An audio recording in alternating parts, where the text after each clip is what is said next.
A service of KIBMradio.com, the Internet's home for an all old-time radio.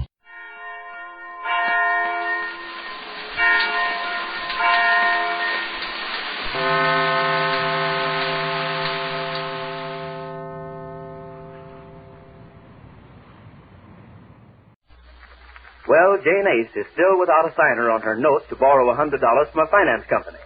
She thought Mr. Neff was interested, but that old gentleman was only trying to find out just how Mr. Race stood financially, and refused to sign. Jane gave away all of Mr. Race's business secrets in the interview with Mr. Neff. This episode takes place in Mr. Race's office a little while after Jane's visit to Mr. Neff.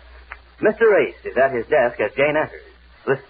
Jane, what brings you downtown? Oh, hello, dear. Hello, I didn't know you were coming downtown today. Yes, I had to come down on some business. Business? And I got through with it, so I happened to drop in at Shirley's, and I saw the darlingest coat. It's just Nothing doing, Jane. But, dear, it's just for an in-between coat. Well, you find me at this moment in between the sheriff and a wall, and my back's to the wall. Now, there's no use you... But you don't even know what a bargain it is. You won't even let me tell you how much it is. It's too much right now, Jane. I'm sorry, but I can't do anything about it.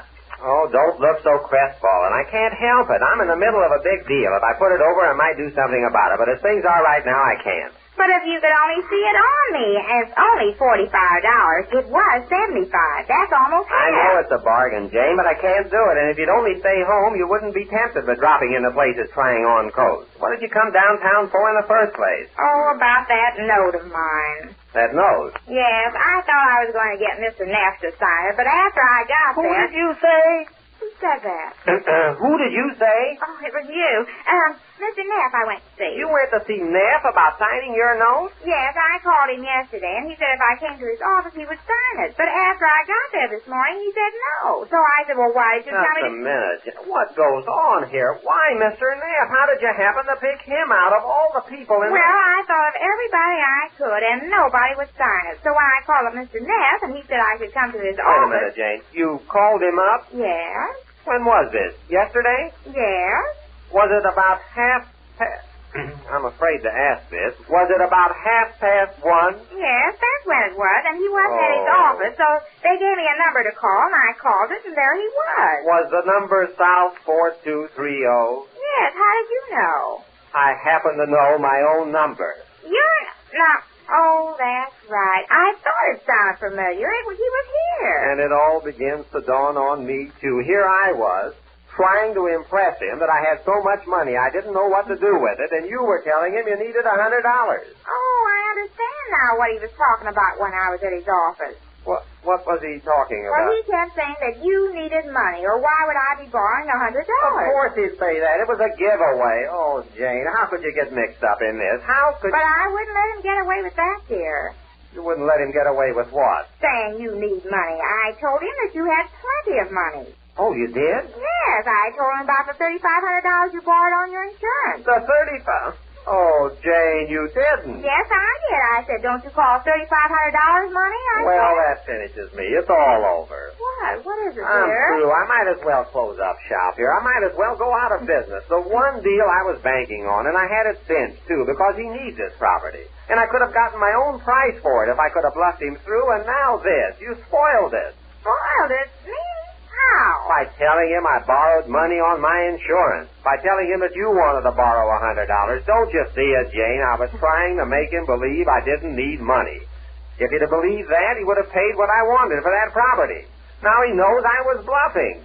Oh, you did it, Jane. Oh, I did it. And a fine job. Oh, what a dummy I am. Dear, you know I didn't mean to. What difference does it make if you meant to or not? It's done. Oh, what a dummy I am. Just call me Charlie MacArthur, because that's all I am. How could I do a thing like that? Oh, it's beyond me, Jane. It's too late now. Is it too late, dear? Can't I go back and tell him? No, don't go near him. But if I told him I was only fooling or something. Oh, stop it. But I'll do anything. Oh, what a dummy I am. I belong on Mr. Bergen's other knee. How could I do it? Wait a minute. You might go to him at that. To Mr. Bergen? Yes, to Mr. No, to Mr. Neff. Or better still, wait a minute. I've got an idea. We've got to act fast. I'll call him up. Who, Mr. Neff? Yes, just a minute now. Oh, I only hope he's in. How long has it been since you were there? Oh, about an hour, because after he wouldn't sign, I went over to look at that coat I was telling you I hope about. I find him in. I'll have him right over here. Over here? Yes, it's a desperate chance that I've got to do something to get my money back out of that property. I invested the $3,500 I borrowed in the... hello, Mr. Neff? Well, how are you? This is Mr. Ace. Yes, I hadn't heard from you about that Davis corner, and I think we might do some business if... Well, why don't you come over, Mr. Neff, and we'll talk it over. Well, can you come right away? You're only a couple of buildings down the street. I'll be glad to wait for... Fine. Oh, okay, Mr. Neff. Okay, goodbye. Is he coming? Right away. Now, look, Jane. Yes? Listen carefully, will you? Keep both your ears open. They're open, look. Yes. Now, this is what we're going to try to do. We're going to try to make him believe that the whole thing was a gag. Gag? Yes, you were just kidding. Why would you need $100? To balance my budget. Oh, I know, but you didn't need it, don't you see? Don't tell him anything about a budget. Did you tell him about the budget, too? Yes, he asked me what I needed $100 for. Oh, then we'll have to deny that, too. Just act like we haven't got a budget? That's it. And as if money meant nothing. You understand? You were just kidding him when you went over there about the note. You had no intention of borrowing money. I had no intention of borrowing. That's it. Just laugh it off as if it was a good joke on him. Like that? That's close enough. And that $3,500 you told him I borrowed. Well, I'm denying that entirely. You get it? You were kidding about that, too. We've got to make the old man believe that the whole thing was just a joke. Now, it won't do for you to be here when he gets here. I want you to walk in after he comes in. About 2 or 3 minutes after. You go out this side door. That takes you to the side elevator. You go downstairs and wait, and then come up. Shall I go now? No, wait. Wait till you hear him come in the outer office. When he comes in, you go out this side door and down the elevator. That's the only way you can get around the front. Oh, well, when I come back, I come in the front door? Of course. Now, please, Jane, let's not have any mistakes this time. Don't ball this thing up again. I won't, dear. I'll do everything I can. What a dummy I was. There's no time for that now, Jane. You know what you're supposed to do. Just make him believe that you were kidding him all the time, because I'm going to put it on stronger than ever that I don't need money. I know, dear. Just laugh about the whole thing. That's it. It's going to take a lot of acting, dear, because after what I did to you, I don't feel like laughing. Well, you'll have to do it, Jane. It's our only chance. I've got to get as much out of that property as I can. It was the one deal I was banking on. With the profit out of this, I can put over some other deals. Wait a minute. Is that somebody out there? Shall I go now? Wait a minute. Yes, he's here. Hurry. Out this door, Jane. And remember, be back in about 2 or 3 minutes. Not any longer now. That's about the time it'll take you to get down and back. Goodbye, dear. Goodbye. Oh, you're coming right back. Go ahead. Here he is. Well, how long do you expect me to stand out here? Oh, Mr. Neff, come right in. Oh, it's about time. My girl must have gone to lunch. I'm sorry. Sit down, Mr. Neff. Well, what's on your mind? Well, I thought you might have changed your mind about that Davis corner, what it was worth. You changed my mind? I thought you'd changed your mind. Oh, I think I offered you the thing at a pretty fair price, Mr. Neff. Now, look here, young man. When you called me a few minutes ago, I thought you'd come to your senses. From the way you spoke, you made me believe you'd gotten rid of those telephone numbers you were asking for. Oh, I'm sorry I gave you that impression, Mr. Neff. Well, then, I guess there's nothing we can talk about. Oh, now, wait a minute. Maybe we might come to some terms. If we do, they'll be my terms. But, Mr. Neff, I happen to know that you need that corner for your development. Yes? I happen to know that you'd like to sell it for some ready cash. Oh, now, where did you get that idea? Never mind, I know. Well, I don't know what you mean, but just as I told you yesterday, I don't happen to need money at this time. Oh, you don't? No, I've had a pretty big year here in my office. Baloney. Well, what? I said baloney. I know what's going on. You young fellas think you're high-pressure businessmen. It'll be a long time before you can put anything over on T.Y. Neff. I'm not trying to put anything over on you, and the sooner you get that idea out of your mind, Mr. Neff, the quicker we can get together on this deal. Because we are going to get together eventually. Why not now? Because I happen to know that if I hold out long enough, you'll come to my terms. And I'm holding out. Now, good day, Mr. Neff. Oh, now, wait a minute, Mr. Neff. Wait? What for? Well, just wait. I mean, sit down and let's try to be calm about this. I haven't time to sit around here in these highfalutin offices. But you've only been here 2 or 3 minutes. 2 or 3 minutes mean a lot to me. Well, one more won't hurt. Just There's wait. There's nothing to wait for. You won't talk my terms. Well, now, maybe I will. Well, that's more like it. Yeah, well, now, if you'll meet me halfway. You heard my offer. I happen to know you paid $3,500 for that property. $3,500. That amount sound familiar to you? Yes, $3,500 sounds familiar. Now, it should. Well, what do you mean? Think it over. I've got business to attend to. I can't be sitting around here all but day. Mr. Neff, now, you're not giving me half a I'm sorry, dear, but the elevator got... Oh, hello, Jane. Hello, dear. Well, hello, Mr. Neff. So, we meet again. Again? What do you mean? She knows what I mean. Oh, yes, I was downtown all day playing that sign the note game, dear. Oh, that. Yes, it was more fun. I played it on Mr. Neff. Oh, I think Mr. Neff is too busy to play games. Now, what's this? It's a game called Sign the Note. Yeah. You try it out on different people and see if you can get them to sign a note. That's what I was doing when I was over to your office before. Why, I never heard of it. She's always playing jokes on people. Oh, I'm the one. He didn't sign it, though, dear. The joke's on him. On me? What joke? There's no joke on me. Didn't you sit there in my office and tell me your husband had borrowed $3,500 on his insurance? She what? Yes, I did, dear. Borrowed $3,500. Well, that's a hot. Oh, that's why you thought I needed money, is it, Mr. Neff? Oh, you sure fell for that. No, it's nothing like that. In fact, I was thinking of closing up my business and going away, taking a long and needed vacation trip. Yes, we're going on a trip. But you told me he needed money. Needed money? My husband? Well, I just came up here to get $5 from him for a coat I'm going to buy to wear on the trip. Needed money. Well, give it to me, dear. What? For $45. $45? For the coat, dear. I know you don't like to have me wearing those cheap coats, but this one is awfully cute. Mr. Neff, how could you think we needed money? Well, come on, dear. I want to go on to some more shopping. But Jane... $45, that's all. Yes, $45. Well, I don't know if I've got that much on me. Oh, sure you have. Oh, he's always joking, Mr. Neff. He's got more money. Show him, dear. Yes, I happen to have... There, now look at that. There's plenty of filthy liquor there. $45, dear, that's all. 20, 45, that's right. Well, goodbye. Well, Jane certainly acted her part well. Too well for Mr. Race, we're afraid. But we hope Mr. Neff is impressed. We'll learn more about that when next we meet the Easy 8. Colgate Dental Cream to clean your breath while you clean your teeth and help stop tooth decay. And Luster Cream Shampoo for soft, glamorous, caressable hair bring you Our Miss Brooks, starring Eve Arden.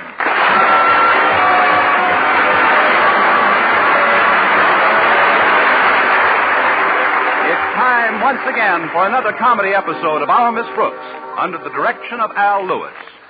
Well, the majority of our public schools start their fall semesters tomorrow.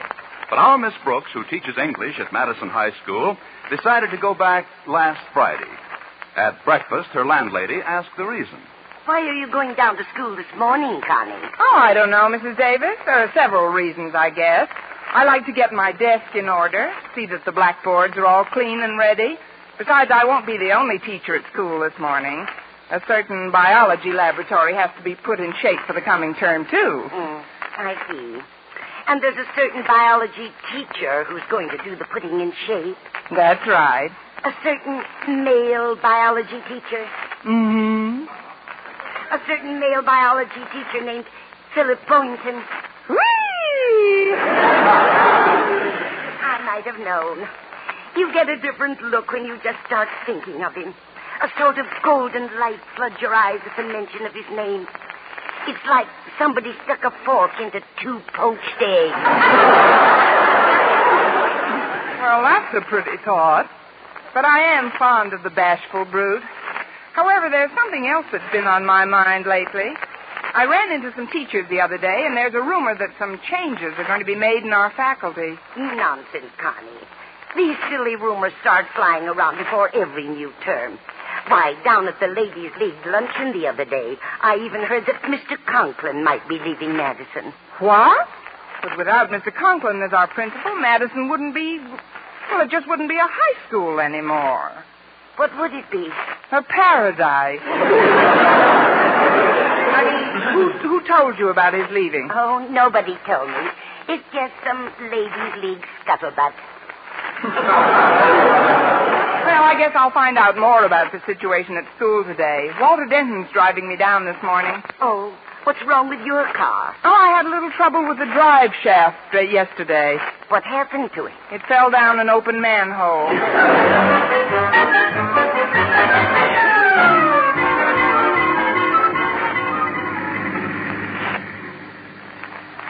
It was nice of you to pick me up this morning, Walter. It's a labor of love, oh, fair one.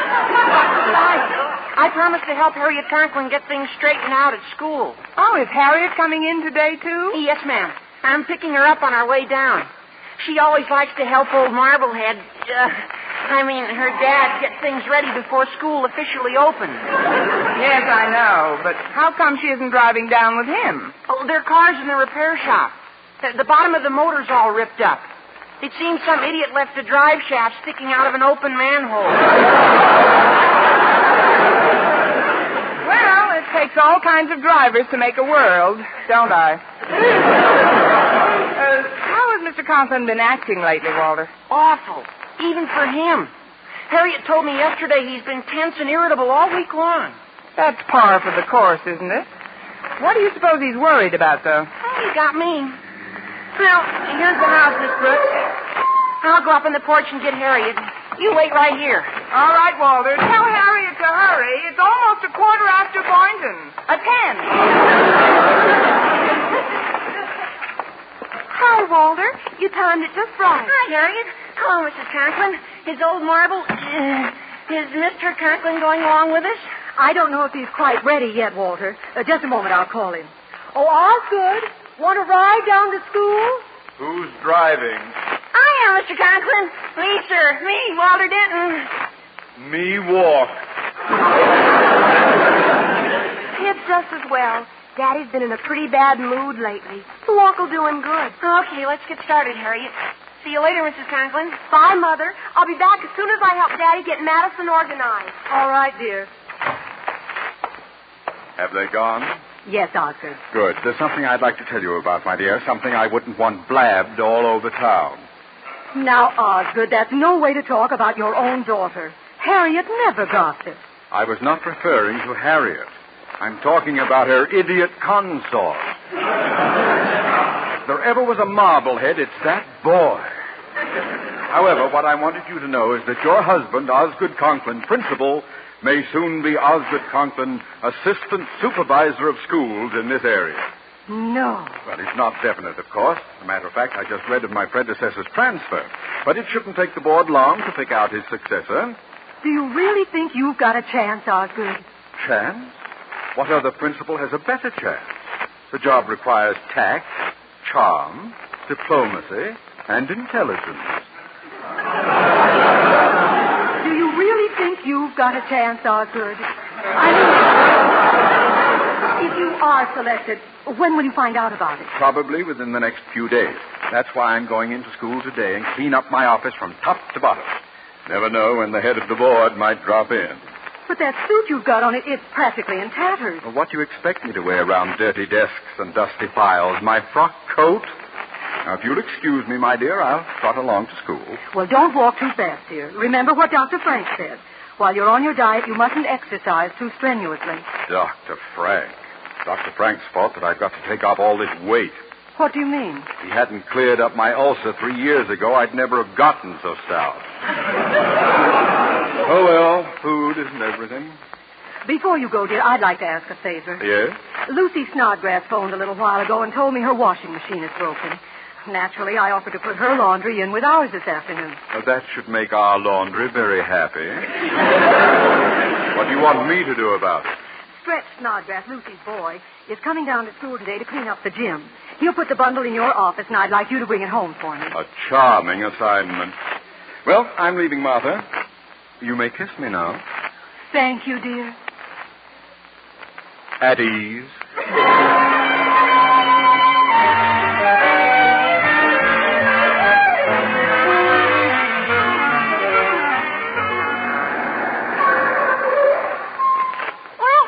At school. Dear old Madison. Oh, it's just heavenly to see your ivy-covered walls once again. Steady, girl, steady. Our school isn't so bad when you just volunteer to come. I'd better get right into Daddy's office and start cleaning up. Oh, what's your hurry, kids? It's a beautiful day. Why don't we sit out here in the sun together and chat for a while, If you say so, Miss Brooks. Well, good morning, folks. Mr. Boynton. So long, kids. I get you. Two's company, huh? That goes for us, too, Walter. Come on. You can give me a hand with the closet. Okay, my sweets. Adios, dear teachers. Bye, Walter. Well, Miss Brooks, are you all ready to plunge into another school semester? All I've got to do is hold my nose and jump in. How about you, Mr. Boynton? Well, I'm looking forward to it. I have heard some rather disturbing rumors lately. Rumors? Well, yes, I heard there's going to be some kind of a shake-up in the faculty this term. I hope it doesn't affect any of the teachers I know. Like whom, Mr. Boynton? Well, like Mr. DeWitt or Mr. Norman or Miss Enright. Oh. Of course, I didn't mention the one person whose dismissal would affect me the most. And whose is that? Mine.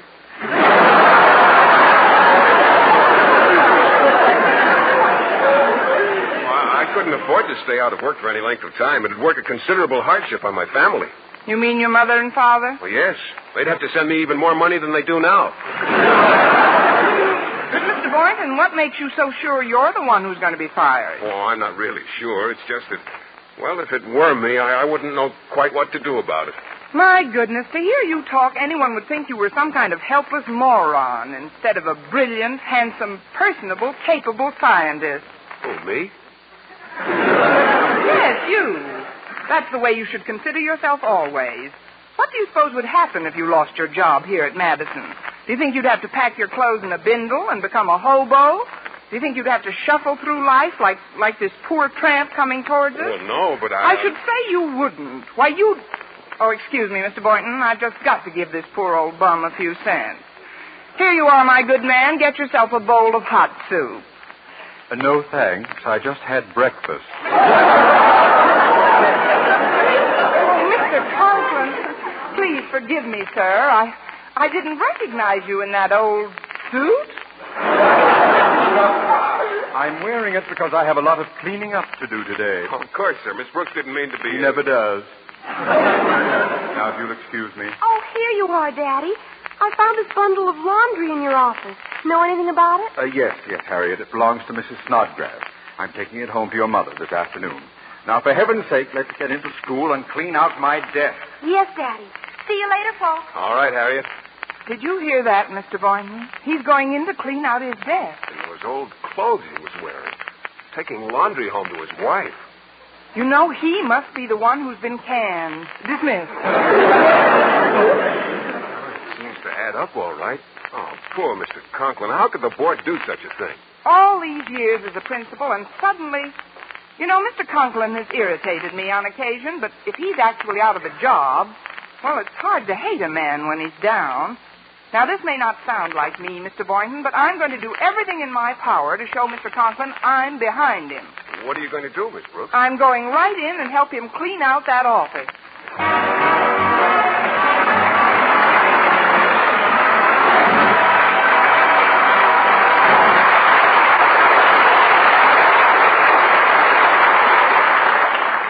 Our Miss Brooks, starring Eve Arden, will continue in just a moment. But first, here is Vern Smith.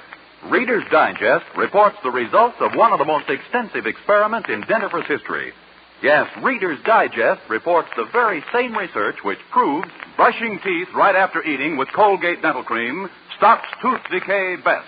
And here are additional important facts. Over a 2-year period, the Colgate way stopped more decay for more people than ever before reported in dentifrice history. Yes, the Colgate way of brushing teeth right after eating stopped tooth decay best. Better than any other home method of oral hygiene. Even more important, there were no new cavities whatever for more than 1 out of 3 who used Colgates as directed. No other dentifrice, ammoniated or not, has proof of such results. The best results ever reported for a dentifrice of any type. And you should know that Colgate Dental Cream, while not mentioned by name, was the only toothpaste used in the research reported in July Reader's Digest. Yes, Colgate Dental Cream, and only Colgate Dental Cream, was used in this research. So always use Colgates to clean your breath while you clean your teeth. And when you follow the Colgate way, Colgate Dental Cream stops tooth decay best.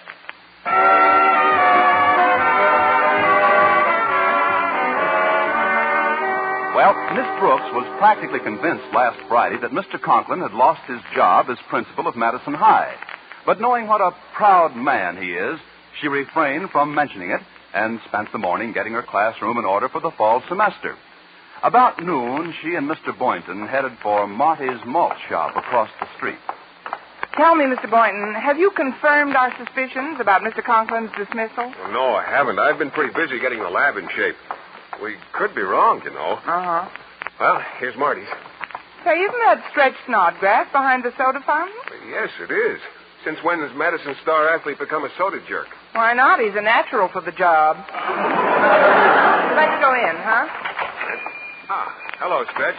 What's the good word? All right. That's a pretty good word. How come you're working here, Stretch? I thought you came down to school to straighten out the gym. Oh, I've done that already.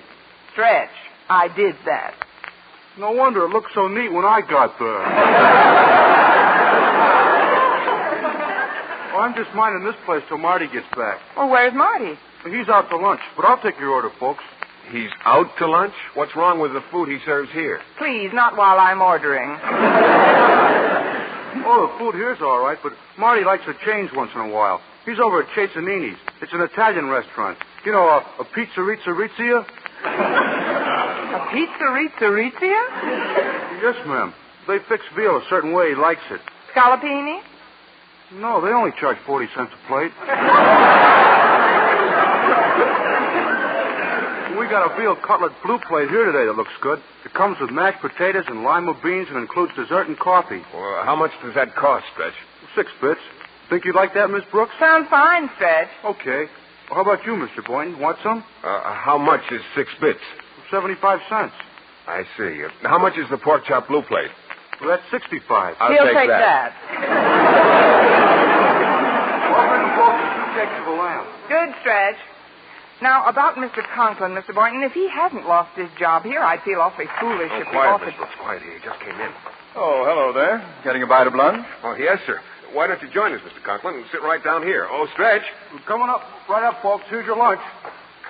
Oh, hi, Mr. Conklin. I'm pinch hitting for Marty today. What can I get you? I'll have some cottage cheese. Just a small portion, please. About 15 cents worth. A glass of buttermilk. The 5-cent glass. God. Is that all you're going to eat? In my present condition, that's all I can afford to eat.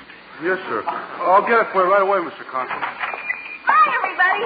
Feeding your assorted faces? Oh, hello, Mr. Conklin. Walter Denton. There's room at this table, Walter. Okay, I'll just help myself to some chow off this steam table. I'll be right over. Hey, Stretch, what's underneath this gooey-looking black barbecue sauce? Oh, I don't know, Walter. I'll take it. If Denton is coming to this table, I'll sit at the farthest possible end of it. Oh, but Mr. Conklin, Please, I've little enough to eat. I might as well try to enjoy it. Well, here we are. Guess what's under this sauce? a bowl of noodle soup. No, ribs. Spare ribs. Boy, what a dish. Well, mind if I join you folks? I'm going to eat my lunch now, too. Well, not at all, Stretch. Sit right down here. Well, thanks. First, I'll bring Mr. Conklin his cheese and buttermilk. There. Thank you. Now I'll park me and my hot dogs and sauerkraut and baked beans right over here. Mr. Boynton, we've got to do something about Mr. Conklin. He sounds like he's famished. Maybe we could share some of our lunch with him. Oh, of course. Mr. Conklin, I've got a tremendous veal cutlet here. Wouldn't you like to taste a piece of it? No, thank you. Well, how about a nice pork chop, Mr. Conklin? I can't touch them. Walter, ask Mr. Conklin to have some of your spare ribs. I'm sure he likes those. So do I. Walter, I can't explain now, but your girlfriend's father's in a very bad way. He can't even afford a square meal. What? Oh, gosh, I didn't know it was that bad. Well, I couldn't stand by and let a dog starve. How about a nice spare rib, Prince?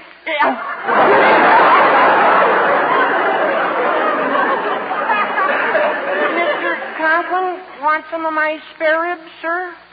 What am I, a disposal? Oh, no, sir. We just believe in share and share alike, especially with our principal. You are our principal, aren't you? Well, as to that... Oh, Daddy, can you come over to your office right away? Mr. Stone is on the phone. I'll be right there, Harriet. Tell him to hold on one moment. Right, Daddy. This is the call I've been expecting. Au revoir, my friend. You mean you're leaving, Mr. Conklin? I'll see you all before I go, I'm sure. Remember, everything happens for the best. Well, then it's true. He's being fired. Even Harriet didn't know about this. Oh, we gotta do something. If he's so broke he can't even order a decent lunch, how's he gonna feed his family? I got an idea. Why don't we do what my mother done? Send laundry over to Mrs. Conklin. She's got a washing machine, and she could charge so much a bundle. We'll call on all our neighbors. I'm sure they'll be glad to help. And all of us will help Mrs. Conklin and Harriet do the laundry. Ah, that's us. All for one and one for all. In union, there is strength. Old friends are the best friends. Sic semper super, Suds.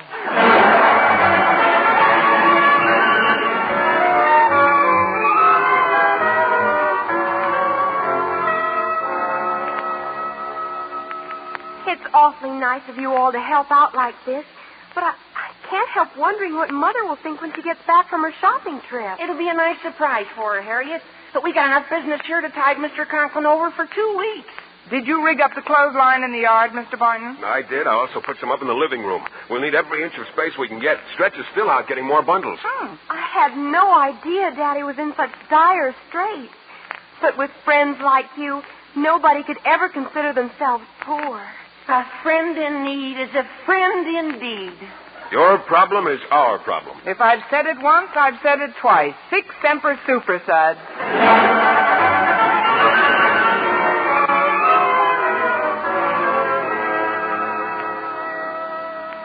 So you see, Mr. Conklin, the social duties that go with the position of assistant supervisor are most important. Well, that's why I brought you to my home, Mr. Stone. I want you to see for yourself what a charming background for entertaining Mrs. Conklin has furnished. Under my supervision, of course. Right up these steps, if you please.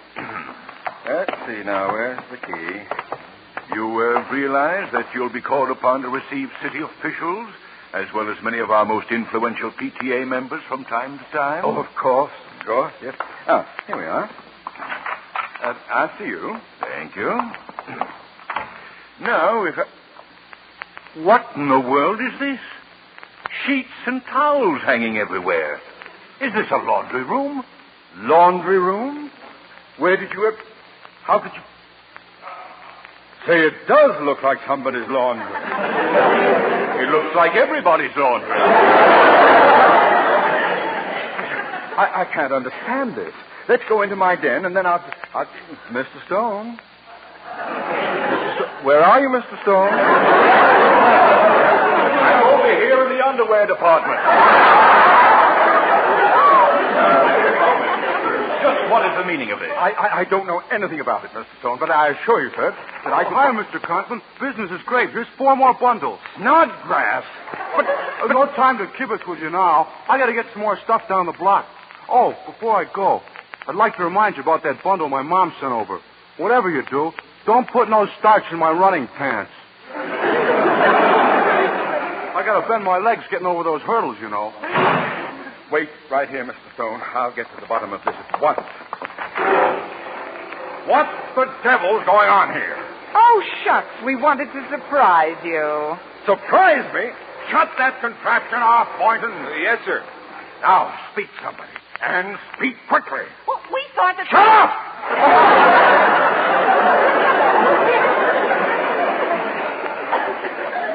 Miss Brooks, what are you people doing here? Trying to help make both ends meet, Mr. Conklin. What both ends? Your both ends. When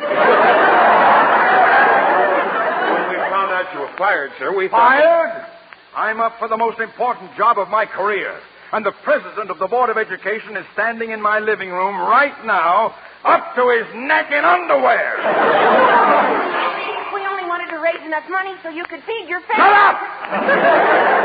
Miss Brooks, while I'm composing myself, I want you to go into that living room and tell Mr. Stone you're completely to blame for this outrage. Me? But how can I? I don't care how. Just do it. Because if I don't get this promotion, you'll never get me out of your hair. Now, march! Yes, sir. Mr. Stone. You, Mr. Stone. Who's that? Oh, it's me, sir, Miss Brooks. Where are you? I can't seem to see you. You'd have a better view, sir, if you just dropped that little flap in front of you.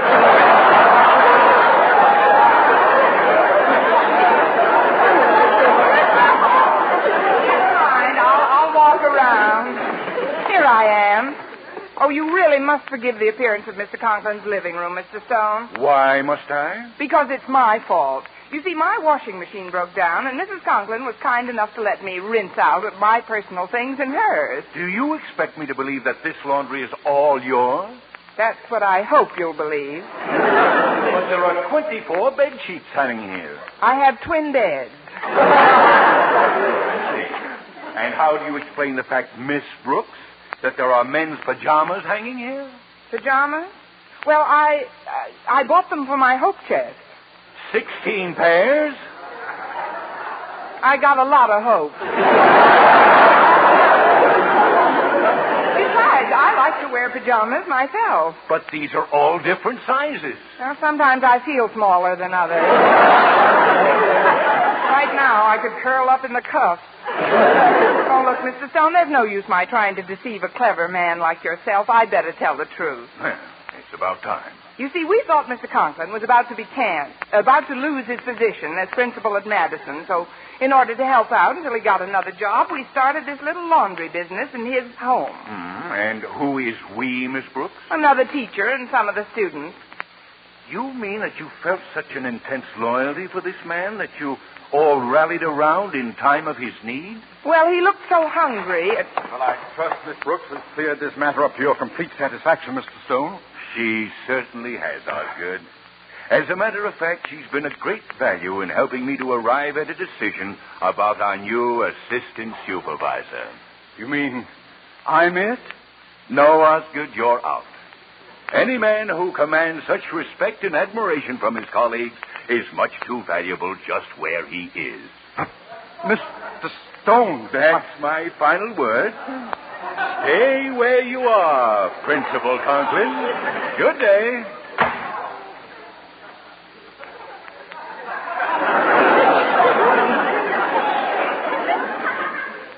Well, Miss Brooks? I'm gonna wash that man right out of my head. Gonna wash that man.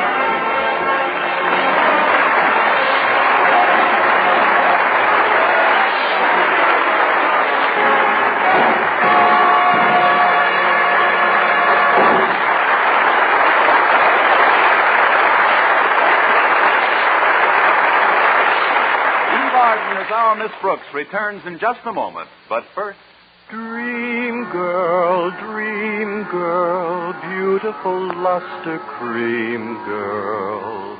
Tonight? Yes, tonight. Show him how much lovelier your hair can look after a Luster Cream shampoo. Luster Cream, world's finest shampoo. No other shampoo in the world gives you Kay Daumit's magic blend of secret ingredients plus gentle lanolin. Better than a soap, better than a liquid, Luster Cream is a dainty cream shampoo. Leaves hair 3 ways lovelier, fragrantly clean, free of loose dandruff, glistening with sheen, soft, manageable. Even in hardest water, Luster Cream lathers instantly. No special rinse needed after a Luster Cream shampoo. So gentle, Luster Cream is wonderful even for children's hair. Tonight? Yes, tonight. Try Luster Cream shampoo. Dream girl, beautiful luster cream girl. You owe your crowning glory to a luster cream shampoo. And now, once again, here is our Miss Brooks. Well, in spite of his chagrin at losing the promotion, Mr. Conklin must have been genuinely touched by our loyalty, because shortly after I arrived at home, Mrs. Davis came in with a package for me. Look, Connie, this present just came for you from Osgood Conklin. Here, this note came with it. Oh, let's see that. It says, Dear Miss Brooks, just a slight token of appreciation for your efforts in my behalf. Let it serve, too, as an admission that I have long underestimated your various capabilities. Please accept this package in the spirit in which it is offered, and for heaven's sakes, not too much starch in the collars.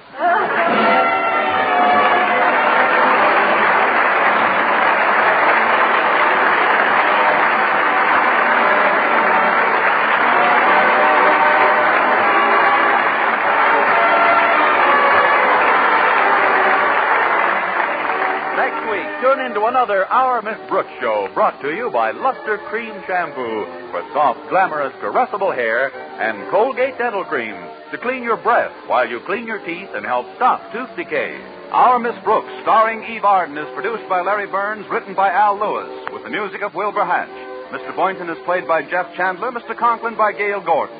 Others in tonight's cast were Jane Morgan, Dick Crenna, Gloria McMillan, Leonard Smith, Virginia Gordon, and Bill Johnstone.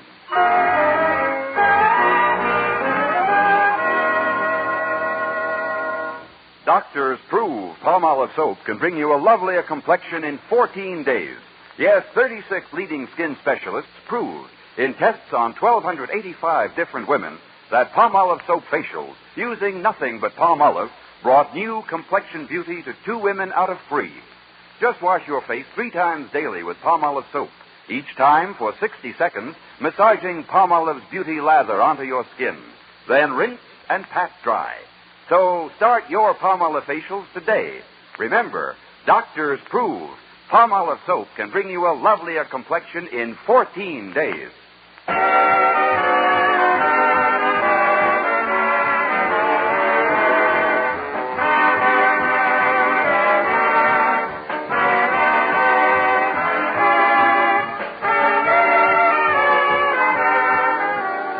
Like mysteries that are as full of chuckles as chills, be sure to hear Mr. and Mrs. North every Tuesday over this same network. Don't miss the exciting and laughable adventures of these amateur detectives. Hear Mr. and Mrs. North every Tuesday night. And be with us again next week at this same time for another comedy episode of Our Miss Brooks. Bob Lamont speaking.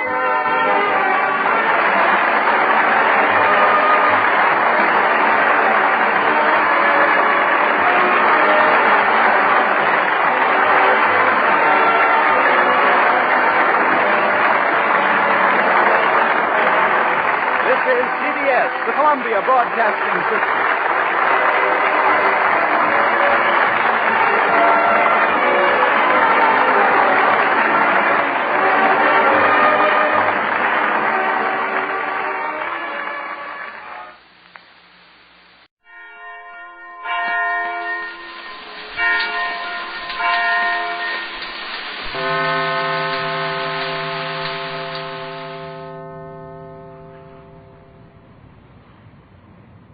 The new, all-new Raleigh 903 cigarette.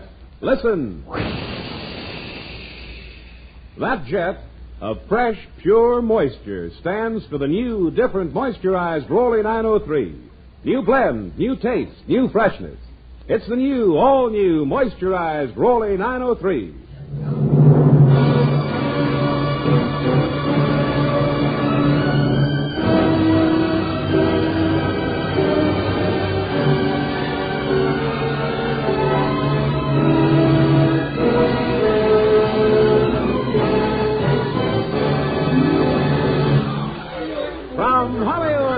Cigarette program starring Red Skelton with David Forrester and his orchestra, our singing star Anita Ellis, Gigi Pearson, Verna Felton, Pat McGee, and Wonderful Smith, and yours truly, Rod O'Connor.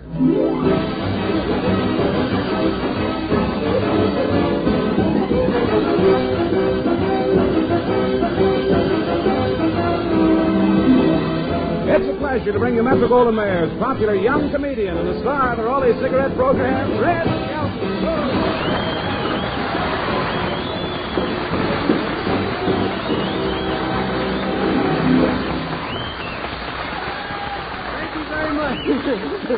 Look, this is not Joan Davis, please. I love that introduction, young comedian.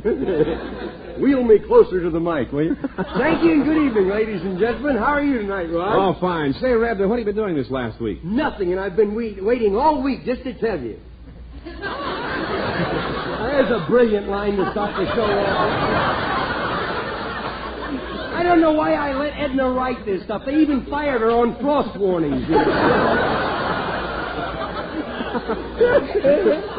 Oh, you're kidding about doing nothing, because I saw you at Don the Beachcomber's restaurant with a party. Oh, you must have an account there, Red. I noticed when they brought the check, you just signed your name on it. I didn't sign my name. I took a look at the check and says, which way to the dishes? Well, what were you celebrating? Well, it wasn't my party. I was there as Don's guest. Oh, that must have been fun. Did you have any of his drinks? Yeah, I had 6 glasses of pasteurized coconut milk. Comes from contented coconuts.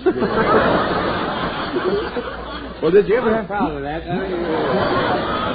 Did you ever have a zombie? Yeah, the other night, but it's the last time I go on a blind date.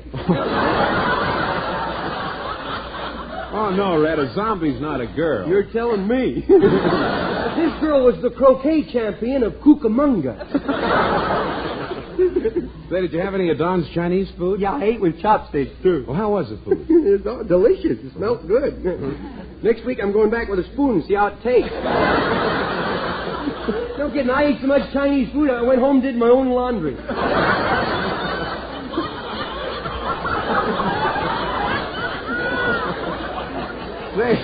I see where they're talking about giving Hawaii its statehood. Yeah, they plan to make Hawaii the 49th state, but without a governor. That's the only way they can make the states and the governors even up.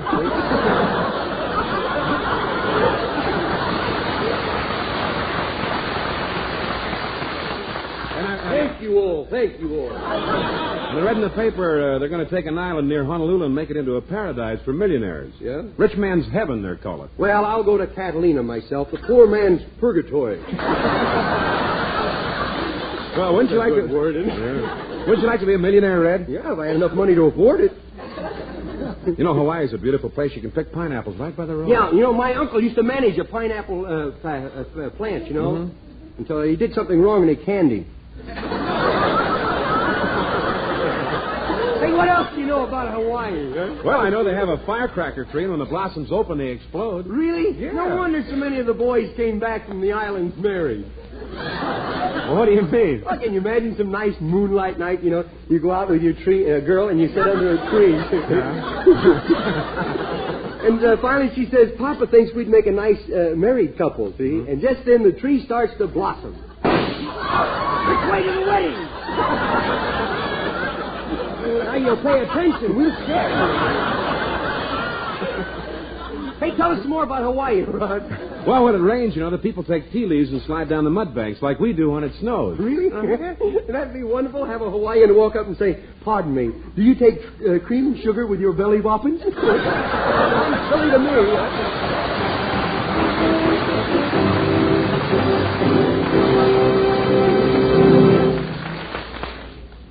Listen. That jet of fresh, pure moisture stands for the new, all-new Rolly 903 cigarette. It's moisturized to stay fresh longer. It's moisturized to taste better. It's moisturized to smoke milder. Yes, this new Rolly 903 is moisturized by the revolutionary new 903 process. That fresh, clean, beneficial moisture penetrates every leaf, every fiber of Rolly's choice tobaccos, brings you new mellow taste, new mildness, new freshness. It's the new, all-new Rolly 903. And remember this about the new Rolly 903. Medical science offers proof positive. No other leading cigarette gives you less nicotine, less throat-irritating tars. Smokers, follow the lead of that lovely film star, Linda Darnell. Smoke the new Rolly 903. It's so much smoother, richer, better tasting. A new blend, new freshness, new taste. You'll see the number 903 on the government stamp. This Rolly 903 is new, all new. It's moisturized.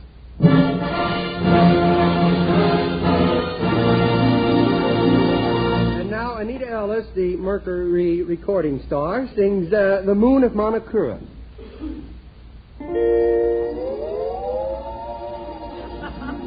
The moon of Monokura fills the night with magic Polynesian charm. The moon of Monokura came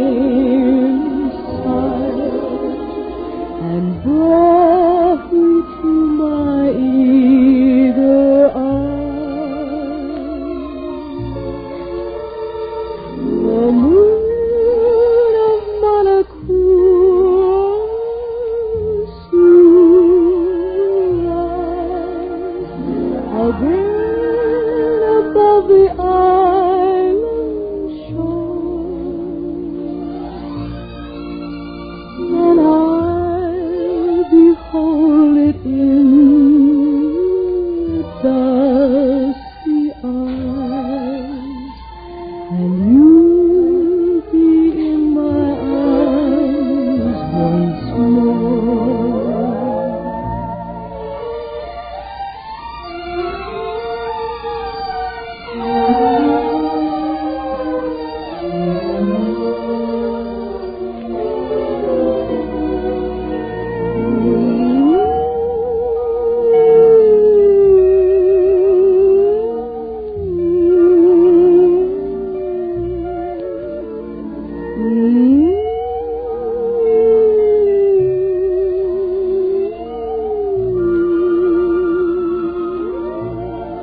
Satire are on travels to Hawaii.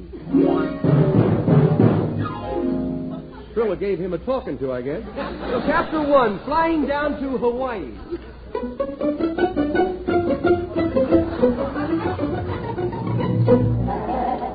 Attention, please.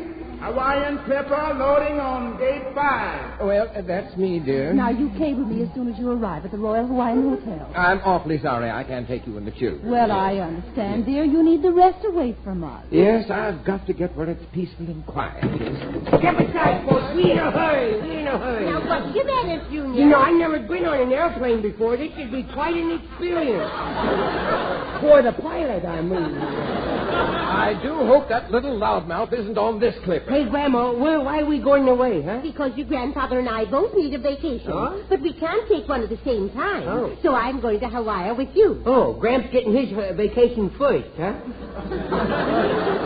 Hawaiian Clipper loading gate 5. That's our plane, Junior. Yeah. Now, wait, I want to check my pockets to see if I forgot anything. Let's see, me crowbar, me slingshot, me atomic junior set, me uranium brass knuckles, me blowgun for 22 millimeter P, and me loaded band-aid. Yep, I got everything. Oh, gracious. I wonder how long it would take. Oh, I should have taken the Matson line. Oh. Don't get upset, dear. He's just a child. That is not a child. That's a hotfoot with legs. Well, goodbye, my dear. Goodbye. Hey, boy, ain't this a nice airplane, Grandma, huh? Yeah. Will you stop packing it and come on? The plane is ready and the passengers are all in and fastening their seatbelts. Oh, I almost feel sorry for them. There's no way they can get away from me.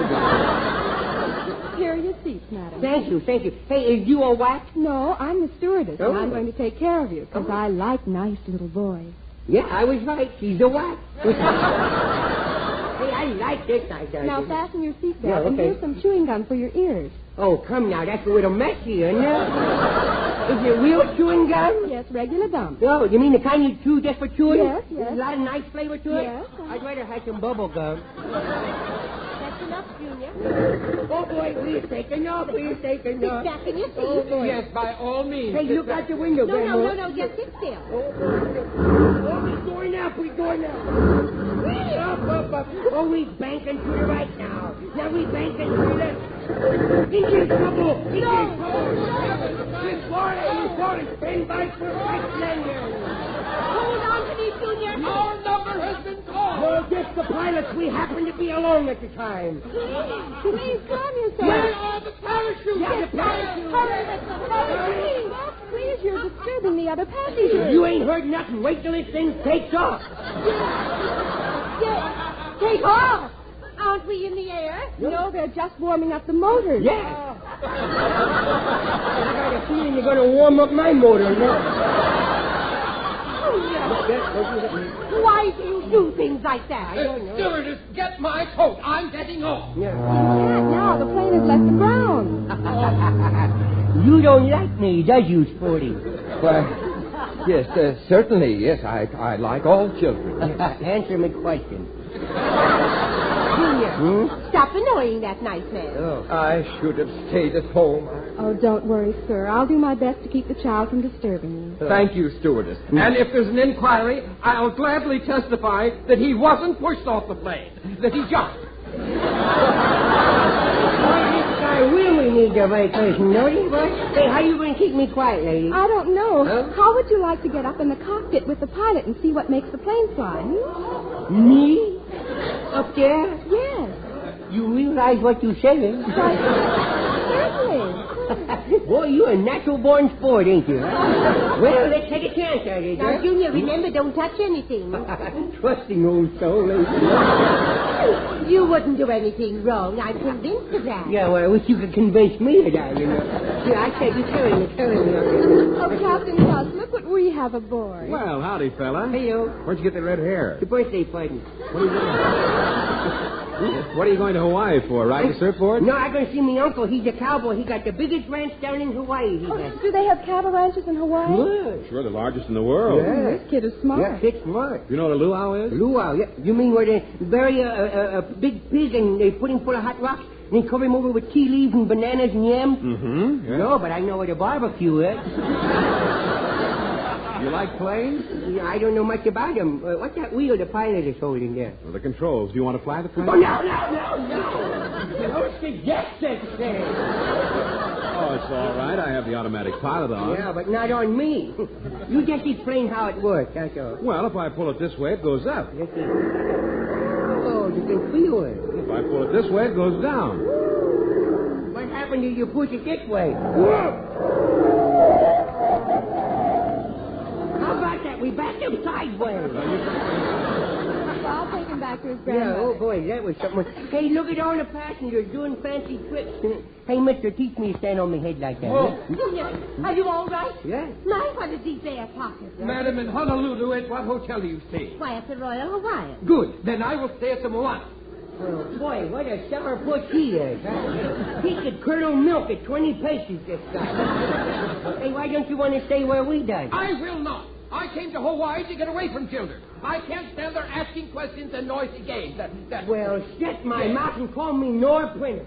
I must say that you have let old age get a hold of you, and he is choking the very life out of you. If you can't stand answering questions for widow kids, then you're not very concerned about the future, you know. And if you don't like to hear the noise, well, you just forgot how to play, you know. And people who forget how to play has grown too old.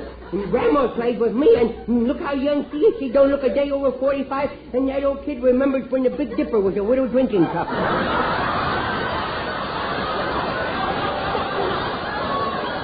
Don't you hit me. You hit me and I will tell. You tell what? I will tell everybody you should be a hula dancer. Why? There was no such thing. Oh, no?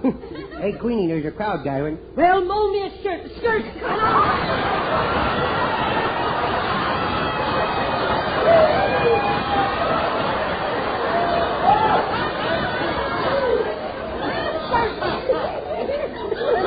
Swing it for him. You know, Grandma, you all said that, didn't you? You know, I've been thinking the boy is right about keeping young. I would say he is. Yes, as soon as we land, I think I'll send for my wife and children. Well, be sure and make a reservation because there's going to be a big convention in Hawaii. What convention? The governors of Georgia.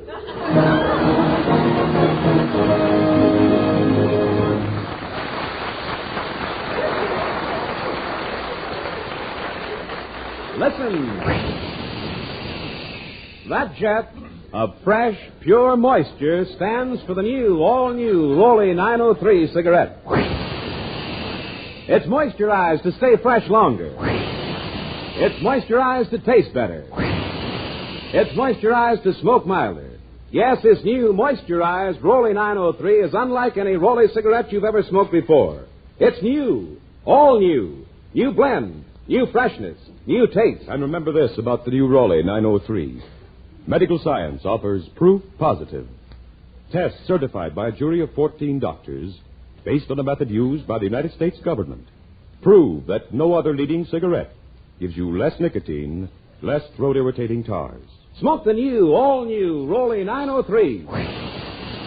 It's moisturized.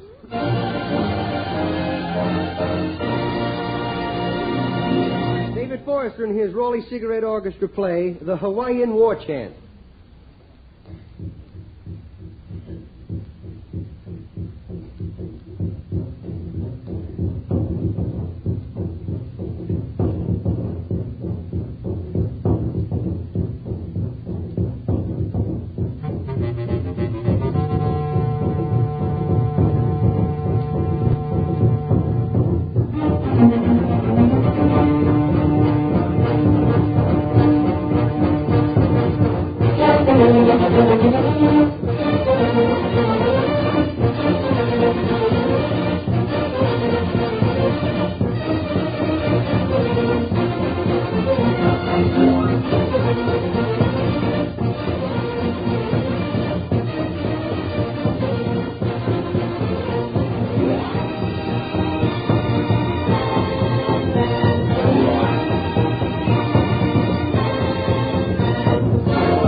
And his Azusa Nighthawk. Chapter 2 is entitled, I Will Never Forget Hawaii.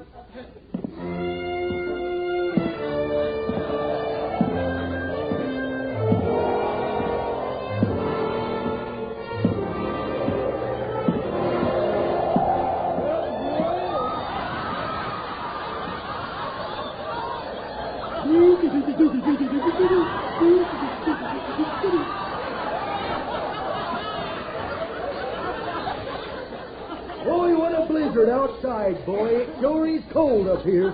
No wonder Admiral Byrd went to the South Coast. So cold, even my earmuffs have got goose pimples. Boy, I'm used to that kind of weather, though. I was born in Florida. Boy, listen to that wind blow outside, boy. When the wind blows like that in this town, the boys stand on the corner and the girls wear slacks.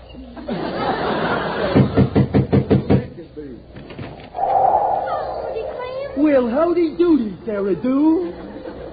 Say, come in out and pull.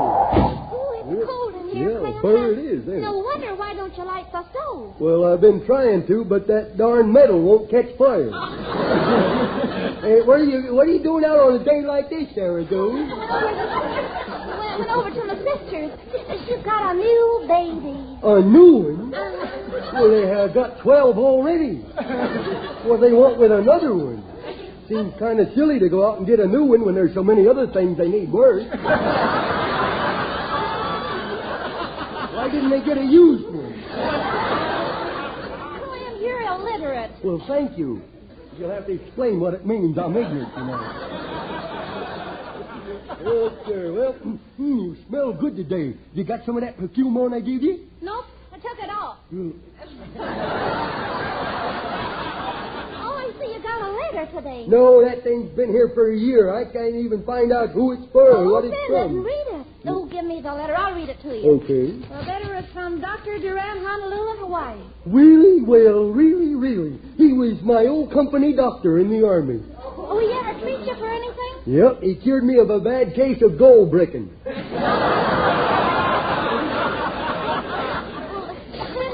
enjoy your army life? Yes, sir, everything except what happened between Reveille and Pat. Yes, sir, I did enjoy my trip to Hawaii, Tell though. me about your trip. Was your troop ship a big one? Nope, the seagulls kept picking it up and throwing it back. But my first trip to the island was with Captain James Cook. Oh, now, wait a minute. He discovered the island in 1778. Yeah? Now, don't lie. Just tell me the truth. Oh, I'll tell you the truth. I've been lying about my age. Yes, sir, anyhow, the last time we went over, we left the port of embarkation and got aboard ship. It was really a trip. The buddies really brought us close together, you know. Yeah, well... There, I've already read it for you. Never mind.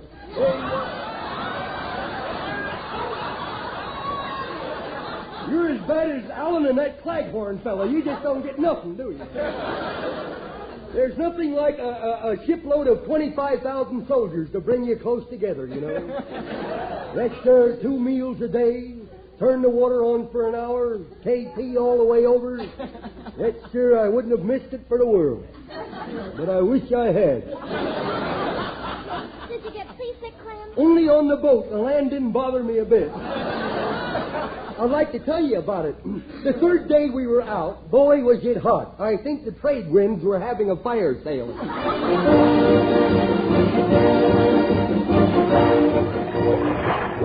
Howdy, soldier. Well, howdy doody. Howdy doody. You ever a game of cards, poker, blackjack, or dice? I've got a roulette wheel in my barracks bag if you're interested. No thanks, Lieutenant. My mother told me never to gamble. See, that's right after she lost. How'd she lose? How did she lose? I was born. How long have you been a private? Well, ever since they switched me over from the canine corps. But I hope to be a colonel someday. Why? I'm crazy about jewelry.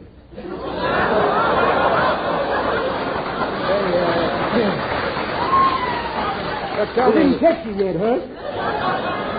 what are all these soldiers looking at all day long? Oh, I don't know. They just stand here and look over the rails. Nothing out there but water. Yeah. Nothing out there but water, but they still keep looking. Yeah. Have you ever seen so much water before? Yeah, that ain't nothing. You're just looking at the top of it. When you get to Hawaii, I suppose you're going to try and meet some hula-hula girls. Now, what would I want to meet any of them hula-hula girls for? No prompting. I'll figure out an answer. Have you been seasick yet? No, I'm still waiting in line. I got to get my sergeant's permission first. You ain't been seasick? Nope. You mean you always look like that? Well, now, I don't look so bad. It's these bags under my eyes. Where'd you get them? Down at the USO. Fred Allen turned them in. Oh, wait till you eat that chow. That'll make you sick. No, I don't think so. I made up my mind I won't get seasick. Hey. Feel that? Feel what? That steady roll of the ship. Yeah. To and fro. Forward and aft. Do you feel it? Well, I kind of feel it now, yeah. I wish you hadn't have called my attention to it now. Oh, that won't bother you. Just forget about it. Sure. I think it's getting rougher, though, you know. I'll be glad when this mess is over, Oh, don't let it get you. Think of something else. Yeah. Think of your home. Think of your girl. Yeah, think of my girl. Well, I feel sicker. Let's sit down against the deck here, huh? I don't feel too good, you know. Snap out of it. Only 10 more days of this, and then land. Who cares?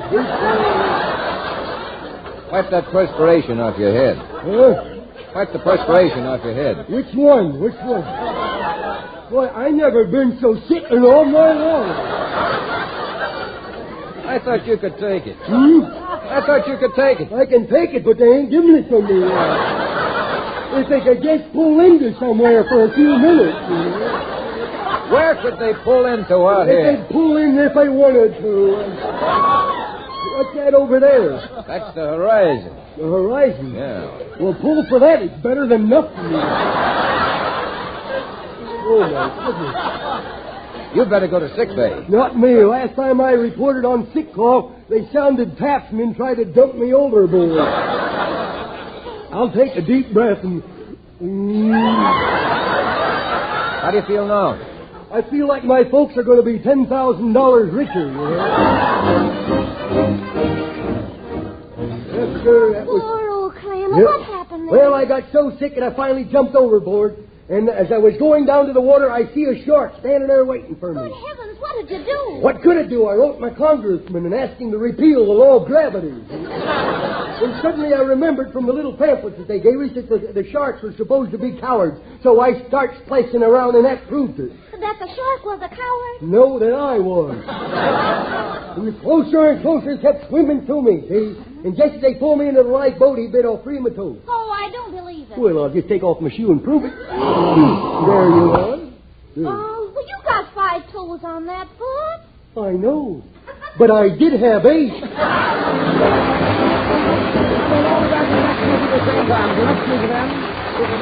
Goodbye now, and Merry Christmas. Sir Walter Raleigh, the pipe tobacco that rates superior on all counts. Check them. A rich, ripe, full-bodied, burley blend. Sir Walter Raleigh pipe tobacco. Mellowed with rum for extra smoothness. Deep down, satisfying goodness. That's Sir Walter Raleigh pipe tobacco. Clean smoking all the way down. No soggy heel. Leaves only a clean, dry ash. And that's Sir Walter Raleigh pipe tobacco. Crimp cut for slow, even, cool burning. Yes, Sir Walter Raleigh pipe tobacco. Smoke Sir Walter Raleigh, the quality pipe tobacco of America. Red Skelton has heard of this program from the courtesy of Metro Goldwyn Mayer. Red Skelton is brought to you by the Brown and Williamson Tobacco Corporation. This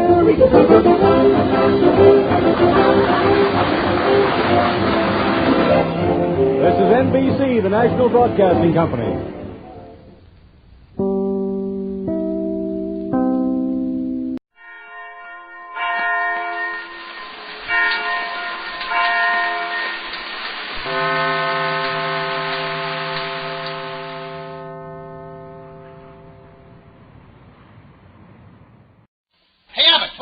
It's time for the Abbott Costello Show. We're on the air here in Hollywood. Well, what are we waiting for? Let's go with the Abbott Costello Show.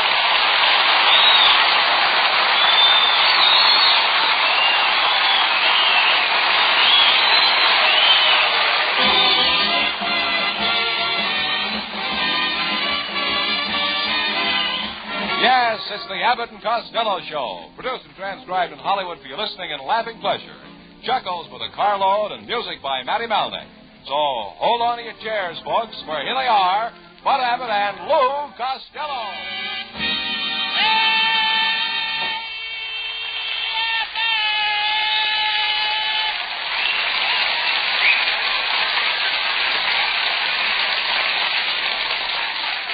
Yeah, please. All right. Stop that racket. Where have you been? Stop the racket. Where have I been? Yeah. Uncle Mike just bought a new house. I'm out to see it. How far is it from here? 15 minutes by automobile and 5 minutes if you walk. Wait a minute. How can it be faster if you walk? When you're walking, you pass a skunk farm. Must be a lovely place. The way it's laid out. If you want to go into the kitchen, you go through the dining room, through the maid's room. If you want to go to the master bedroom, you go through the living room, through the maid's room. And if you want to go to the patio, you go through the den, then through the maid's room. Oh, wait a minute. Why do you keep going through the maid's room? Silly boy. Will you please talk, Ted? Tell me more about Uncle Mike's place. Oh, I will. Well, he ran out of water out of the swimming pool, and he filled it with peroxide. He filled the pool with peroxide? Yeah. What for? He's nuts about blondes.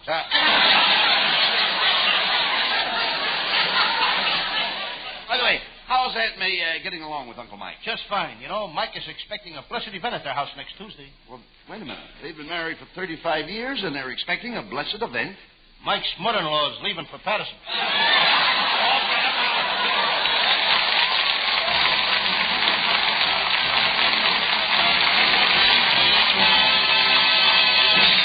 Well, there's a sample of the high-grade nonsense you'll be hearing for the next half hour. But before we get back to it, listen to this.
You've got big circles under your eyes, and you look terrible, Lou. I can't help it, Abbott.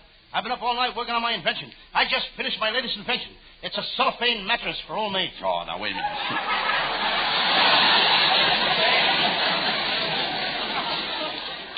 Yeah, but what good would a cellophane mattress be to an old maid, Lou? Well, she could look under the bed to see if there's a guy under there without getting up. Yeah, but no, you and your inventions, you're wasting your time. I think you got something there. But really, I'm not. Get a load of this invention. My sister and I, we're working on it now. We're crossing a roll of pink ribbon with a rubber plant. What for? So we can raise ladies' garters.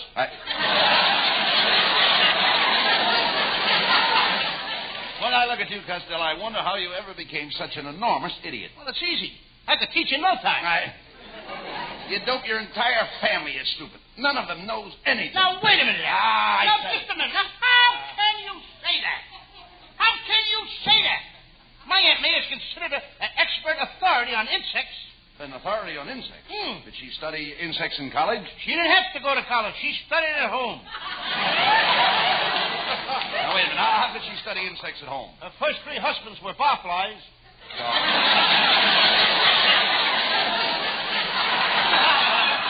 Are you still living with your Aunt May and Uncle Mike? No, I decided I wanted a nice place to stay, so I reserved a room at the YWCA. You idiot. The YWCA is full of girls. Isn't that a nice place to stay? So, you like girls, I gather. I like girls anybody gathers. You idiot. All you think of is girls. Am I tempted by girls? No.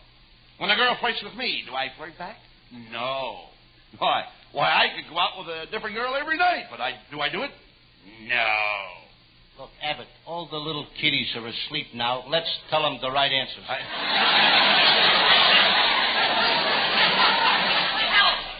Please, somebody help me! Somebody's gotta help me! Who was that? I don't know, but he came in twice.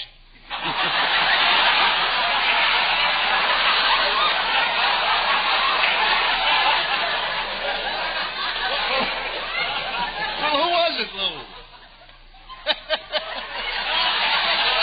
You know? Yeah, that was little Jerry from the Philip Morris show. He finally found a strong window he couldn't step out of.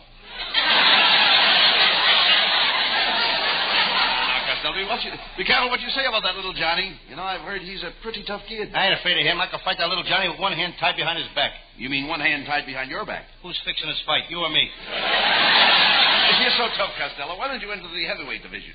You know, Joe Louis is retired, and they're looking for a new champion. There's only one reason why I don't become heavyweight champion, Abbott. I'm so tough and ferocious, I can't control myself. The minute I get in the ring, I see blood. It's terrible.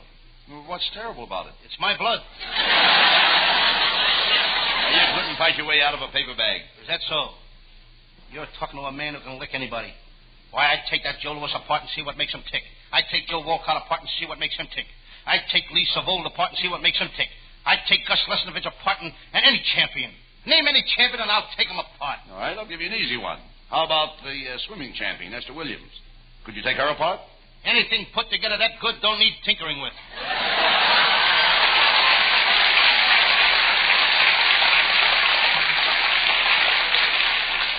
Costello, you're a moronic, silly nincompoop. Thank you, Abbott. And remember, I'm not one of those phony jerks.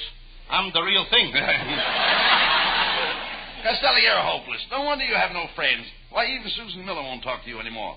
And you know why? Why? Because you don't know how to treat a girl. Then why are certain types of women crazy about me? What kind of women are crazy about you? Crazy women? All right, Costello, let's see what you know about women. Let's say we're in the Palladium Dance Hall. Now, I'm a girl. Now, you walk up to me and you ask me for a dance. What's your name? Oh, what's the difference? What difference does that You don't make? expect me to dance with a girl I don't know, do Now, you? listen. All right, my name is Louise. Is that all right? How come you picked Louise? What's the difference? Any girl's name. Louise. Now, go ahead and ask me to dance. Louise, would you like to sit this out? Sit it out. Why don't you ask me to dance? You don't think I'm going to get out there on the floor in front of all those people with an ugly-looking tomato like you? Come in. Well, good evening to you all. Costello, this girl is beautiful. Where are you from, miss? Down south. I come from the tobacco country. Are there any more gorgeous girls like you down in the tobacco country? Why, it's just full of them. No wonder that F.B. Boone can't talk straight. Cut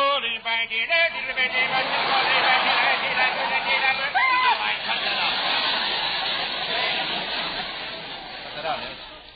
My, miss, you're pretty. What's your name? Magnolia Tweety Faddle. My, but that's a pretty dress you have on. Oh, thank you all. I try to be neat. My mother's a good housekeeper. She taught me to keep everything tidy and in the right place. Hand me my dust cap, Abbott. This is the kind of housekeeping I like. Costello, it's very sweet of Miss Tweedlefaddle to drop in here to see us. And I think it would be a sweet gesture on your part, Costello, if you'd show her the sights of Hollywood while she's in town. Oh, Mr. Costello, if you only would, then I could go home and tell all the girls I was out with a big, smart celebrity. If you do that for me, I'll give you anything you want. Anything? Anything. Now, what do you want? Could I have a pool cue with my own initials on it? You idiot. A kiss would be ample reward for a beautiful girl like that, Lou. Yes. Come here, Mr. Costello, and I'll give you a real southern kiss.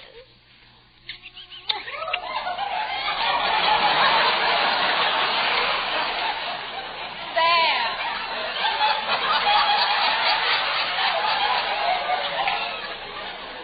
That's the way we kiss down south. Now I know why General Sherman marched to the sea. He had to get down there to cool off.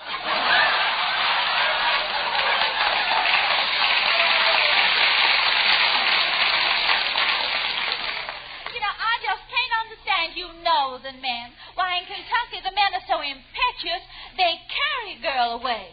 In California, we got cars. Pay no attention to Costello, Miss Tweedlefaddle. Tell me, are you a single girl? Oh, yes, indeed. And I came up north to get married. Well, I don't like to brag, but I'd make a nice husband. I can cook. And what's the matter with me? I can sew. And I can do housework and wash dishes. And I know how to take care of babies and do the washing. Well, congratulations. I hope you two will be very happy together. Goodbye, you all.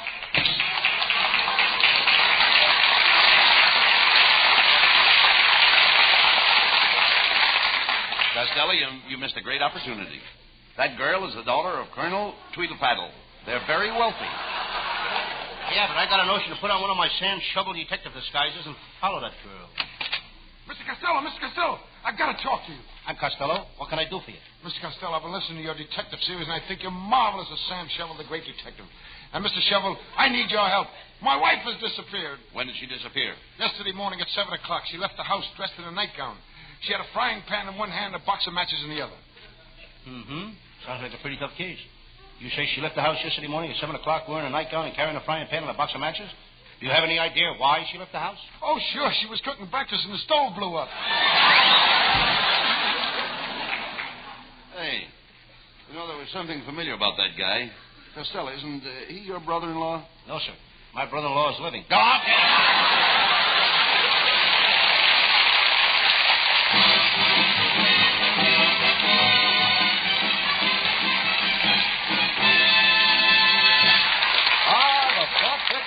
But before it gets too thick, let's interrupt it for another reminder on a serious subject.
returns to Hal Winters, our singing star. Here he is with Matty Malnick and his orchestra.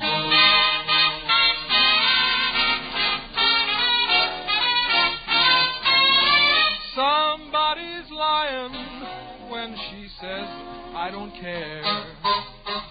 Somebody's lying, and she's not playing fair.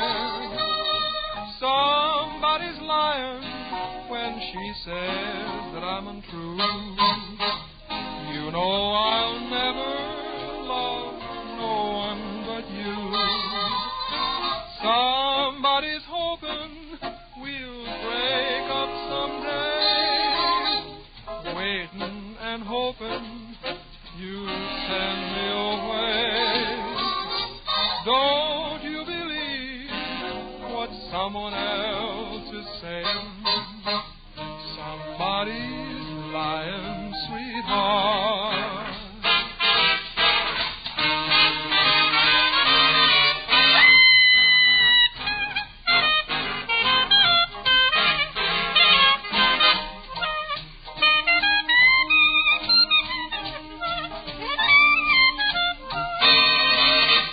Somebody's lying when she says I'm untrue.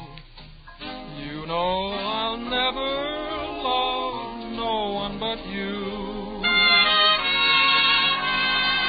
Somebody's hoping we'll break up someday, waiting and hoping you'll send me away. Don't you believe what someone else is saying? Somebody's lying, sweetheart. Somebody's lying, sweetheart. Somebody's lying, sweetheart.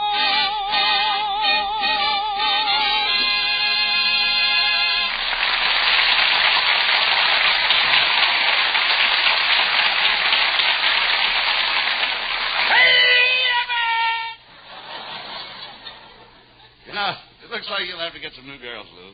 How about those two girls that moved in next door to you? They're strangers in town. Why don't we double date them? Oh, I don't think you'd like them, Abbott. One of them has 3 warts on her nose, she's got buck teeth, and she's bald-headed. How about the other one? She's ugly.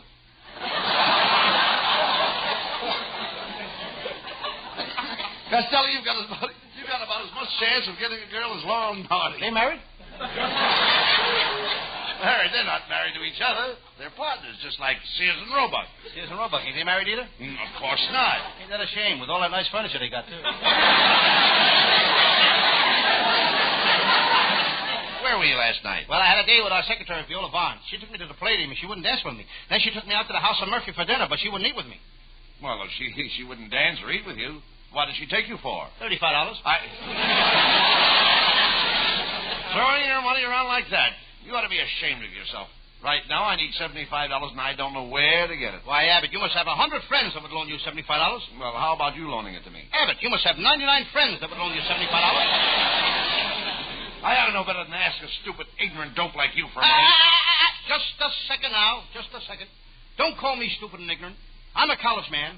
For years, I went to Stanford University in the morning and UCLA in the afternoons. You dummy. Stanford is in San Francisco, and UCLA is in Los Angeles. Now, how could you go to both of them at the same day? Being an honor student, I had a long lunch hour.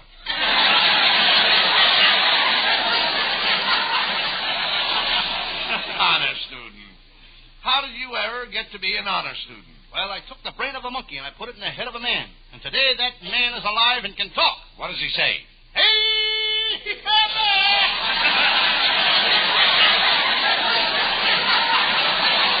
I thought so. You've never been in a college. And I doubt if any of your family were ever in college. Is that so? My brother Pat spent 4 years at the medical school at the University of Michigan. What was he studying? Nothing. They were studying him. Costello, you're impossible. And you'd better give up doing that Sam Shovel detective series. The field is overcrowded and everybody on radio wants to become a private eye. You're right, Abbott. I know it. Seems like every Tom and Harry wants to be a dick.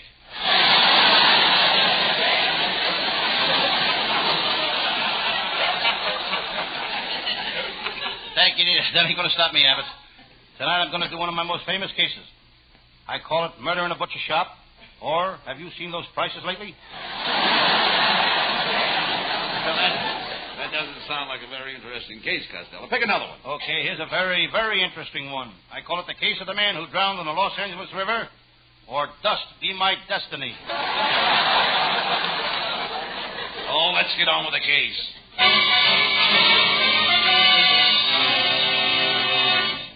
And now, the makers of Sludge Motor Oil present The Adventures of Stan Shovel, Private Detective. But first, a word about our product. Motorists, have you been changing your oil every month? Switch to Sludge. When you use Sludge, you never have to change oil. Of course, every 6 months you'll have to get a new car.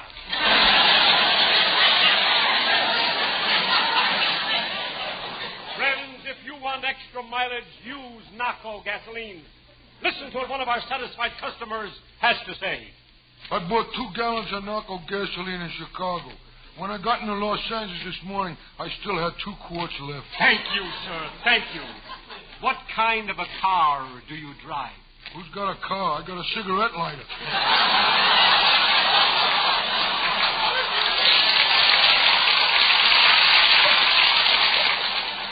Now for the further adventures of Sam Shovel, Private Detective. Yes, I'm Sam Shovel, Private Detective. I'm sitting here in my little office writing a report on my latest case. I reach for my pen. It's a pig pen. I'm alone in the office. I used to have a secretary. I had to let her go. She could never get her typing done. Every time she got to the end of a line, the typewriter bell would ring. She'd go out to lunch.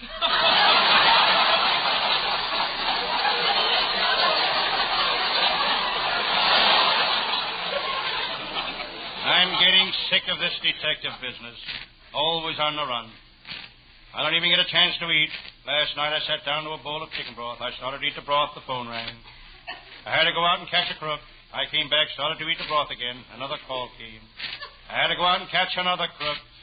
When I came back, the broth was cold. The moral: too many crooks spoil the broth.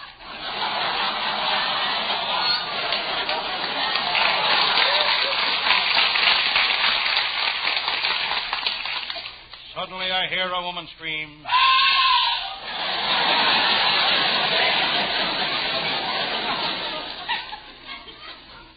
Came from the window across the street. I can't see who it is. I reach for my opera glasses. They're gone.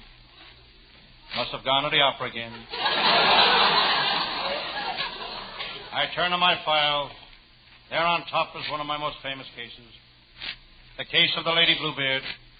I don't know why they call her the Lady Bluebeard. She never killed anybody. Maybe it was because she had a blue beard.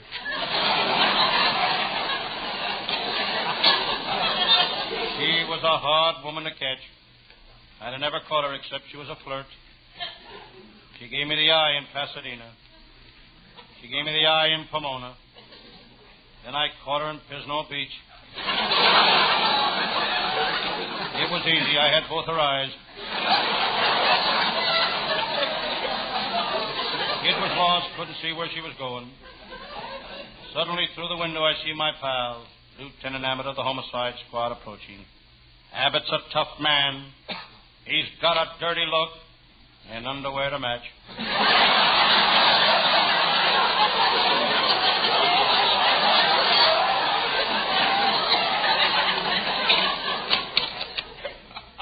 Hello, Sam Shovel. I'm worried. What's wrong, Lieutenant Abbott? Remember when I joined the department, I found it a beat, and the walking made my feet too big? Yes. And then I was transferred to the traffic department, and waving my arms all day made my hands too big? Yes. Now I'm really worried. They want me to ride a horse.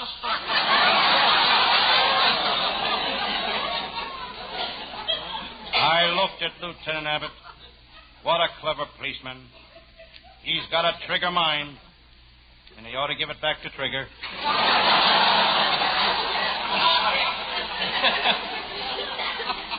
I could tell Lieutenant Abbott had something on his mind. He was nervous. He started fiddling with his nose.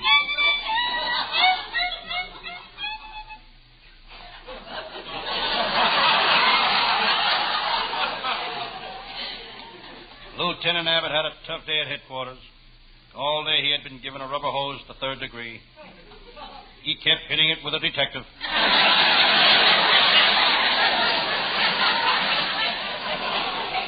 Sam, you can help me. You've got friends in the department. You've got plenty of drag. What makes you think I've got drag? Hang around, Sam, and see what you're dragging.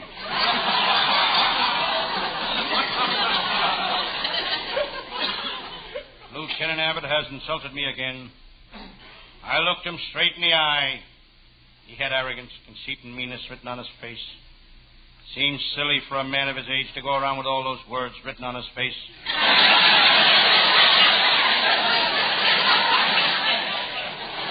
Sam, it's very warm in here.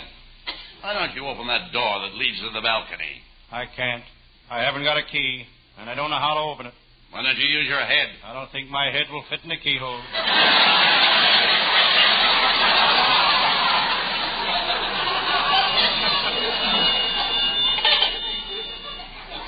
Hello, Sam Shovel, private detective speaking. Is this the great Sam Shovel, the private detective?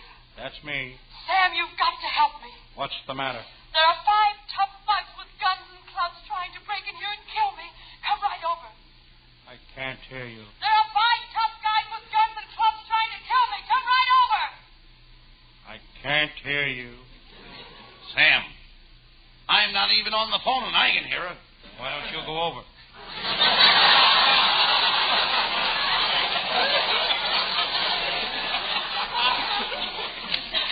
All right, you 2 guys. Put up your hands. Put them up higher. I lift them up any higher, I'll break my suspenders. And lift up your hands. Now lift up your pants. What's the idea of making us put up our hands? Don't ask any questions. Go on. Reach for the ceiling. Okay, we reached the ceiling. What's the idea of this stick-up? This ain't no stick-up. Then why have you got us standing here with our hands on the ceiling? Me and my crew are repairing this building. We're ready to tear out the walls, and somebody better be holding up that ceiling.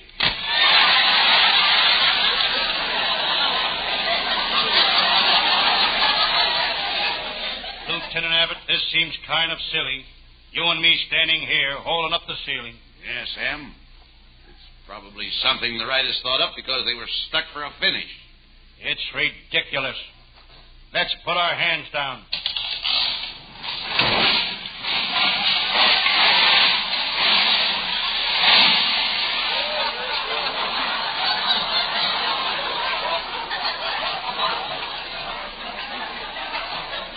Next time, we better play along with the riders. Them guys can kill you.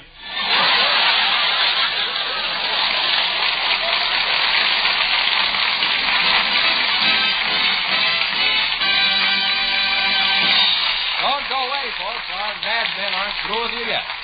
Right now, they want you to hear this.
Tickets to the Bolanos-Williams fight on the 29th, please. What name? Paul Douglas. The actor? That's what it says in my contract. I thought you'd be in St. Louis on the 26th for the opening of It Happens Every Spring. Well, I'll be there, but I'm flying back for this great champ battle. It's for the benefit of the kids at the Lou Costello Jr. Foundation, and it's to help juvenile delinquency. And that's good enough to get my support. Our writing staff is headed by Eddie Foreman, with Paul Conlon, Pat Costello. Our producer, Charles Vander. Good night, folks. Good night, everybody. It's Harrison. Good night.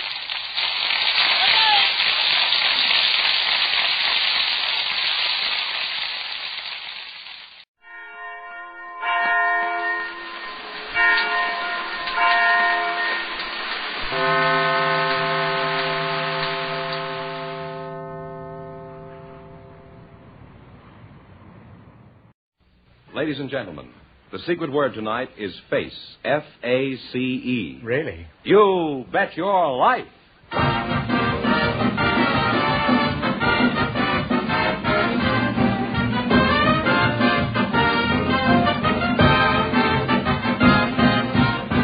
The more than 3,000 DeSoto Plymouth dealers of America present Groucho Marx in You Bet Your Life, the comedy quiz series produced and transcribed from Hollywood. And here he is, the one, the only... Not so loud, you'll wake him up. Oh, that's me.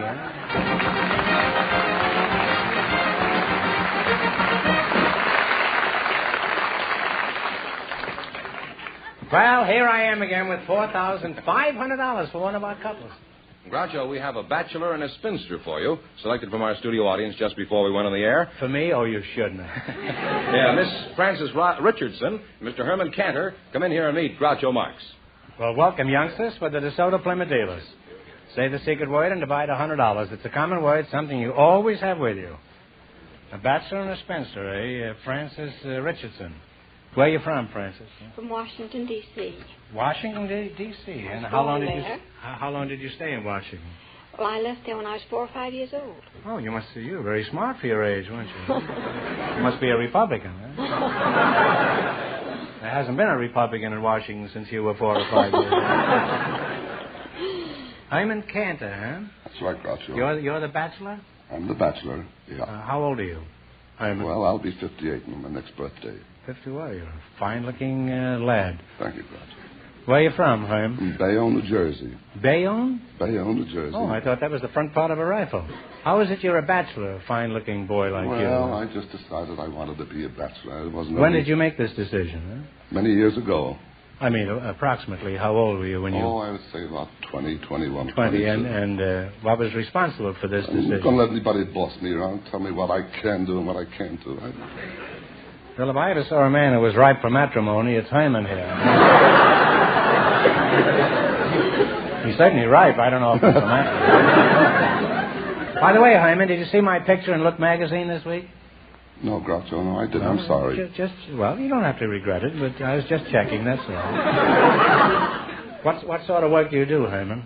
Well, I'm not doing much of anything right now, Groucho. I'm a retired police lieutenant in Bayonne, New Jersey Police Department. Oh, that's so. That doesn't answer my question, but it certainly raises a few.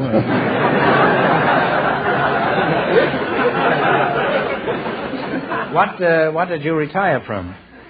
I retired from the police department many years ago in Bayonne, New Jersey. Oh, well, actually, you're a bull put out to pasture. I guess you call it that, yeah. Frances, do you have a job? Yes, I do. What do you do?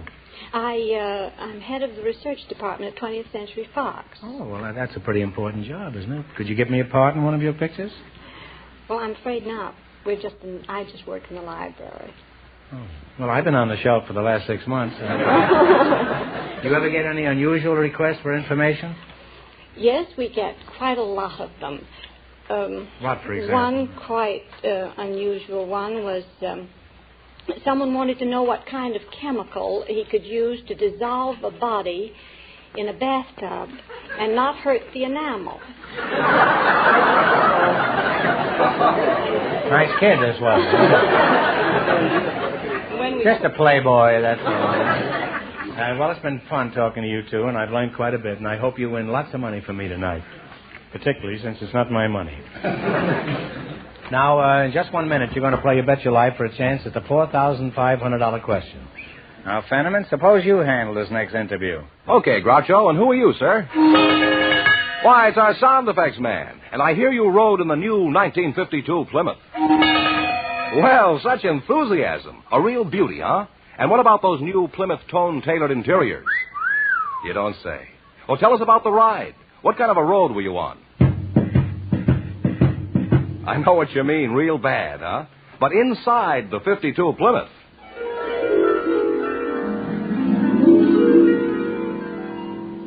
Yes, that's Plymouth's sensational safety flow ride.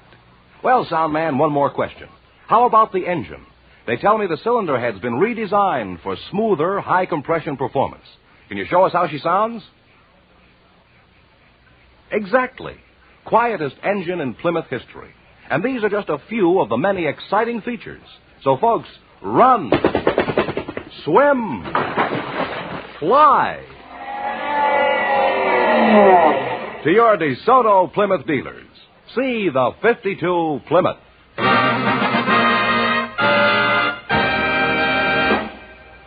All right, now let's see how you work together as a team. George? Yes, sir. You bet as much of your $20 as you want on each of 4 questions, and the couple that earns the most money gets a chance at the $4,500 DeSoto Plymouth question later in the program.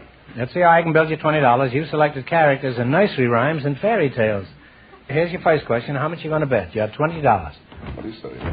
19. 19 is all right with me. 19, all right. Who do you associate with a traveling pie salesman? Peter Piper. No. Oh, no. No. Talk it over. Tom Thumb. No. No, I'm sorry. It's Simple Simon. You have $1. Just want you to know that I have children, too. Huh? You have $1. Well, this is dreadful. Huh?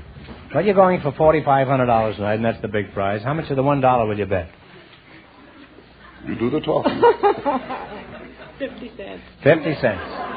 What royal character do you associate with a violin trio?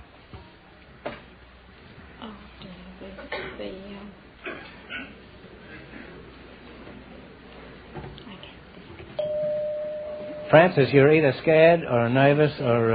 all right, you have 50 questions. Well, the answer, of course, is Little Jack Horner. Old King Cole. Oh,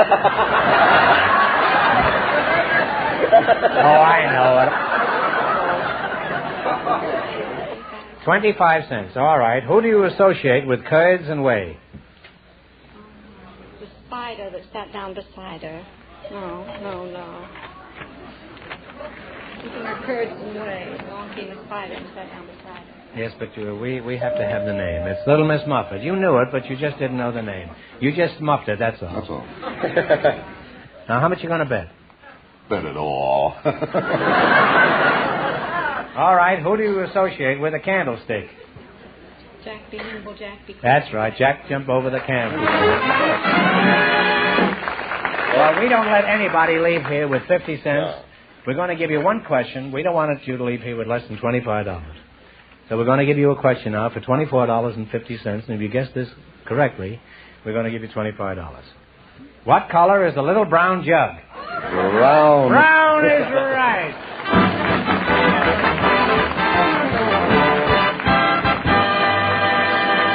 Thanks and good luck from the DeSoto Plymouth dealers. Groucho, we invited... I got fired if I hadn't said that. Groucho, we invited some helicopter pilots to the program tonight, and our audience selected Mr. Henry Eagle to be on the show. His partner is a woman with an unusual occupation, Miss Hetty Klein. And here they come. Folks, meet Groucho Marx. Welcome, kids, for the DeSoto Plymouth dealers. Say the secret word and divide $100 in cash. It's a common word, something you always have with you. Mr. Henry Eagle, and Miss Hetty Klein. Where are you from, Hetty? I was born in Trenton, New Jersey. Trenton, huh? That's right. What sort of work do you do, Hetty? I work for Calbest Electronics. For who? Calbest Electronics. Have you tried bicarbonate soda? What kind of an outfit is that? Oh, we manufacture radios and television sets and amplifiers and all sorts of electronic equipment. I see. And what is your job there? I'm production supervisor, and in my spare time, I'm a television repairwoman.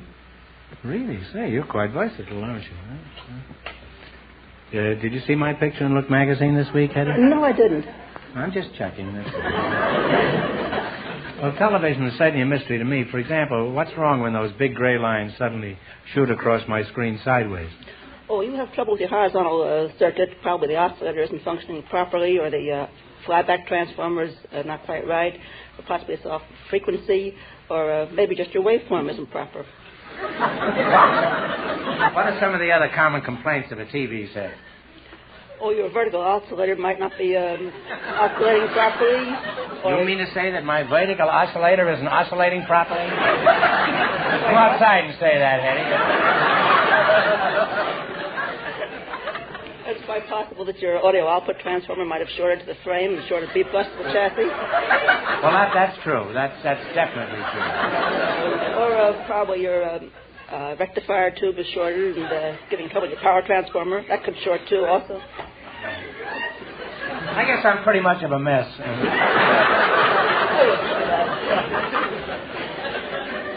What sort of work do you do, Henry? I'm a helicopter pilot. Oh, say, you've certainly got the appropriate name for it, Eagle. But don't mention it quite so loud because there are children listening to this show, and we don't like you to use the word, say helicopter. No, we try to be that way in this show. Every once in a while, the nice Nellie comes out in me. What's the difference between a helicopter pilot and a regular orthodox pilot? Well, a helicopter pilot pilots helicopters. And a regular... I'm going to get some great answers from this kid here. A regular pilot pilots airplanes. Well, I have a pilot in my gas stove, and it doesn't pilot anything. It's out most of the time, and so am I. I'm home on the range occasionally. Just what is a hectocopter? And see if you can tell me without waving your arms. A helicopter is a... Hectocopter. A hectocopter is a rotary-winged aircraft which depends on the rotating airfoils for its lift, and unlike an airplane, is aerodynamically unstable. No, skip it. You'll never get it off the ground, huh? Who do you work for, Mr. Eagle? I work for Los Angeles Airways. Oh. What kind of an outfit is that? Los Angeles Airways is the first commercial scheduled helicopter air-mail service in the world, operating in the Los Angeles area here. Tell us about your helicopter mail service. Has it speeded up mail service very much? Well, it has speeded up the mail service greatly. For instance, you could mail a letter in San Bernardino tonight, and it would be in New York tomorrow morning. That's quite an improvement. Only take me 3 weeks to walk to San Bernardino. As a matter of fact, I did mail an air special in Hollywood tonight, and will it be in New York tomorrow morning? Yes, it will. Well, that'll be quite a trick, because I sent the letter to Honolulu.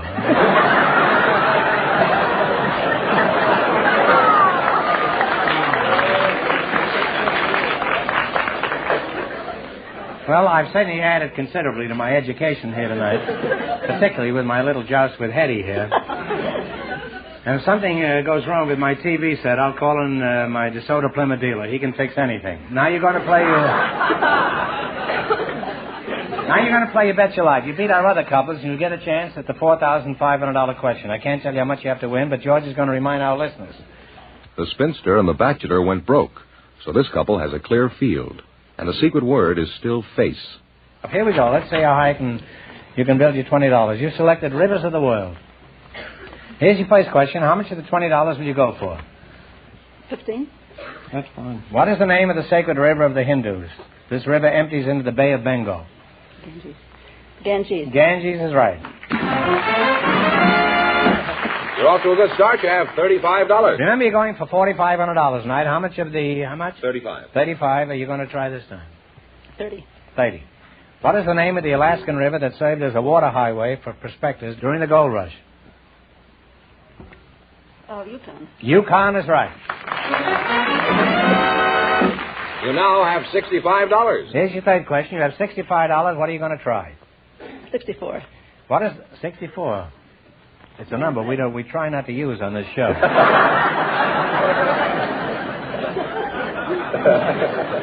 What is the name of the South American river which has the greatest volume of water in the world? The Amazon. The Amazon is right. You really Maybe on your way you have $129. Amazon. I was out with one last night. Do you have how much? $129. Let's take it all. You're going to bet $125? No, all of it. $129. $129. All right. What is the name of the African river, which is the second longest in the world? The Nile. The Nile is right. Put it there, Henry. And you wind up with $258.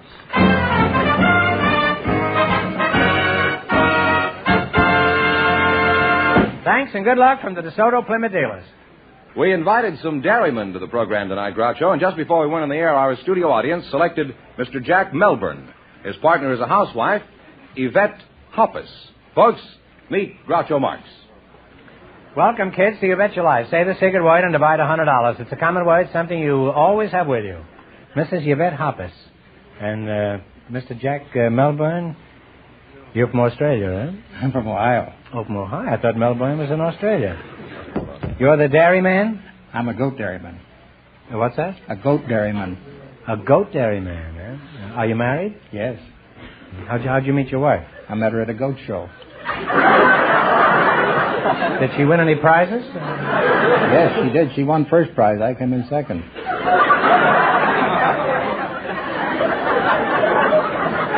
Well, that's very smart. Always marry the first bride. Mrs. Yvette Hoppus, you're the housewife, huh? Yes. What kind of a name is that? That's kind of a curious name, isn't it? Yvette Hoppus?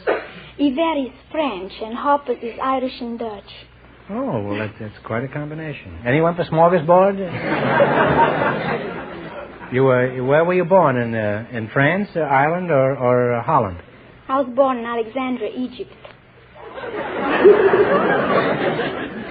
Oh, kid, you've certainly been around, haven't you? Huh? What does your husband do, Yvette? He works at North American Aircraft. On aircraft? Is he a barber? What does he do? He puts things together. He puts things together? What kind of things? Oh, little iron things. Little iron things like what? Metal. Oh, iron is a metal. I never knew that. Huh? You say you're a goat farmer, Mr. I'm a goat dairyman. Oh, a goat. Oh, there is a difference. How many goats do you have at your dairy?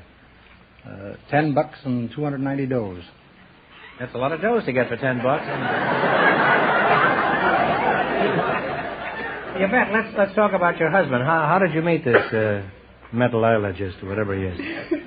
Well, I met him in an elevator, and the way it happened was that we were both on the same floor, and we saw the elevator door open, and there was no bellboy around, so we walked in, and my husband said...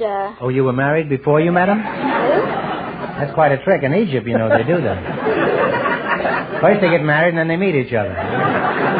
Frequently in a grain elevator. That is, if they know the roads. Now, what happened? Well, he said, well, no bellboy around, let's go in. And I said, okay. Oh, he's pretty snappy with the repartee, wasn't he? So he said, your face sure looks familiar to me. Wait! Secret word. You said face, that's a secret word, so you each win $50. Not bucks, I don't want to say boats, bucks to a goat. Thank you. Well, there you are in the elevator, married. What happened? So he said, you going downstairs? I said, yes. So he pressed the button to go downstairs. And do you know what happened? There was no downstairs button, right? No! In Egypt, the elevators don't have a downstairs button. They only go up, and then they sneak around the corner and come back. The elevator got stuck between the second and third floor, and we were alone.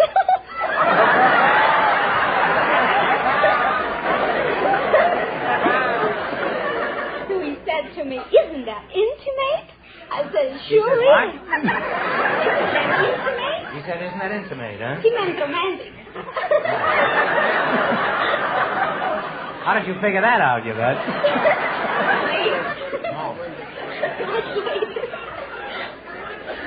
So? This program has now become Guess the Name of That Word. And did all this finally have a happy ending? Oh, wonderful.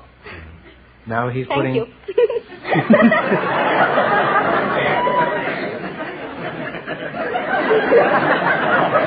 become part of this romance. Now, Yvette, if you'll excuse me, I'm going back to the goats for a minute, huh? How much milk does a goat give in a day? Well, they don't really give it. You have to take it away from them.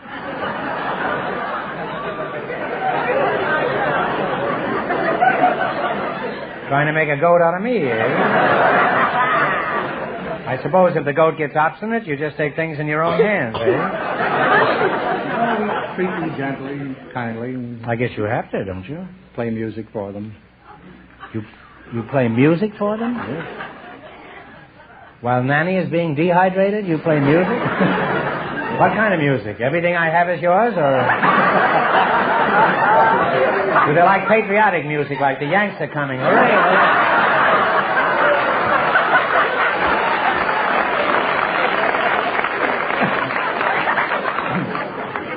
Well, we play anything that happens to be on the radio. I see. They still listen to the radio? They're the only ones, the only survivors that are listening to radio, huh? 40 goats in San Fernando. Wait till Sarnoff hears about this. Did you see my picture in Look magazine this week? No, I haven't seen it. Do you take Look magazine? Well, I don't take it. I buy a copy every week. You're pretty quick on the trigger, aren't you? Maybe your goats ate my picture, huh? Well, I learned a lot about goats tonight, and also about Egypt. Was that where it was? Something, your money's not real.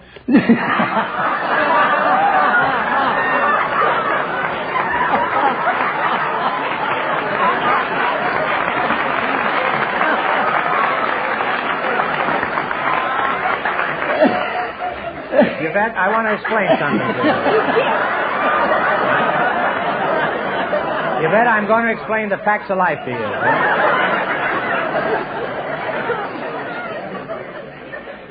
There isn't anything on this show that's real. Plus that, there is a government law that you are not allowed to photograph real money. So on the show, we use this kind of Confederate money, and when the show is over, we will see that you are reimbursed with the real blown-in-the-bottle money. Now,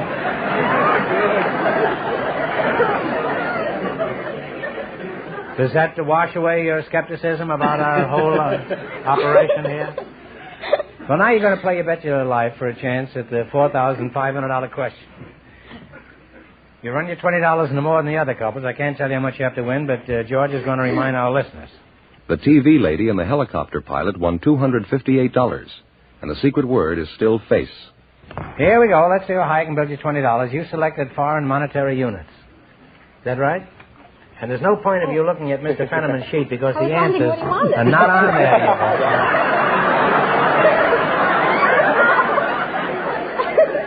These Egyptian tactics will get you nothing. Now, here we go. How much you betting? It's about 18. What is the monetary unit of France? Francs. Frank, you're welcome. That's right. You now have $38. Remember, you're going for $4,500. Now, how much is it? You're right, huh? Oh.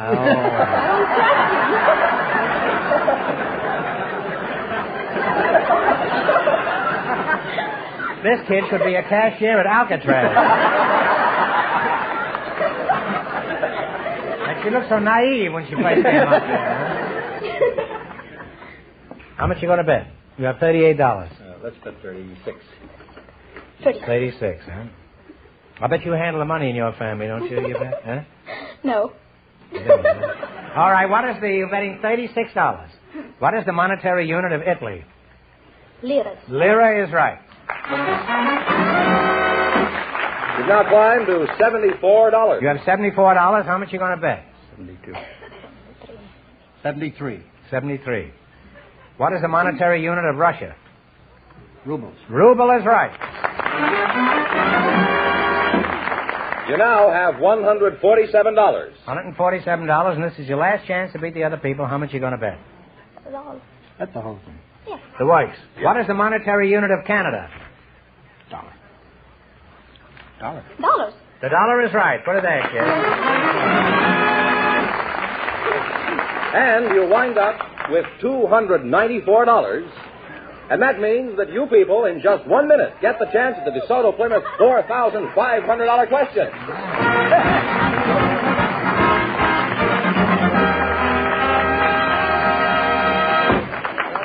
It's here.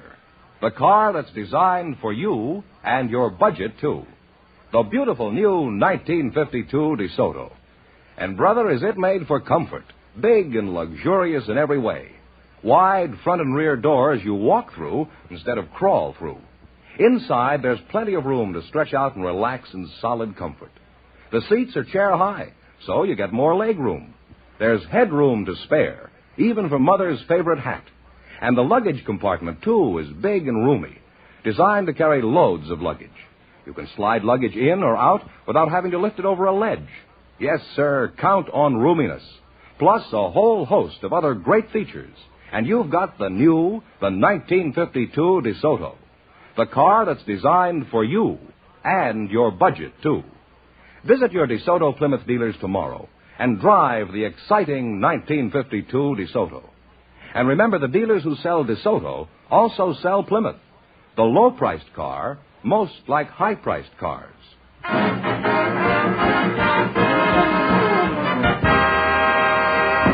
Well, here comes the winning couple, Mrs. Hoppus and the dairyman, all set for the DeSoto Plymouth $4,500 question. Yvette, there was never any question in my mind that you were going to wind up with the most money here tonight. Well, here we go for $4,500. I'll give you 15 seconds to decide on a single answer between you. Think carefully, and please no help from the audience. Here it is. I'm sure everyone has heard of Lady Godiva's famous legendary horseback ride through the streets of an English city. She did it in protest against impossible taxes. For $4,500, tell me, what was the city where this ride took place? You've got 15 seconds. Walk it over.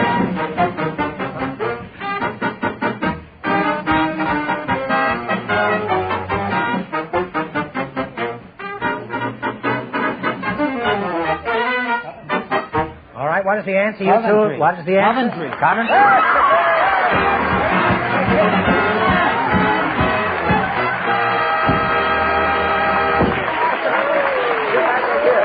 What about me? You don't want to kiss me, huh?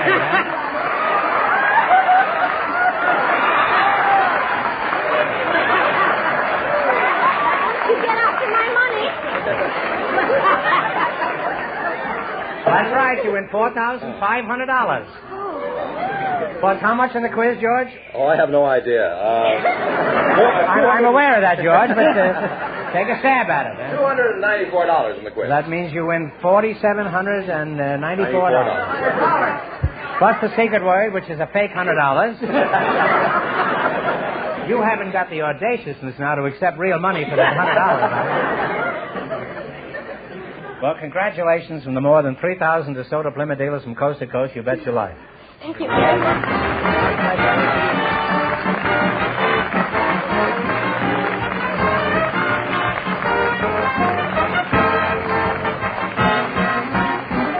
Be sure to tune in again next Wednesday night at the same time for the Groucho Marx Show, when the big question will be worth $1,000.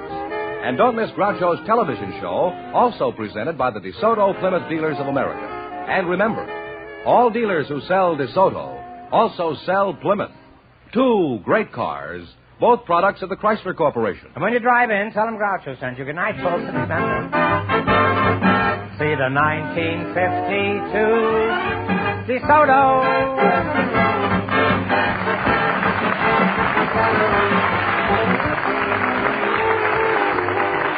Folks, here's a reminder from the National Safety Council. When walking, stop at the curb, look both ways, cross when it's safe. You Bet Your Life, transcribed from Hollywood, is produced by John Goodell. Directed by Robert Dwan and Bernie Smith. Music by Jerry Fielding. This is George Fenneman signing off for the more than 3,000 DeSoto Plymouth dealers from coast to coast.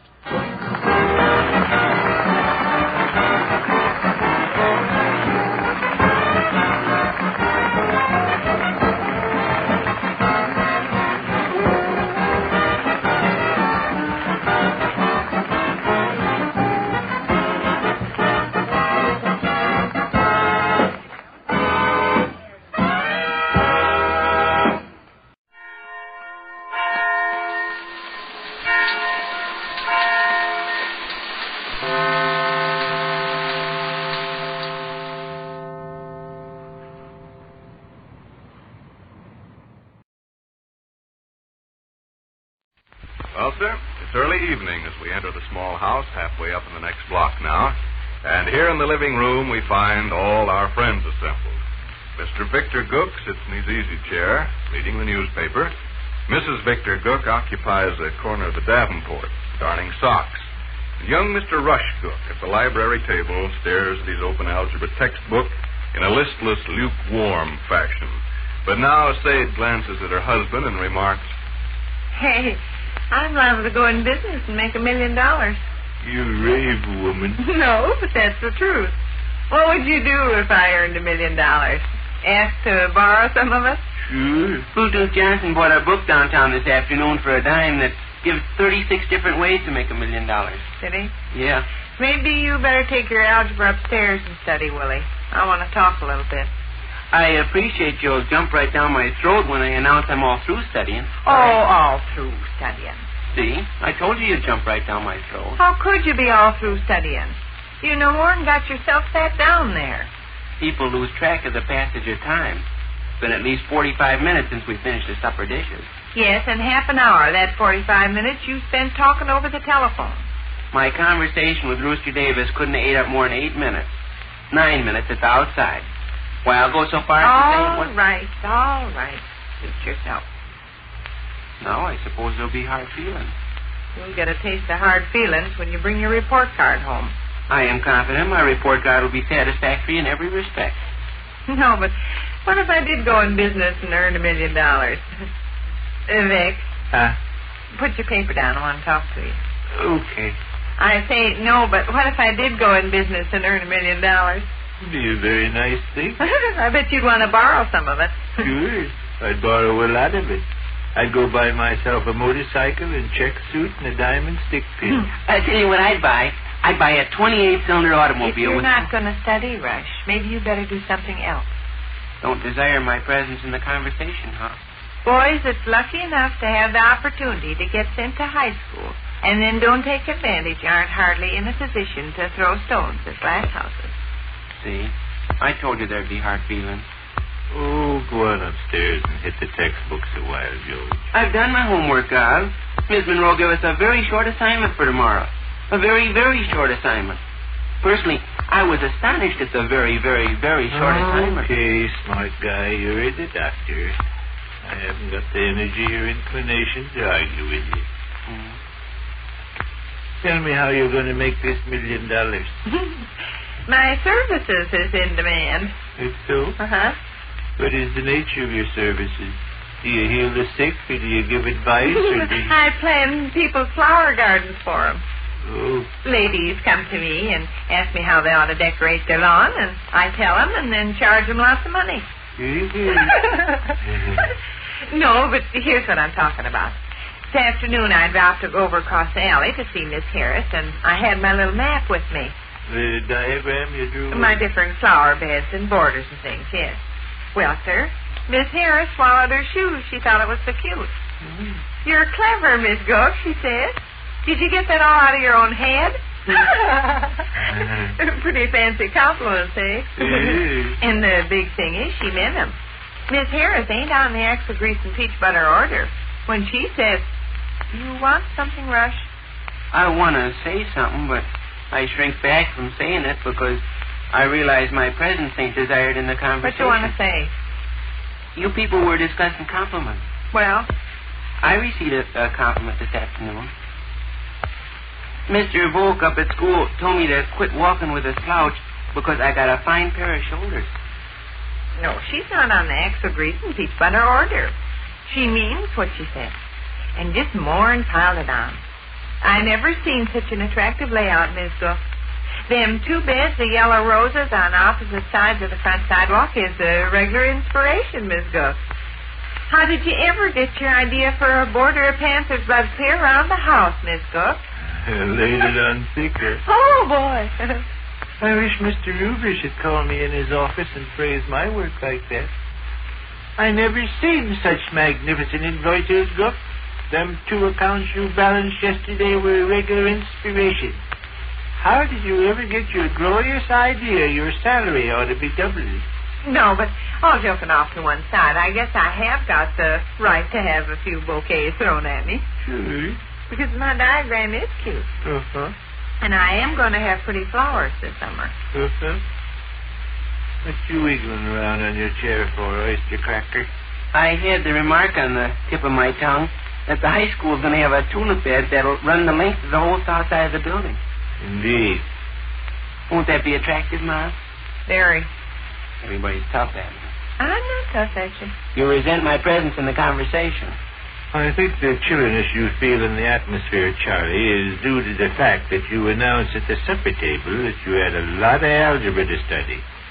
And after sitting down with your book about 4 minutes, you put it aside, announcing you were all through. Your mother and myself find it difficult I to got warm an up to a alibi. guy. Alibi, huh? Yeah. When you're a few years older, you'll learn that alibis are dangerous. I don't mean alibi, I mean excuse. Some wise man or other said once that excuses were the poisons most responsible. I don't mean excuses either. I mean reason. Excuse me. I got a reason for making the statement at the supper table. I had a lot of work. What is it? Well, when Miss Monroe gave us our assignment for tomorrow, she said study 9 pages of the text. But when I looked at my textbook, I discovered that it's mostly reading material. A big bunch of examples and illustrations, and absolutely no problems to solve. Here, let me show you. Never mind. I'll take your word. Will you take my word? It's not only just tonight. Happens every evening of the world. You sit down at that library table and just wait for an excuse to get loose. And you always do get loose. Some kid comes along outside and hollers. Rooster wants you to go to the show. You got big business across the street with Heine Call. Ain't that so? I appreciate Why, I it. bet you haven't studied at home here more than half an hour at a stretch since Christmas vacation. I appreciate it. Person don't like to drive. They're kids. Especially kids as big as you are. Don't look at me for help, Arthur. I see eye to eye with your mother in the matter. Ma Harris figures you're a hot-shot landscape gardener, huh? Oh, boy. Maybe you'll get so famous. She wants me to plant her flowers for her. Eh? Sure, and if lots of ladies ask me, and I charge them all a fee, I'll have a business and maybe earn $1 million. No, but I am going to doctor Miss Harris up an arrangement for her lawn. Thought about it after I got home this afternoon. And this is going to be original. Not like mine with panther's blood and yellow roses, because that'd look like I was an expert that only had the one trick. Tell you what I thought I'd recommend for her. She's got that... The telephone is ringing. Telephone is ringing. It might possibly be Smelly Clark. I expect it's Fred and Ruthie. Answer. Feel like 500? It's all right with me. Invite him to come here. It might possibly be Smelly Clark, He threatened to call. Hello? Yes? Yeah, I believe he is. Just a second. It's Smelly Clark. Very likely.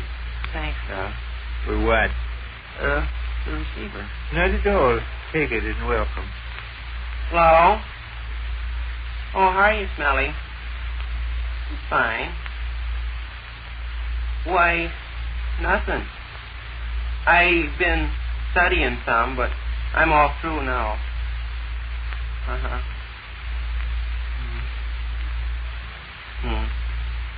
Is that so? Third Lieutenant Stanley among what? Among the man-eating sharks? Uh-huh. Or what? Or defying the finny fiends of the Caspian Sea? Uh-huh. What? Oh, Lady Margaret does that? Uh-huh. Uh-huh. Just a second, Smelly. You people can go right ahead with your conversation if you wanna. Don't pay any attention to me. Just continue right ahead with your discussion. Excuse the delay, Smelly. Oh, yeah, you can always depend on old Third Lieutenant Stanley to do that. Yeah. Excuse me, Smelly. I don't like to cut your telephone conversation short, but I guess I better hang up. Yeah. Okay, Smelly. Bye. Thought I'd better hang up. Oh, rash. You don't have to act like a miserable outcast. I was under the impression. Me and your father ain't going to disown you or nothing. You'll do better with your studying after this, won't you? Sure. That's a straight dope, oil cloth. I'm going to start hitting the textbooks like a house afire. Mighty glad to hear it. May I take my place in the conversation now? Okay. Well, people, I got 16 remarks bottled up. I might as well make them all in a row and catch up with the conversation. You've been talking about flowers, Mom. Here is my opinion.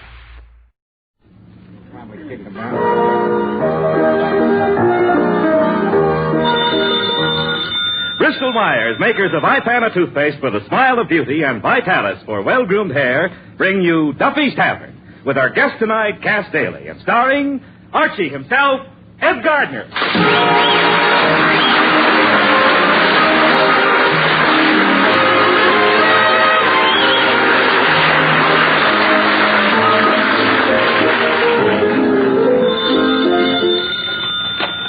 Hello, Duffy's Tavern. Where do you leave me to eat? Archie the manager speaking. Duffy ain't here. Hello, Duffy. Tonight, Cass Daly. Well, she's sort of a Martha Ray, a Betty Hutton, and a Judy Canova, all rolled up into a Marjorie Main. Yeah, one of them hotshot dames, Duffy, full of vim, vigor, and vitality. In fact, they tell me that when a vitamin pill is feeling low, it takes one of her. And what a voice. You ought to hear her new phonograph record, All Right, Louie Dropped the Gun. Yeah, she sings it so loud, Louie could shoot the gun and nobody would hear it. What does she look like? Well, let me put it this way. You know them trick mirrors down at Coney Island? Well, on them, Cass Daly looks beautiful. Worse looking than your daughter? Well, it's hard to say, you know. It'd be kind of a Mexican standoff. Huh? Well, why do you ask that question? You think it's time Miss Duffy got married? I could have told you that 20 years ago. Huh? You willing to put up a dowry of $500 to get her a husband? Really? Duffy, your daughter's got an agent. Did you hear that, Eddie? Duffy is offering $500 to get a guy to marry Miss Duffy. Marry Miss Duffy? Well, that shouldn't be too tough. You don't think so? Oh, they split the atom, didn't they?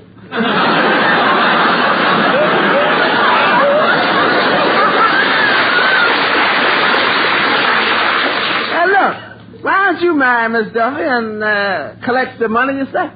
Ah, no, Eddie, her and me ain't got enough in common. You see, I'm a man and she's Miss Duffy.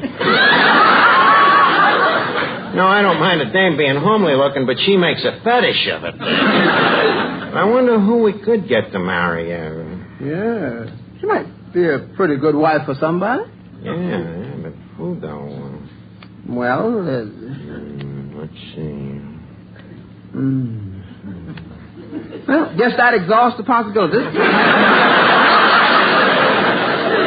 But there must be some crackpot that'd marry her, though.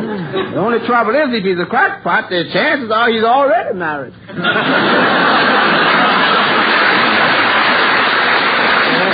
Now, let's see, who could we get? Of course, in a pinch, there's always Tommy Manville.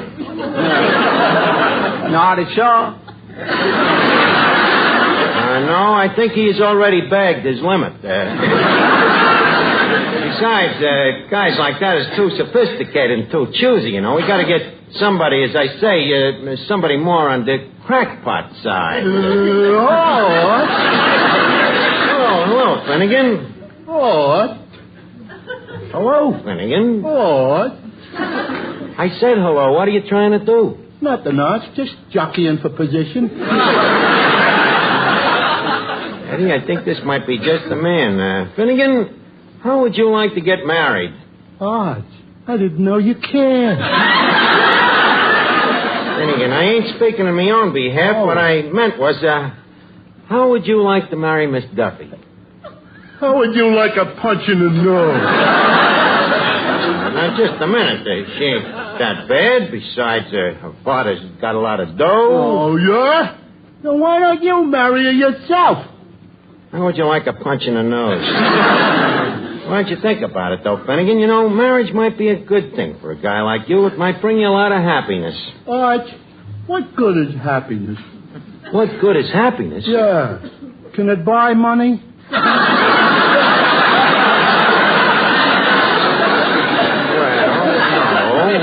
Besides, me father has always been very much against me getting married. He has, really? Well, why does he feel that way? I don't know. Something about civilization. I see what he means. But I still can't help feeling that there's something that, that you and Miss Duffy was meant for each other. How do you figure? Well, it's a cinch you two wasn't meant for anybody else. Very sorry, Art, but you'll have to get another guy. Yeah, but who? Who can I get? Oh, wait a minute. You think she'd be interested in a dentist that owns his own Cadillac? That could be. A guy that has a yacht and about $1 million. $1 million? She certainly would be. Do you know such a guy? No, but I'll keep my eyes open. And I think maybe it'd be better if you kept your mouth shut. Now, let me alone. I gotta get that $500 figured. Well, if you're gonna get it, you better get it fast. That gal ain't getting no younger. You ain't kidding. In fact, she's reached the age where she ain't even getting older. Hey, wait a minute. Ixnay on the conversation. Hey, here she comes. Archie. Oh, hello, Miss Duffy. Guess what? What? I'm thinking of getting engaged. Engaged? What'd you do? Lie about your face? I mean, who are you engaged to? What's the guy's name? Elmer. That figures. This Elmer sounds like just the right man for you, Miss Duffy. But you haven't even seen him. No, but I've seen you. Tell me, what's Elmer's last name? How do I know? We're not married yet. Oh. Well, what makes you think that the guy's intentions are serious? Last night I had to slap him 3 times. He got fresh? No, he didn't.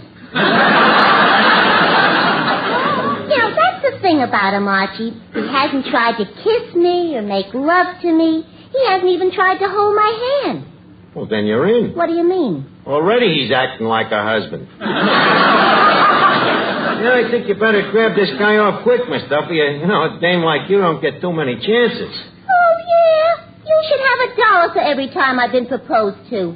Miss Duffy, being asked to play shortstop by the Pitkin Avenue Tigers can hardly be called a proposal. Now tell me, when are you going to see this Elmer again? Oh, he's coming down here tonight. Oh, good. Excuse me a minute.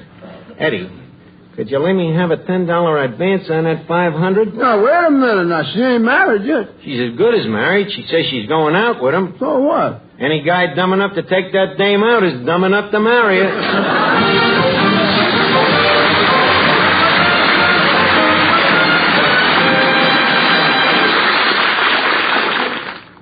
Friends, brush your teeth twice a day with Ipana toothpaste. That's the Ipana way for healthier gums, for brighter teeth, for a sparkling, more beautiful smile.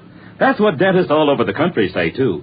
8 out of 10 dentists say the Ipana way works. Try the Ipana way yourself. It's professionally approved dental care. 1, between regular visits to your dentist, brush all tooth surfaces with Ipana toothpaste at least twice a day. 2, massage gums the way your dentist advises to stimulate gum circulation. That's all. But see the difference Ipana toothpaste can make to your teeth, to your smile. Notice Ipana's wonderful flavor, too. How it leaves your mouth fresher, your breath cleaner. You'll really like Ipana and what it can do for you. So get a tube first chance you can. Remember, a good dentifrice like a good dentist is never a luxury. Make the Ipana way your way to healthier gums, brighter teeth, a more sparkling smile. The Ipana smile, the smile of beauty.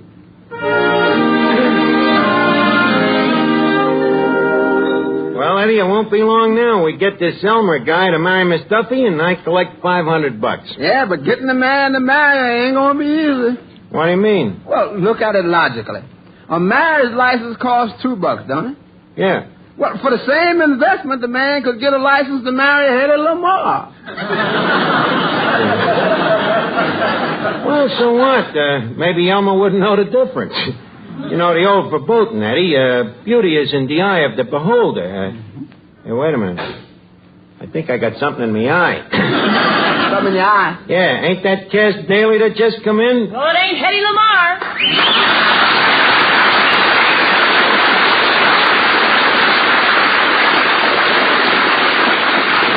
Cass, welcome to the tavern. Here, let me look at you.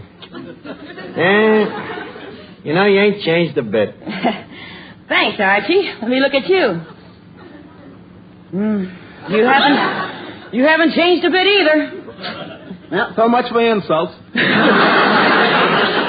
So this is Duffy's Tavern, huh? That's right. You know something, Archie? It reminds me a lot of the inside of the Brown Derby. Inside the Brown Derby, huh? Yeah. A sweatband.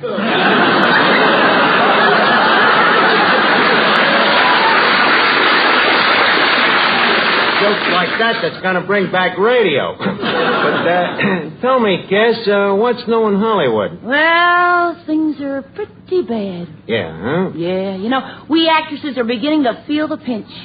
What's new about that?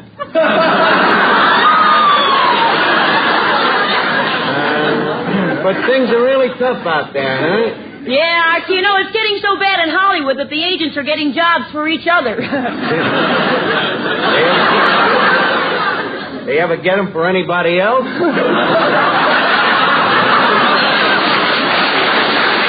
But, what have you got to worry about? You know, you're full of pep and vinegar. You'll always be successful. Well, thanks. Tell me, how do you get all that energy and vitality? Oh, clean living. What a price to pay for success. And from what you told me, Cass, I guess I gave up my movie career in the nick of time. Looks like I'm just as well off being just a plain bartender. You know something? That's what I could never understand, Arch. What? Well, why you gave up a big movie career just to be a bartender? Well, I took a long-range viewpoint. You see, I figured that long after MGM and Paramount have crumbled into the dust, there'll still be drunks.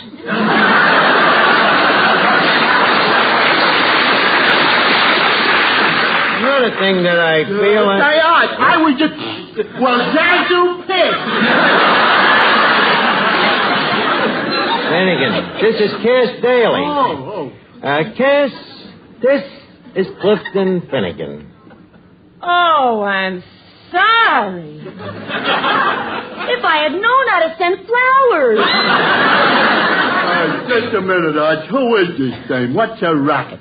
She's a singer. Oh, some racket. You've heard her. It so happens her success ain't only due to her singing, no, Finnegan. She's very clever in a lot of ways. Oh, yeah? Tell me, sister, can you hold your breath till your face turns purple? No. Can you recite Gunga Din backwards? No. Can you whistle Swanee River through your ears? No. Boy, you sure gone a long way with no talent. Finnegan, please stop annoying the customers, will you? Pardon me, Miss Daly, but didn't I see you in the snake pit? Miss Duffy, please. Archie. Yeah? The one that just left. Yeah? Is this his brother?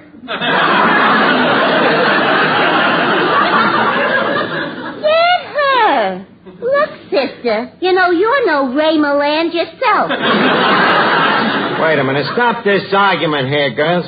Hey, wait a minute.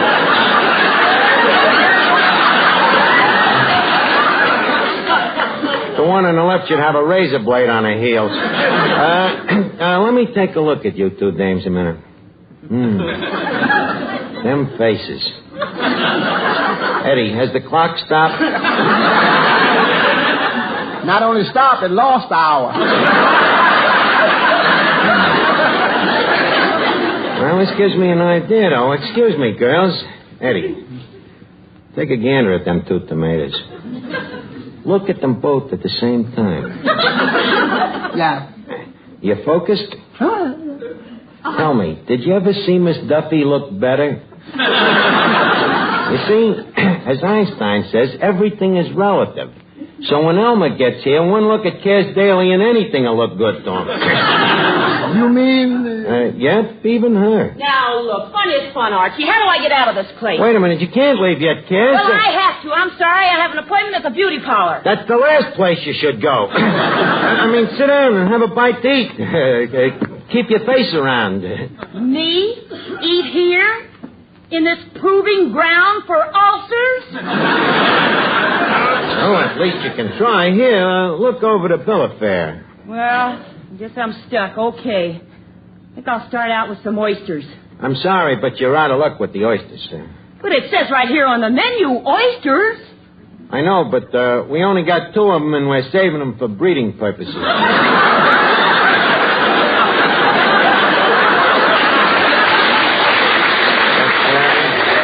Perhaps our mate D can suggest something else.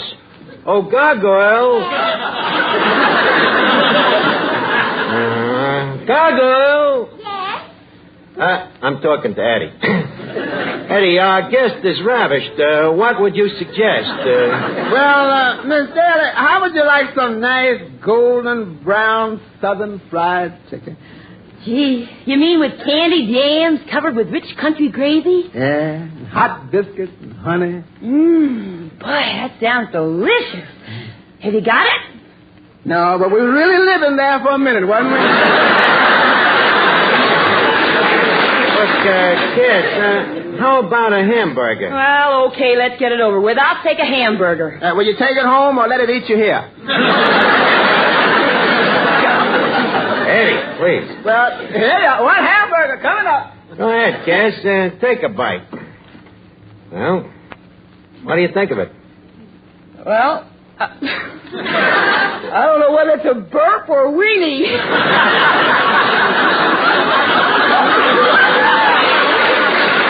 Oh, honey, you did practically all of them, huh? Now, look at here. I got to get out of here. Where you going? Wait a minute. You can't leave yet. I got to get out of here. You got to remember your public, Cass. You can't leave yet. A customer just requested a song. Oh, really? Well, who requested it? Some drunk. Please, Cass, sing something. At least sing something until Elmer gets here, huh? Till Elmer gets here. Well, that's an old expression around here. Let's sing till Elmer gets here. Yeah. Maddie, the music, please. Now, go ahead, sing something, Cass. Okay, Art. Okay, stand back. Here I go. Well, all right, Louie, drop the gun, boy. You're not fooling anyone. Get your horse and stop the run. All right, Louie, drop the gun. Yes. All right, Louie, drop the gun, boy. How can she yell like that with nobody beating her? So get your horse Yes, please. and stop the run. Please, stop the music. Stop the music. Look.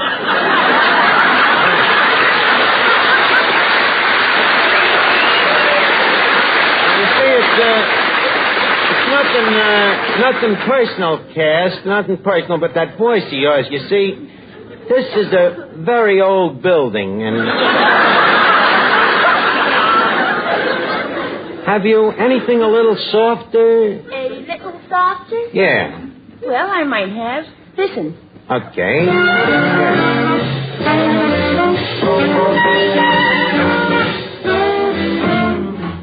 Now here's a story with a moral.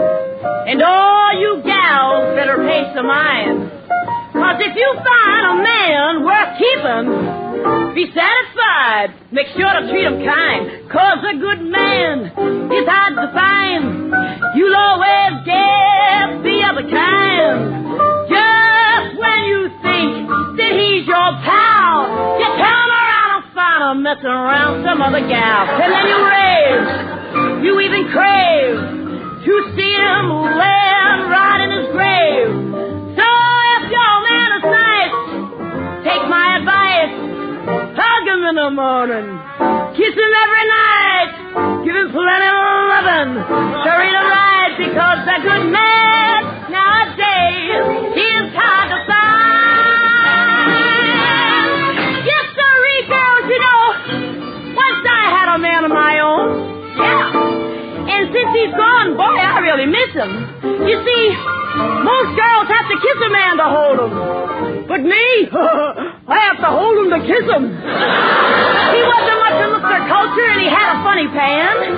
As a matter of fact, he wasn't much of anything, but at least he was a man. And if he comes back to my little bread shack, I'm gonna hug him in the morning, kiss him every night, give him plenty of loving to read him right, because a good man nowadays is hard to find. Yes, sir, he takes an opportunity not for once. And when that once is gone, sister, it's gone forever. So, girls, if you get a man, there's just one but. Keep a smile on your face and keep your big mouth shut. I've learned my lesson now, and everything's fine. And if he comes back, I'll never, never step out of line. Cause I know what to do when the day's through. Gonna hug him in the morning, kiss him every night, give him plenty of loving to read him right. Because a good man nowadays is hard to find.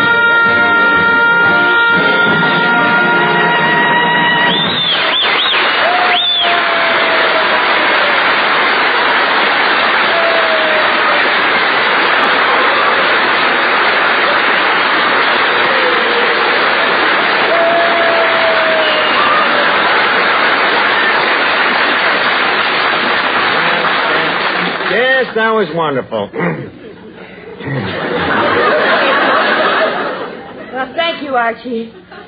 Now let me get out of here. Wait a minute, Kiss, please, come back here. I'm sorry, no more arguments. This time I am leaving. Look, you can't, Kiss. I'll come clean with you. You see, there's a guy coming down here tonight, an eligible bachelor, you see. A bachelor? A bachelor come down here tonight? Well, how peachy. What's he like? Well, he wears pants, and he's alive. Well, that's good enough for me, boy. And he trot out another hamburger.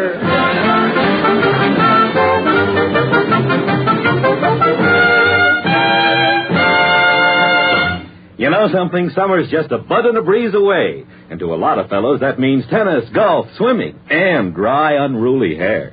Because that's just what happens when sun, wind, and water get working on your hair. But it needn't, you know. Not when you protect your hair with Vitalis and the famous 60-second workout. No hair preparation can give your scalp and hair better protection than Vitalis and the 60-second workout. For the Vitalis formula contains 2 of the same ingredients that many skin specialists prescribe for dry, flaky scalps, plus all the other extras that make your hair more handsome, more healthy looking. So try the Vitalis 60-second workout. Let it prevent scalp and hair dryness, rout flaky dandruff, and give you the best-looking, healthiest-looking hair of head you ever had. You look your best tomorrow if you get a bottle of Vitalis today.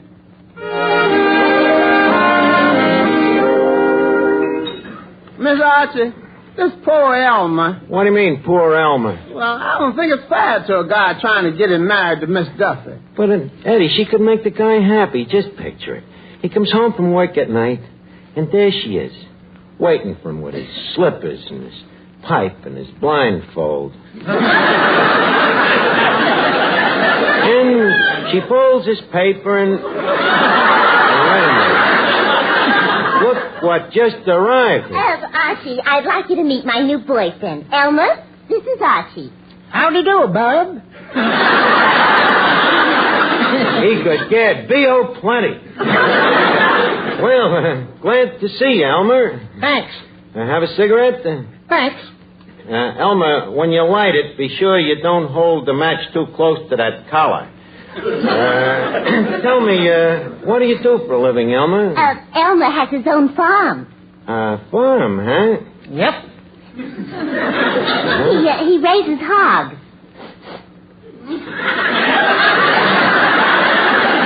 This I could have told you when he came in. Well, make yourself to home, Elmer. What can I offer you? A beer, a bourbon, a bath? Never touch him. Tell me, Elmer, This farm, is it a pretty big farm? Yep. Run it all by yourself there? Yep. Must get pretty lonesome sometimes, don't it? Yep. Especially nights. Yep. This guy sounds like Gary Cooper. Elmer, you say you raise hogs? Mm-hmm. Hogs, cows, chickens, horses. Elmer, have you ever thought of completing this menagerie? Archie, this is very embarrassing. Now, look, young fella, be you hitting for me to marry this gal? I do be. Well, nothing doing. I ain't figuring on getting hitched. Miss Duffy, get out of sight for a minute. I'll handle this. Look, Elmer, what you need on that farm is a woman. A woman to cook your meals, put up the preserves, darn your socks, pull the plow. Pull the plow? I got a horse for that. Don't you ever feel that you'd like to give the horse a day off? And think of them hogs, Elmer. Them hogs need a mother's love, too. Why don't you consider Miss Duffy? No, son, I'm getting on in years. I ain't got long to go. I think I'll just finish it out with the hogs. Besides, I always figured if I got married, I'd like to have something around the farm that looked better than animals. But look at her over there, Elmer. She's real healthy, you know. Good, strong set of teeth. Not too sway back. From what I hear, she ain't had a spavin in years. Sorry, nothing doing. Oh, well, I guess I got to play me ace. Cass? Yeah? Yes, Archie? Come here a minute. Elmer? Yeah? You know how when you're in a cow pasture, the cow pasture on the other side always looks greener? Yep.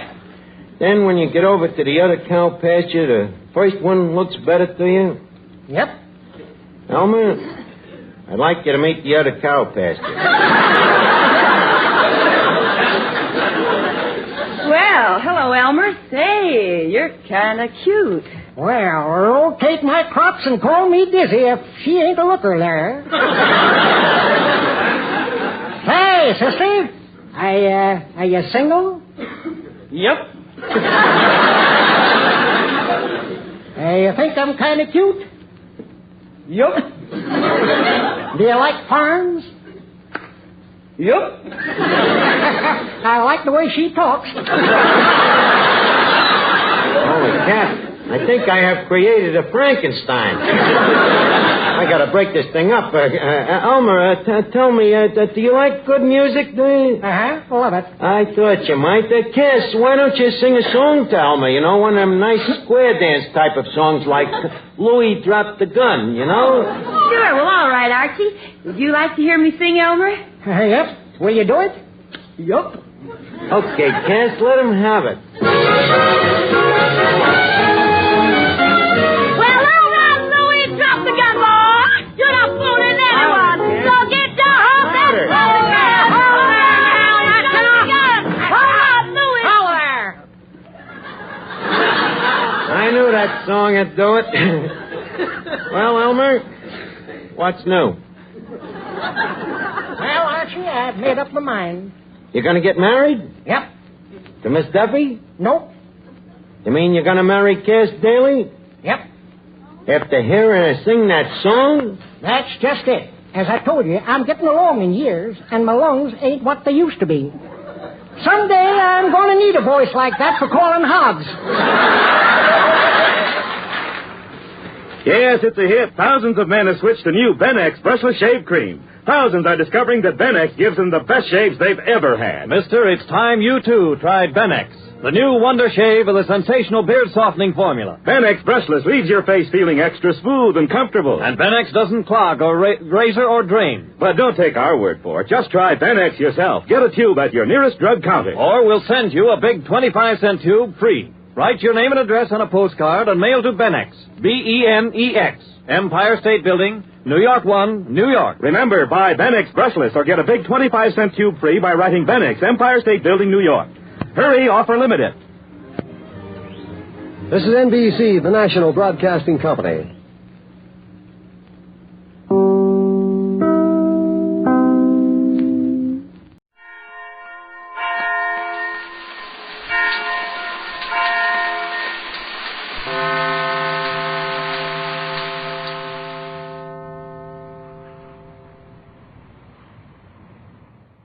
new. It's amazing. It's Prell. P-R-E-L-L. Procter & Gamble's new Radiant Cream Shampoo in the handy tube.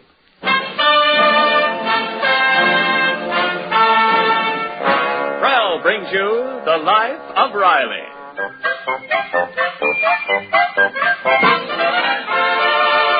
Prell, the shampoo that removes unsightly dandruff in as little as 3 minutes, leaves hair more radiantly clean, radiantly lovely, presents The Life of Riley with William Bendix as Riley.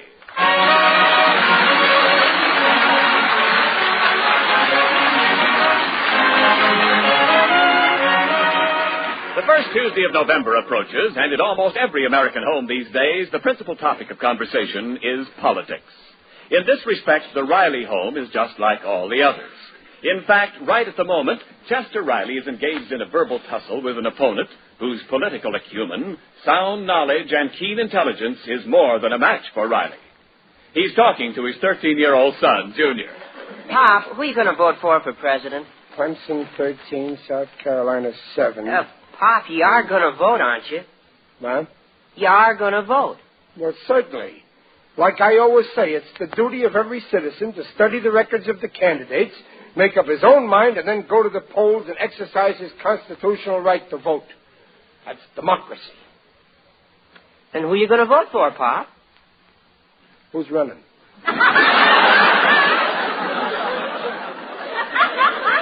Pop, don't you even know who's running? Oh, sure, I know. But it's a secret ballot, so I'm not talking. I ain't ignorant, you know. There's Dewey and Truman and Wallace and Thurman. Well, who's Thurman? Yeah, you see, you don't know as much as you think you do.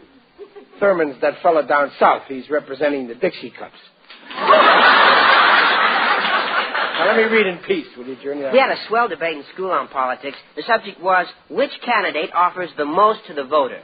That's very interesting. How much are they paying for votes this year? It doesn't mean that, Pop. They don't buy votes. Well, maybe not. But, boy, when I was in politics... Well, you were in politics? Was I? I started when I was still a kid. I was going places. Everybody said I had a good head for politics. Real presidential timber. Oh, I had a great future. Well, why'd you give it up? Well, I met your mother, and I had to choose between marriage and a career. Oh, it's too bad you didn't stick to it. Oh, you said it. If I'd have stuck to politics, who knows? Today I might be in the White House. And if I was president, believe me, there wouldn't be all this talk about war that you hear today. No, sir. First thing I do, I throw a real clam bake in the backyard of the White House. I'd invite all the heads of all the foreign countries. Attlee from England, Stalin from Russia, Chiang Kai-shek from China, and from France, whoever happens to be the premier on that particular day. I can just see it, Junior. While we're toasting each other and nibbling on hors d'oeuvres and canapes, your mother is in the White House kitchen dishing up the grub. And I guarantee the minute they taste her clam chowder, our troubles are over. First thing you know, the French premier is saying, "Ooh la la, Monsieur Riley. You must come to the Champs-Élysées and chomp on our crepe Suzette." And Premier Attlee is saying, "I say, O'Brien, next time you're on the continent, why don't you pop into number 10 Downing Street for tea and trumpets?" And Stalin is saying, "Rilishka, wait till you taste my borscht." Next thing you know, we're all pals, and we get up a little weekly poker game. So one night, maybe I win the Ukraine from Stalin, and the next night he wins Rhode Island from me. We're all so busy being good friends, we just ain't got time to go to war. That's the kind of a president our country missed out on when I gave up my political career. I'm glad you married Mom. But why did you have to give it up? Well, it's a long story, son. You see... Yeah, in here, Peg. Riley, would you please take all the papers and burn them in the incinerator? Oh, yeah, okay, Peg. I'll tell you all about it sometime, son. Well, tell you what, Junior? All about Pop's career in politics. His what? Well, his career. The one he gave up when he married you. Oh, I see. I think I'll go in for politics like Pop did. Well, before you make up your mind, maybe I better give you a few of the highlights of your father's political career. Well, was it in Brooklyn? Mm-hmm. Happened when your father was courting me. Oh, the poor dear didn't have a job, and my father didn't exactly approve of him. I remember one night back in Brooklyn, we were sitting in my room.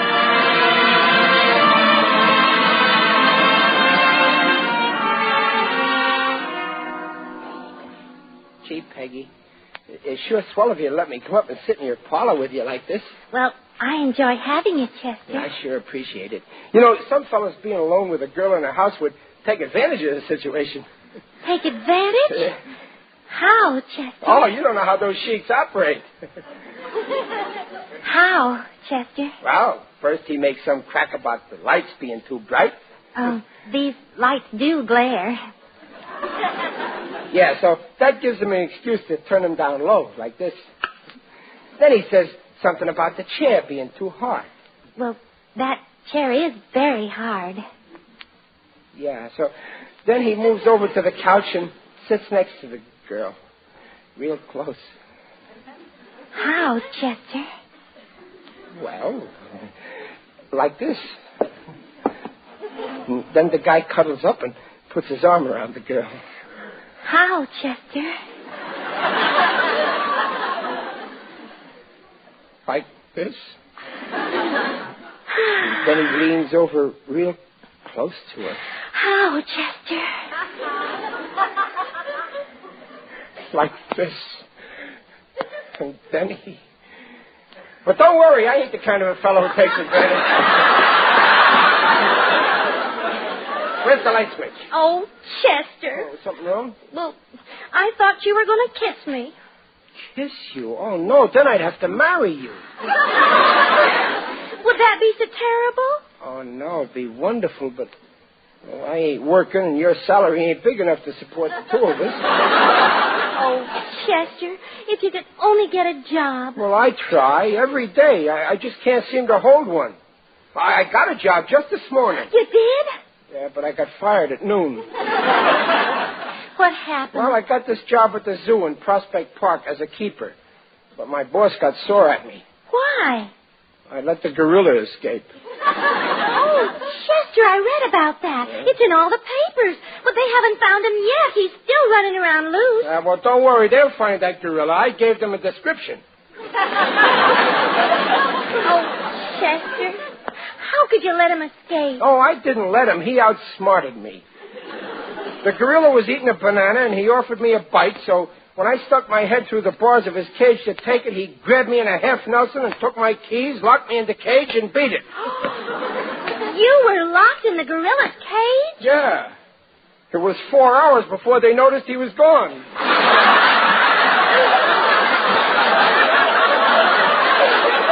Well, don't you worry, Chester. You'll get a good job soon. Oh, I hope so, and then maybe your father would like me a little more. I hate having to hide in your closet every time he comes home unexpected. Peggy, you're sure he's gone for the evening? I don't worry. He's gone to a meeting in his political club. Well, I don't really mind hiding as long as I can be with you. Anyway, the experience will come in handy after we're married to get rid of bill collector. Oh, Chester, you're cute. I know. Oh, you know, Chester, sometimes... Peggy! My father. What's he doing then? Quick, in the closet. Okay.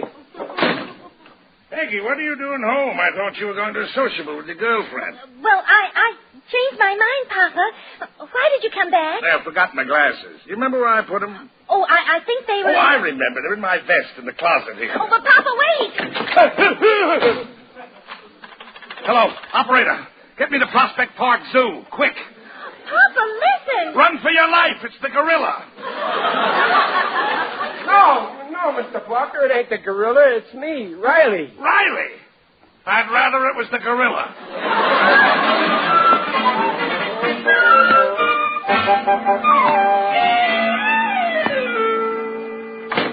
Hello, Mom. Why, Chester, what are you doing home so early? I thought you were going to visit your sweetheart. Well, I did, but old man Blocker threw me out. What? And you let him? Yeah. Oh, I'm ashamed of you. What are you, a man or a mouse, you big ape?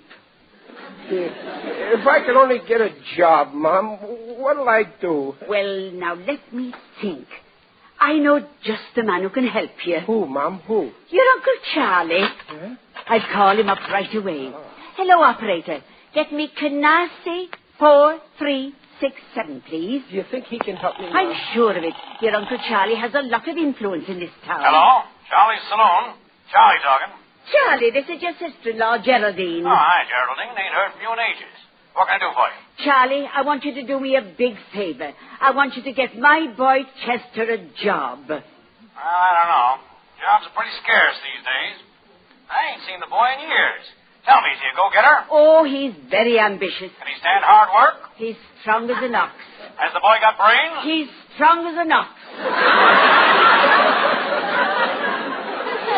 I'm telling him, Mom. He'll do anything, Charlie. Okay, I'll tell you what. Have him report at Kennedy's headquarters tomorrow.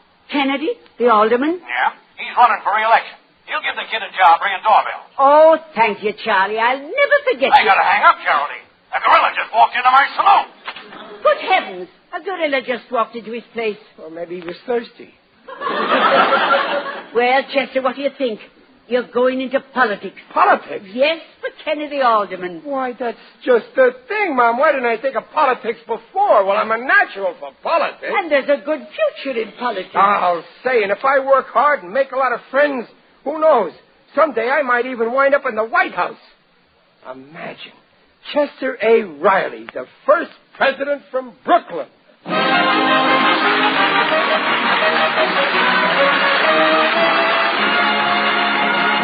we'll bring you the second act of The Life of Riley in just a moment. There's a radiant air about your hair when you use Prel. Yes, there's a radiant air about your hair when you use Prel, Procter & Gamble's wonderful new Radiant Cream Shampoo in the handy tube. You'll love the way your hair glows with glamorous radiance the very first time you use this amazing cream shampoo. You see, Prel's exclusive Radiant Cream formula leaves hair more gloriously radiant than any soap shampoo you've ever used. It can't leave a cloud of soap film to dull the natural highlights of your hair. Prel leaves hair softer, sleeker too, more caressable, and so easy to manage.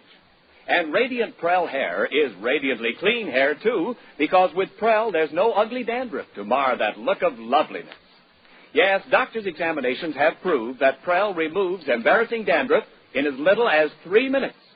So give your hair that radiant air. Buy Prel, the Radiant Cream Shampoo. P-R-E-L-L, Prel Shampoo. Buy Prel. And now back to The Life of Riley with William Bendix as Riley. Did Pop get the job with Alderman Kennedy? Oh, yes. They put him on the payroll, thanks to Uncle Charlie. Well, that's what they call patronage. Well, yes, the alderman was one of Uncle Charlie's patrons. Well, anyway, your father got this job, but I didn't know it at the time.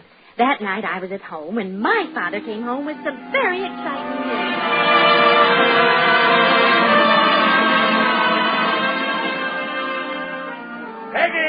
Peggy, where are you? Here I am, Papa. Peggy, congratulate me, child. You're looking at the next alderman from Ward 7. Alderman, you, Papa? I just got the news. The Citizens Reform League wants me to run on an independent ticket. Throw that crook Kennedy out on his ear. Oh, I'm so glad, Papa. And you'll win. I know you'll win. Oh, you bet I will.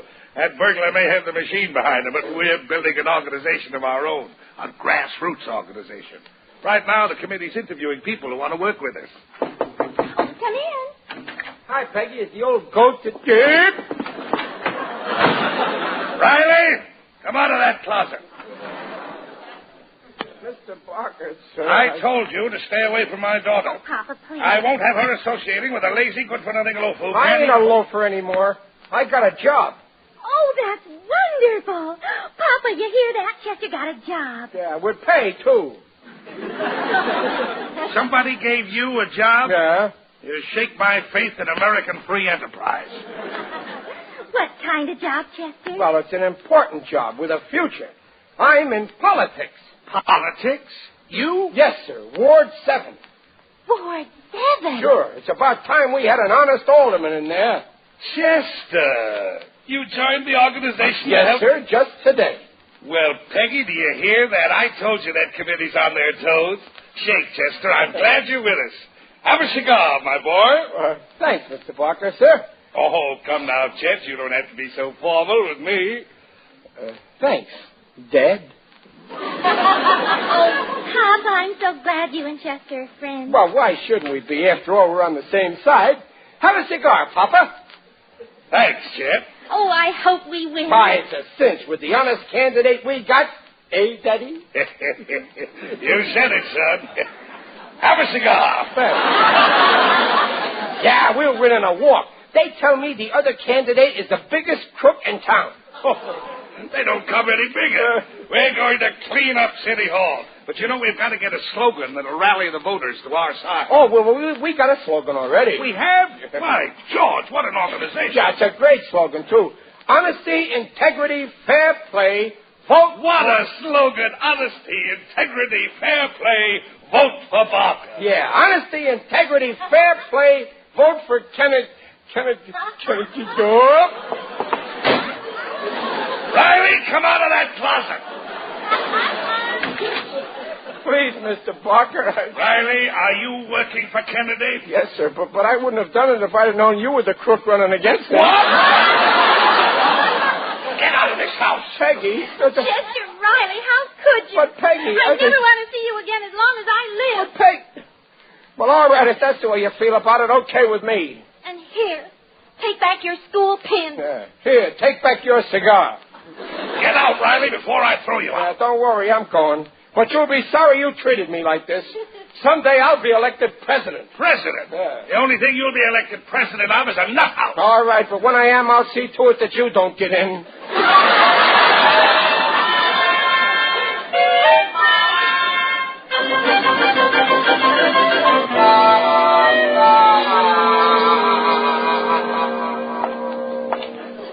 What a job. Going from door to door. I'll never get to be president this way. Well, I might as well try this place. Good afternoon. I'm campaigning for Alderman Kennedy. I'm trying to dig up voters. You've come to the right place. I'm Digby Odell, the friendly undertaker. Oh, hello, Mr. Odell.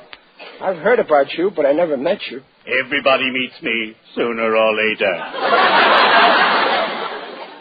Are you going to vote for Mr. Kennedy? Oh, yes. He did me a good turn once. He used his influence to remove a traffic sign outside my business establishment. I didn't like what it said. What did the sign say? Dead end. Okay, Mr. Odell, I'll put you down for a sure vote. Thanks. You don't seem very enthusiastic, young man. Oh, it ain't that, but I got troubles, Mr. Odell. It's my girl, Peg Barker. Peg Barker? Yeah. Oh, yes, I know the dear little lady.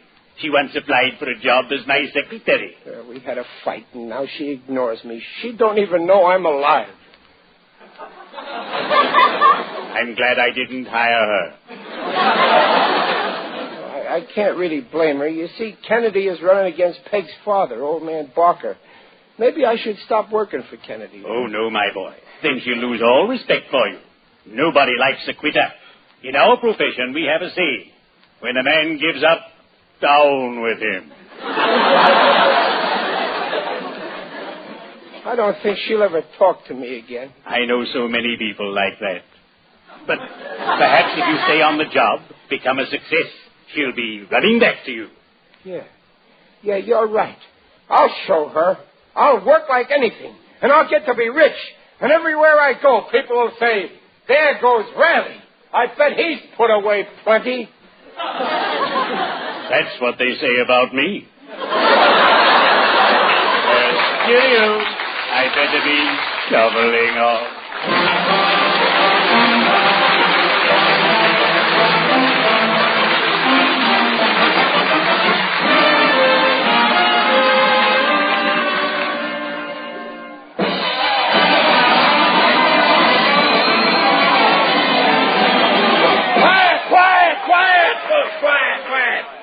Folks, I want to announce that immediately after the next speaker, thanks to the courtesy of yours truly, Alderman Casby Kennedy, beer will be served in the back room absolutely free. How about pretzels? Throw that communist out! Hey, Joe. Yeah, boss? Is Riley here with the congressman yet? You were supposed to pick him up at the station. No, he ain't here. Oh, yeah, there he is. I see him coming. Okay, I'll introduce him. The crowd's getting restless. I know. Me and the boys had to slug 3 of them. Friends and neighbors, it's my privilege and honor to introduce to you a man who has come all the way from Jersey City to speak to you in my behalf. A man who has devoted his whole life to public service, and a great American, a great statesman, ex-Congressman Joe Brentle. Yeah, here I am, Alderman. Brentle? Hiya, boy. Brindle's right here, kid, right here. What happened? Good old Charlie, I'm for Charlie. It ain't my fault. He insisted on stopping in and saying hello to my Uncle Charlie. Uncle Charlie. Hey! Uncle Charlie. Let him talk. What do we do now? Let me speak, boss. Don't be a fool. Well, I'll make good for you. Honest, this is my big chance. Well, you can't speak. Yes, I can speak. I'll show you. Voters of the 7th Ward. Come back here. Okay, Riley, I'm on the spot, but this better be good or else. Fellow citizens, I want to take this opportunity to tell you why you should re-elect Casper Kennedy for alderman. Good work, kid. Keep it up. Let me tell you a few facts. You voters are all family men. A good point, Riley. And so is Casper Kennedy. He understands the problems of family men. He ought to. Why, he's been married 5 times and he has 5 families. And another thing. Alderman Kennedy will save you taxpayers money. That's better, Riley. He knows how to save. For the last 5 years he's been alderman, his salary was only $40 a week. But I happen to know that out of this salary, he's managed to save $300,000. That's the kind of a man Kennedy is. Riley, get off this platform. So when you go to the polls tomorrow, who are you going to vote for? Let's hear you say it. No, don't say it. Riley, you. No, okay, boys, let him have it. I wasn't fair. No, don't hit me.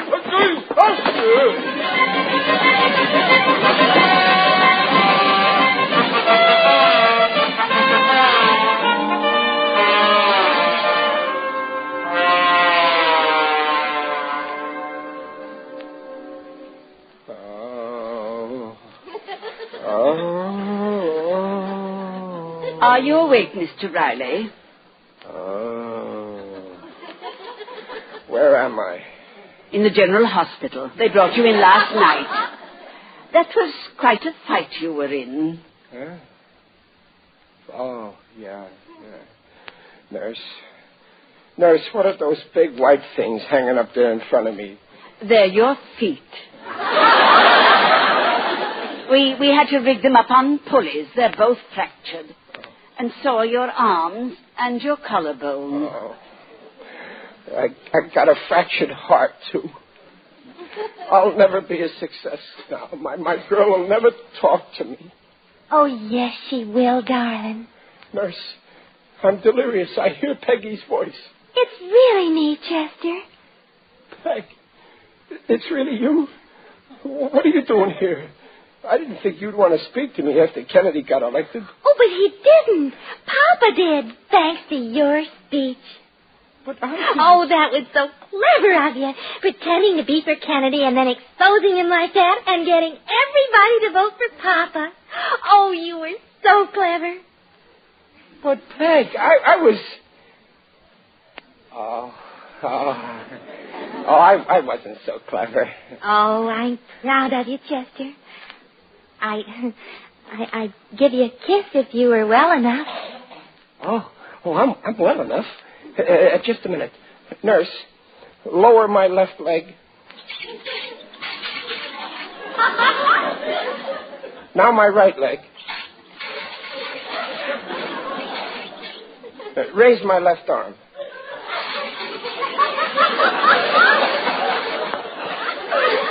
Now my right arm.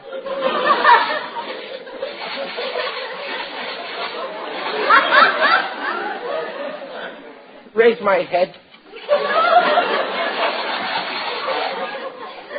Higher.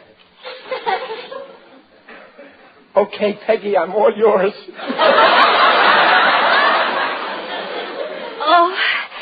Oh, Chester. That was nothing. Wait till they take the bandages off my lips.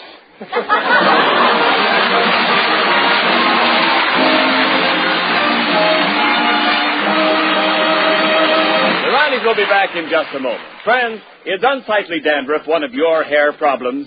Then you'll love Prel, Procter & Gamble's amazing new Radiant Cream Shampoo in the handy tube. Yes, Prel is specially made to leave hair both radiantly lovely and radiantly clean, because Prel removes unsightly dandruff in as little as 3 minutes. Doctors' examinations proved it. In most cases, even stubborn dandruff was controlled by only 2 shampoos a week. Yes, Prel leaves hair and scalp feeling really fresh, really clean. And remember, Prel's economical, too. It goes farther than any known shampoo, cream, or liquid, because it's more concentrated. Prove it for yourself. Try Prel. P-R-E-L-L, Prel Shampoo. Leaves hair radiant, gleaming bright. Not a bit of dandruff is in sight. Comes in a tube, handy too. P-R-E-L-L, Prel Shampoo.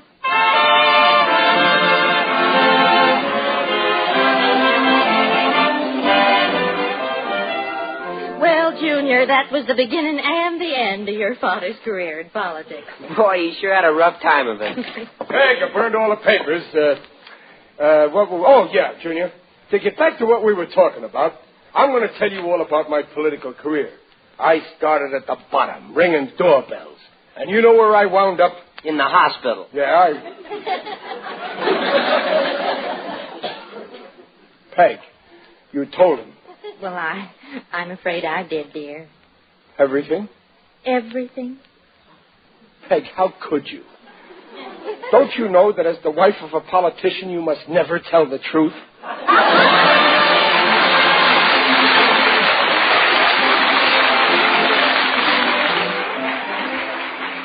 Folks, this is Riley, alias William Bendix. All of us who are eligible have a sacred duty to ourselves and our children to vote on Election Day, Tuesday, November 2nd. Under our system of government, we have the right to speak our minds, and voting is an opportunity that none of us can afford to miss. It is our way of protecting the most valuable of American heritages, our freedom. Good night.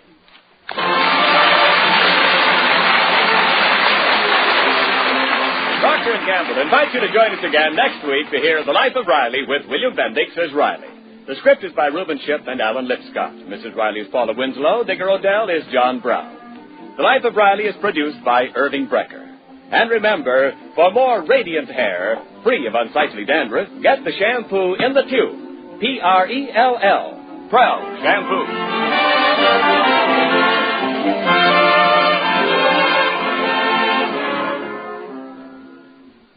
Oh, how I hate to wash this dreamy sweater. It's so pretty and soft and woolly. Don't worry, it's safe in snow. Yes, safe in wonderful ivory snow. Lovely sweaters can stay lovely longer with ivory snow. Your hands will tell you why. Just wash dishes with ivory snow as millions do. When you see how ivory snow pampers your hands, you'll know it's extra kind of pretty woolens. Ivory snow care keeps them fluffy, helps protect washable colors and guard against shrinkage. And remember, ivory snow is the only soap both ivory mild and granulated for efficiency. There's no other soap like it. So keep your lovely sweaters lovely longer with wonderful ivory snow. This is Ken Niles reminding you to listen again next Friday when Procter & Gamble brings you a full hour of entertainment. First, Red Skelton, and then The Life of Riley. Good night. This is NBC, the National Broadcasting Company.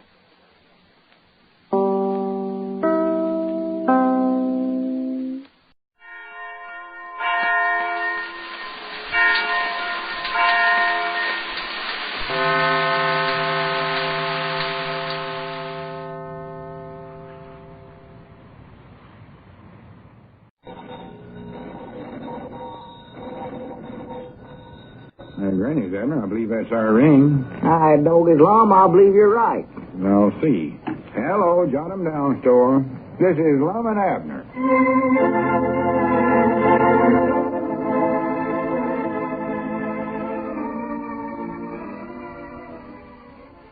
Now, let's see what's going on down in Pine Ridge. Well, Cedric is still encamped in his tent in front of the Jot 'em Down store. He thinks he's establishing a residence that he can trade in for one of the proposed Wonderful World apartments, and no one is able to convince him that a tent is not of sufficient value for this purpose. And so far, Lum and Abner have failed to find a way to make him move, because it so happens that Cedric owns the small strip of ground in front of the store. As we look in on the little community today, we find Abner in the Jot 'em Down store and library. Lum has just entered. Listen. Granny's Abner, that's the last straw. Huh? Oh, howdy, Lum. What's the trouble? Look what Cedric's done now. Huh? Put up a clothesline and hung his washing on it right in front of our store. Oh, yeah, I seen that. He borrowed a bucket and some water in here just a while ago. If that ain't a disgraceful sight, I never seen one. No. But he has to bend down and duck under the washing to get in the store. Oh, yeah, right in front of the door. And what's worse, he's got a couple of them stakes, you know, he drilled down there? Yeah. Right where you have to step over them. I tripped on one of them just now. Well, did you hurt yourself? No, but I wish I had. Then I could lasso him, little varmint. Well, I'll say one thing for him. He's making a heap of money out there. Making money? Why, sure. Didn't you see that lemonade stand he's put up in his tent? No, all I could see was washing. Oh, no, he's got a lemonade stand. And he's doing good with it, too. You know, sells lemonade to all them curious folks that stop to see what the tent's for. He's got a crowd around there right now all the time. Yeah, I know it, but I'll put a stop to that. Well, how can you, Lum? It's his property. We sold that little strip of ground to him, and he won't give it up for $1,000,000 or $1,000. Well, I've studied up something that'll get it away from him. At least I think it'll work. Well, good. What is it? You'll see in just a minute. I got to call up Luke Spears. Luke Spears? Well, what's he got to do with it? You see. I don't know why I never thought of this before. Well, come on now. Tell me, Lum. What is it? Now, tell me. Hello, is this you, Luke? This is Lum. Lum Adder. Oh, what, Luke? Yeah. Oh, just tolerably, Luke. Hey, listen, how much will you take for that pinball machine you got at the restaurant there? Pinball machine? I know it ain't new. I don't care if the paint's wore off. How much will you take for it?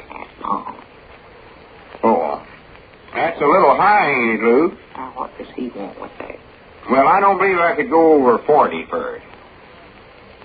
Well, all right, 45 then. Getting more childish every day. Well, I need it right away, just as soon as I can get it, Luke.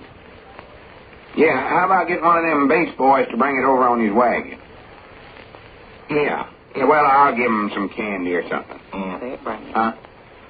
Well, send the bill along, and I'll send the money back with whoever brings it. All right, Luke, much obliged. Goodbye. Mom, you ain't going to start playing that pinball machine, are you, at your age? No, of course not. Can't you see what I'm doing? I got an interior motive. Well, now, if you just want to play that machine... Huh? You got what, Mom? Interior motive. Oh, never mind. I ain't got time to explain that to you. Well, maybe you got that when you tripped over that tent stake. Where does it hurt you, Mom? Don't hurt no place. Interior motive just means that I got a reason for doing what I done just now. Reason? And this is the reason. You know that Cedric would rather play the pinball machine than one thing in the world. Oh, yeah, he just loves it. Just loves it. So I'm going to put it right up close to the front of the store where he can see it. But I ain't going to let him play it. You ain't? No, I'll put up a sign, minors and boys of Cedric's age not allowed to play. And Cedric will start staring at the machine, and his mouth will start watering, and finally he'll get himself so anxious to play it that he'll do might nigh anything. And that's when we step in. Step in where? His tent? No, I mean that's when we make a deal with him. Oh. We'll let him play the machine if he'll sell the property back to us. All right, doggies, that's a good idea, Lum. That'll work. Yeah. Wonderful idea. I know it'll work. Well, sure. Can't miss. Oh, no, not the way that boy loves and admires a pinball machine. Wait a minute. There comes Squire Skingham. Look at old Squire. He has to duck under Cedric's clothesline there. Look at him. He hates to do that. Might not knock his hat off. He can't strut when he's been over that way. No. That's why he ain't been in lately. Well, I don't know. I think he's sort of mad because we're using Dodge and needs his money for Mousie's apartment outie. Oh. Instead of spending it on some of them crooked ideas Squire kept bringing him. It's just about what it is. And I'm glad he ain't in on this no way. Mind out. Here it comes. Well, howdy, Squire. Yeah, come on back, Squire. Yes, gentlemen. What can we do for you today, Squire? Oh, nothing, not a thing, Lum. I just dropped in for a little friendly chat. Well, sit down. Yeah, thank you, Lum, thank you. Well, that's quite a thing you have out there in front of the store, or rather, Cedric has. Yeah, it's disgusting. But he ain't going to be there much longer, I can tell you that. No, sir, him and his tent and his washing's just as good as gone right now. Well, I'm sorry to hear that Cedric was making quite a good thing out of that. An enterprising lad, that Cedric is. Oh, he's enterprising, all right, but he picked out an awful poor place to enterprise. Well, on the contrary, Lum, I'd say it was an excellent place. Advantageously located for business purposes, you know. Draws large crowds. As a matter of fact, I've taken advantage of it myself. What do you mean, Squire? Well, I just purchased advertising space on the side of the tent there to display a few of my real estate ads. For goodness sakes. I also paid Cedric an additional sum to pass out my insurance cards to those visiting the tent. Yeah, I might have known you'd figure out something like that. I doggy that Cedric's going to get to be a millionaire if he keeps this up, you know. Oh, yes, indeed, an enterprising lad.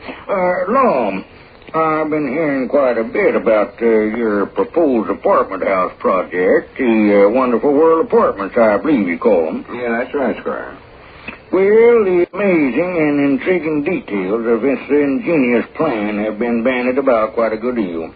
And I must say, Lum, I believe you hit upon a great thing. It's a great thing. Well, thank you, Squire. Of course, Mousy Gray deserves most of the credit. It was his idea, mostly, with my help, naturally. Oh, naturally, yes. Well, I consider it to be one of the most significant steps forward in the social and economic life of our beloved little community. And I hope that you're doing everything possible, Lum, to facilitate its construction at an early date. Oh, yeah, we're facilitating it to beat everything. There's just one thing, Lum. Now, before you get yourself committed to contracts and one thing and another that goes along with a building of that kind, are you sure that check that Dodge and E. Smith gave to Pine Ridge is good? I'm sure it's good. Yes, now, Lum, we must not overlook the fact that Dodge and E. Smith was, he was a man who failed to live within the law. In other words, a crook, you know. Well, yeah, he was, but he ain't no more. He reformed himself. Yes, sir, reformed. Done a good job of it, too. He got to fooling around that wonderful world idea and preaching honesty and one thing and another till he got to believing it himself. Well, yes, I know he said that, Lum. I just wondered if he was sincere. Well, as far as the check's concerned, you don't need to worry none about that. Yeah. I've done taken that to the bank and it went through and we got the money. You have? Yeah, it's on deposit in our name. That's all I wanted to know. I'm awfully glad to know that, Lum. I'm happy to hear that Diogenes is a redeemed man. Yes, indeed, happy to hear it. Now, all you have to worry about now, Lum, is just securing a reliable builder. That's very difficult to find these days. Yeah. Oh, my, yes, extremely difficult. Many's a building's been ruined merely because of unreliable contractors. I never know that. What building's been ruined, Squire? Why, I know that you've heard of the Leaning Tower of Pisa, haven't you? Leaning Tower of Pisa? I don't believe I've ever heard of it, Squire. Well, there you are. This huge, magnificent structure that cost millions of dollars all of a sudden started leaning to one side. And why? Unreliable contractors. Strange. We don't want to get a contractor like that building these apartments. Oh, no. Thing leaning over that way. No, that's what you have to watch, Lum. You haven't hired a contractor yet, have you? No, we ain't, Squire. I don't want to get him. Where's he at? Well, I don't know exactly, Lum, but I don't think that you'd have the misfortune to find him, but you might find one just as bad if you're not careful. Huh? No, I saw him, Lum. I don't know what you'll do about a contractor. I don't know we ain't even thought about it much, Squire. You don't know where we can get a good, reliable one, do you? No, I don't. Don't have the least idea. Now, wait a minute. By George, I think you're in luck, Lum. Where? Yes, sir. I don't know how this came to me, but I just happen to remember an acquaintance of mine, a grand old friend. He's just recently taken up residence at the county seat. Is he a builder? Oh, one of the best. Well, you've heard of the Empire State Building in New York, haven't you? Granny, did he build that? Did he build it? What a question. Now, I don't know whether we can get him or not, Lum, but I'd be glad to sound him out on it for you. You don't reckon he'd be too busy? Oh, no, tut. You see, he's retired, but he likes to get back into the Hornets once in a while. And as I recall, apartments were always his specialty. He would be the ideal man to get if we could. Granny, that sounds good. How about his price, though? Reckon that'd be pretty high, wouldn't it? Well, ordinarily, yes, but I know because of our great friendship and because of the nature of this wonderful world apartment idea that he might be willing to take this job for a very nominal fee. Granny, that settles this, Squire. He's the fellow we need. Will you try to get him first? Well, I'll be glad to. Anything I can do to help Pine Ridge, you know me. In fact, I'll go right over to the place now and drop him a line. Well, good for you, Squire. Granny, this is our lucky day. Oh, yes, indeed, Lum. A great stroke of good fortune. Mr. Lum. There's Cedric again. Oh, go away, Cedric. You can't borrow nothing from us today. No, sir. Don't want to borrow nothing. I just want to show you something in my tent. We don't want to see it, Cedric. Well, this is something awful good. I paid for it with all the money I've been making today. Come on, look at it. We ain't interested. I'll let you play it free. Play it? Yes, Mom. The little bass boy just sold me the pinball machine.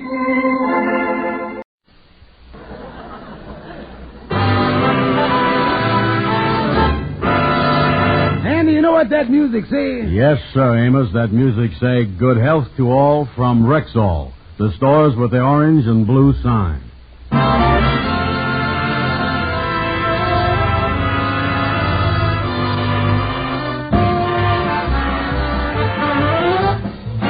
Yes, 10,000 independent Rexall druggists at the stores with the orange and blue sign bring you the Amos and Andy Show, written by Joe Connolly and Bob Mosier, featuring Ernestine Wade, Johnny Lee, Amanda Randolph, Tommy Moore, Corny Anderson, Jeff Alexander's music, yours truly, Harlow Wilcox, and starring radio's all-time favorites, Freeman Gosden and Charles Correll. Amos and Andy!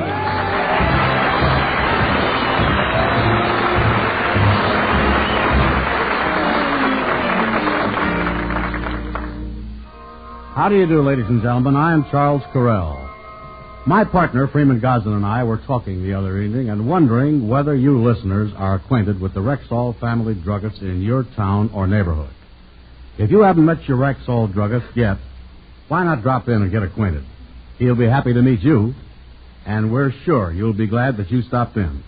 And when you do, just tell him that Amos and Andy asked you to go in and say hello. We'd appreciate it. Thank you.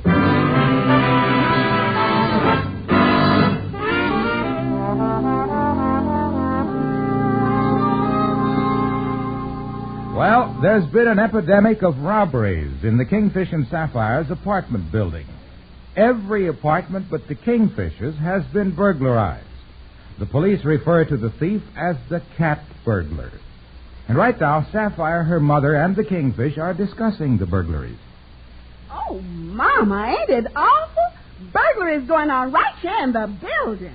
And Sapphire, would it be awful if I got up in the middle of the night and come face to face with the cat burglar? Yeah, we're probably fighting the boy out of 8 of his 9 lives, didn't we? Either that or he'd have kittens on the landing.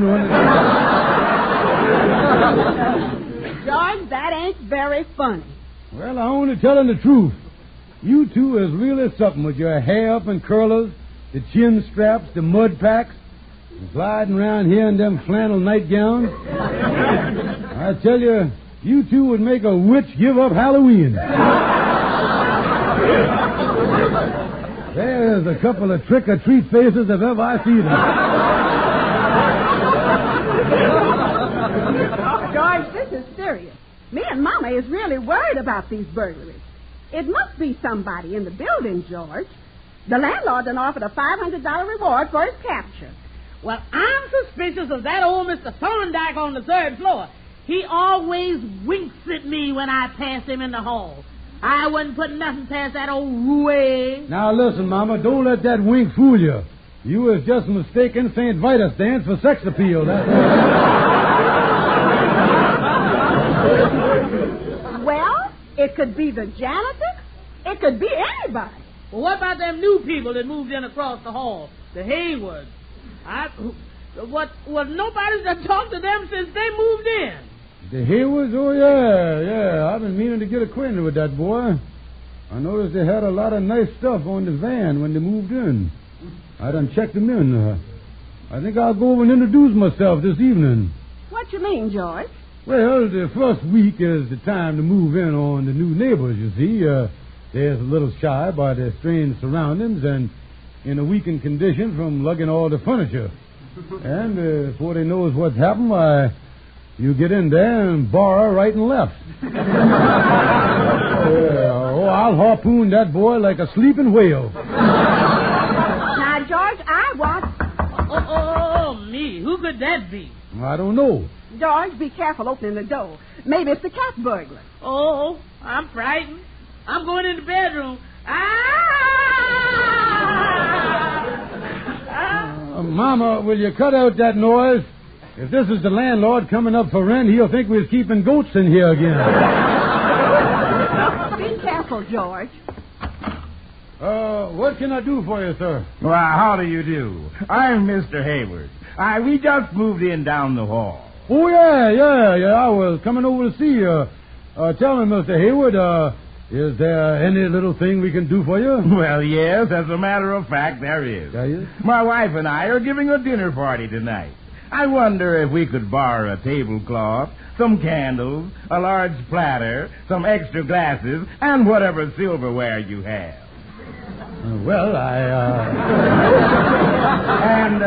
Yes. Our water hasn't been turned on yet. I wonder if we could come over here about midnight and wash our dishes. Holy mackerel. Moby Dick has done harpooned me first here.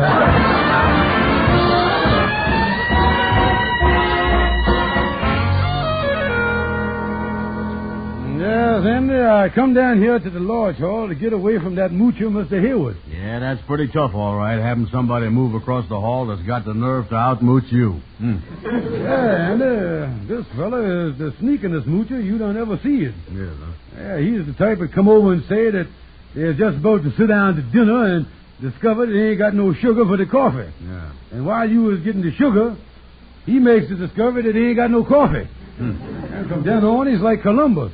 He discovered he ain't got no bread, meat, or vegetables. By the time he's finished, you found out that as far as eating was concerned, the only thing they had was the desire. That's all they had. Well, Kingfish, you say he'd been borrowing from everybody in the apartment house. Mm-hmm. Tell me this. You think there could be any disconnection between all these robberies and this fella Hayward? What you mean, Andy? Well, maybe this borrowing is part of his racket. Yeah. He might be going to borrow stuff from everybody in the building and then abscond off with it in the middle of the night. Yeah, you might have a point there, Andy. Yeah. He's a pretty ugly-looking customer, too. Yeah, I'll have to watch out for that boy in the future. You will, huh? Yeah, Andy, from here on, the only thing Hayward's going to get from me is a sneer. And that's all I want to give him.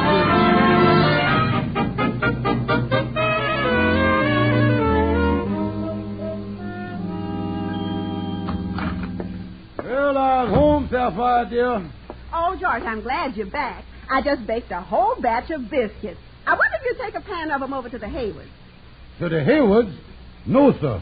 I was suspicious of them people, and I don't want to have nothing to do with them. George, you do what I say. Do you hear? All right.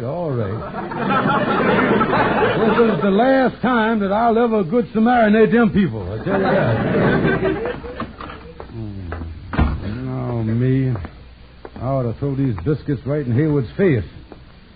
But if I know Sapphire's biscuits, they can do more damage if he eats them.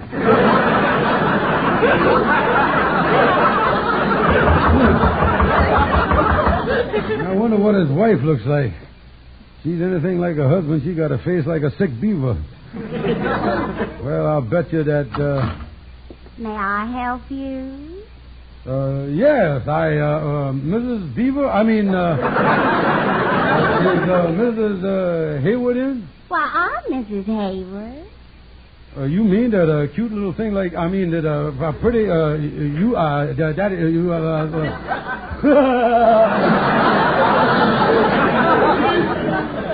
Oh, you must be Mr. Stevens from across the hall. Do come in. Yeah, I'll do that. Oh, Mr. Stevens, you brought these biscuits over for little old me. How perfectly darling of you. Yeah, it was darling of me, wasn't it? I see my wife making a batch, you see, and I just must bring some over to the sweet Haywards. That's what I said, yeah. Well, thank you so much. Let me take the biscuit. Yeah. Oh, dear. I see you've got a little flour on your sleeve. Let me brush it off. There we are. Could you use apple pie?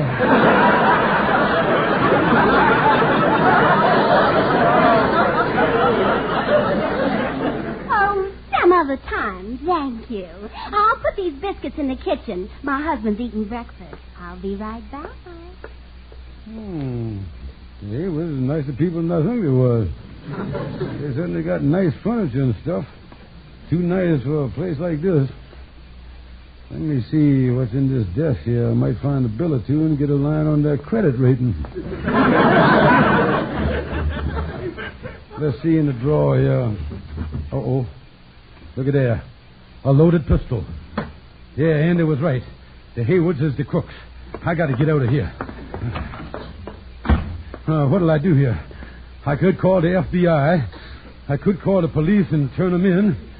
I could get a hold of the landlord and collect the reward. I could. But as I say in here, I know the only thing I'm going to do is to go down and hide in the basement. That's what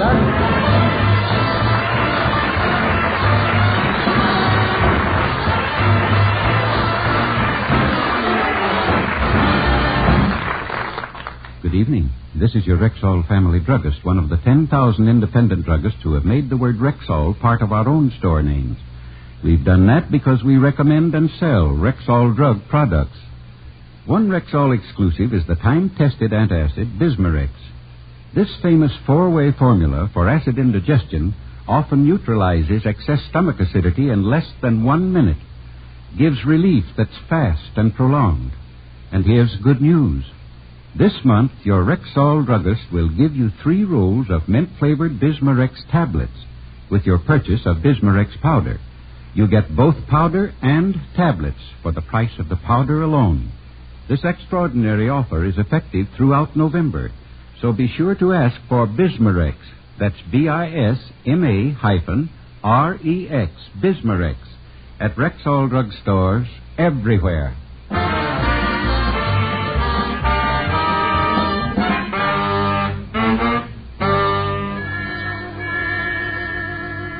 Say, Kingfish, is you sure this Mr. Hayward is the cat burglar? No doubt about it, Andy. And that sweet-talking wife of his is a gun molly. You ought to see the pistol that was in the drawer in the room there. That gun must have been 1.5 feet long. Oh, some of them toy guns is pretty realistic. You sure that wasn't no water pistol? Well, if it was loaded with the hardest water I'd ever seen. Well, I tell you, Andy, that boy is the cat burglar, and I intend to collect that reward. I'm going to capture him. Yeah, and you say you're going to set a trap for this fella here at the lodge hall, huh? Yeah, Andy. Now, the first thing I done was to tack this sign private on the cellar door. Oh, yeah. Yeah, now then I done stretched this tripwire across inside about 6 inches from the floor, you see. See how tight I got it there? Look. Yeah, see there? Oh, this is a great booby trap, boy. Yeah. Well, I is just as booby as the next fellow, but I don't get it. Now, look, Andy, I done left word at Mr. Hayward's apartment that I wanted him to come down here and see me at the lodge hall. Mm-hmm. Now, when he shows up and asks for me, you say that I is in the private office. He opens the door, hits the wire, and does a 1.5 gainer down the cellar steps, you see. Then he turns his unconscious carcass over to the police, and we collects the $500 reward. Yeah, but suppose the fall don't do the trick. Well, Andy, I ain't counting completely on the cement floor. I done lined up 10 or 12 of them ash cans at the bottom of the steps there. And if they don't lull him to sleep, we got a boy here that even Ovaltine couldn't touch. Well, listen, Kingfish. Let me ask you something here. Wouldn't it be better if we just called the police and just had them pick him up? No, listen, Andy, I done heard this morning that he is moving out of the apartment tomorrow. And I ain't taking no chances on losing out on this reward. I'm going to get him. Yeah, well, I hope it works, because if it don't, he's liable to pull out that foot-and-a-half gun and give us a lead transfusion, I'll tell you. Now, look here. Now, look, I'm going down in the cellar now and see if everything is ready for him. Now, I'm going to stay down there as sort of a welcoming committee, and when that boy takes the high dive into the trash can. Now, you stay up here and let me know when he's on his way down there, Yeah, well, watch the wire now. Go on down there, Kingfish. Okay, and all set down here. Oh, me, I am scared. I hope this boy don't bring his gun. I got the Smith & Wesson shakes already. Come in. Excuse me. I got a message that George Stevens was looking for me. Yes, sir. Yes, sir. He's right through that door. The one marked private there. Right there. Oh, fine. Would you go tell him I'm here? Yeah, I'll go and tell him. Wait a minute here, mister. That ain't the way the Kingfish said it'd work. What's that? Well, I mean, I don't have to announce you. You just go right in there and drop in on the Kingfish. Well, all right. Yes, sir. Right through there.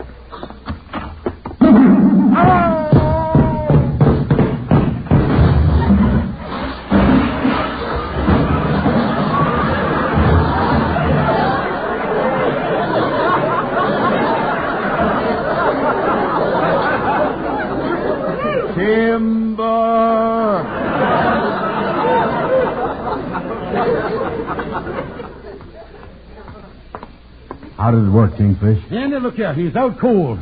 His head is buried in one of them ash cans like an ostrich. Now, here's a hunk of rope. You run down in the cellar there and tie him up. I'll run for the police. Now, wait a minute here, Kingfish. Why don't we both run for the police? No good, Andy. We're liable to trample ourselves to death before we get out of the room here. Now I'll get out the front door, and then I'll... the telephone. Andy won't hear it in the basement. Hello? George, this is Sapphire. I just found out who Mr. Haywood is. Yeah, I know, Sapphire. Now, would you please hang up? I was in a hurry here. Oh, George, me and Mama was so surprised when Mr. Haywood turned out to be a police lieutenant. Excuse me, Sapphire. You say something about a police lieutenant turning in Mr. Haywood? No, George. Mr. Haywood turned out to be a police lieutenant. Sapphire, will you please stop being silly here? Now, listen, why would a police lieutenant be robbing apartments now? Listen, George, listen. The police planted Mr. Haywood in our building to track down the cat burglar.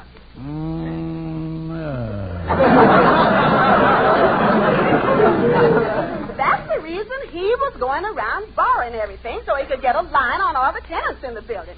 He's moving out because he found out who the crook was, the janitor. Mr. Haywood's going to arrest him this afternoon.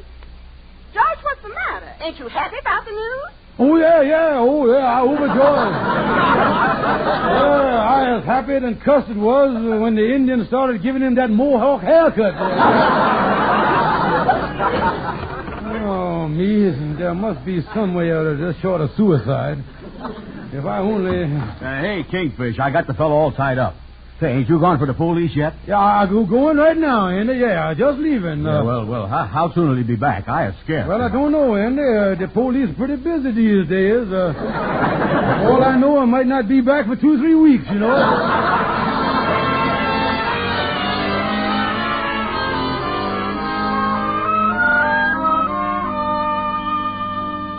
Holy mackerel, where's my lawyer, Calhoun? He would be out of his office at a time like this. If I ever needed him, hello there, Kingfish. Oh, Calhoun, I'm glad you're back. I've been waiting here in the office. Where you been? Oh, I've been over to the bank making a deposit. A client of mine gave me a check for $500. I done him a big favor yesterday in court. Yeah, what did you do, Calhoun? Withdrew from the case. Oh, me and to think that this is what I got to turn to in my hour of need. Oh, me. Oh, yeah. I'm crummy all right, but I cheat. Now, what's the trouble, Kingfish? Well, now, listen, Calhoun. Me and Andy has got a police lieutenant tied up over at the lodge hall. What will you boys think of next?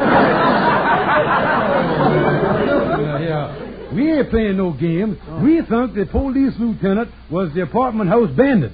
So I done set a trap for him to collect the $500. Now, poor Andy's standing guard over there and don't even know that he is a policeman. You say Andy don't know that he's a policeman? No. Kingfish, I think this is a case of what he don't know ain't gonna hurt you. What do you mean, Calhoun? Well, do the policeman know that you was the one that set the trap for him? No, I was hiding in the basement at the time he fell down there, you see. Well, now, wait a minute here. Maybe you could convince Andy that he done this whole thing by himself. Wait a minute, how in the world could I do that now? Just explain that to me. Well, now, people does strange things when their mind goes blank, and Andy's mind is pretty close to that condition all the time. Oh, yeah, I see what you mean.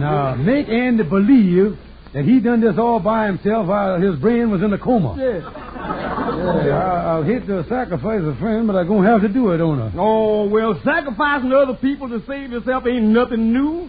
Them old Russian novels is full of that kind of stuff. The Russian novels is, huh? Yeah, now, take the one about the Count and Countess of Provnikov. Mm-hmm. There they was riding across the snows of Russia in their sled with 12 of their loyal servants, and the wolves come out of the woods and started chasing them. Every time the wolves caught up to the sleigh, the Count throwed one of them servants out so it could slow down the wolves. Holy mackerel. Yeah, he throwed all 12 of them servants out. Finally, there wasn't nothing left but him and the Countess. The wolf was right on top of him. The Count jumped up and in true Russian fashion uttered them famous words. Almunikov, Kosnovich, Zolyinsky, Razdavnovich, and Tyajibo.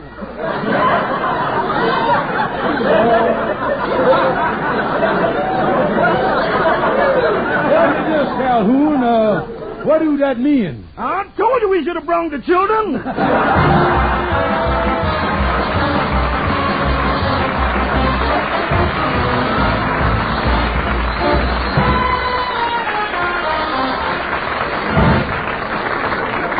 Ladies and gentlemen, this is Harlow Wilcox announcing another national magazine ad that gives exceptional values at Rexall drugstores everywhere. You'll find the full-page Rexall ad in this week's Life, Look, Collier's, Saturday Evening Post, and the Current Country Gentleman. Now, here's just one example of the savings in this ad. You save $15 on the Luxury electric blanket, more than one-third off. And that's just one of several guaranteed Rexall products reduced more than one-third. Plus dozens of other top-quality Rexall products at bottom prices. Find them all in this week's Life, Look, Collier's, Saturday Evening Post, and the Current Country Gentleman. Read the Rexall ad and plan your savings for November at Rexall drugstores everywhere. The stores with the orange and blue sign.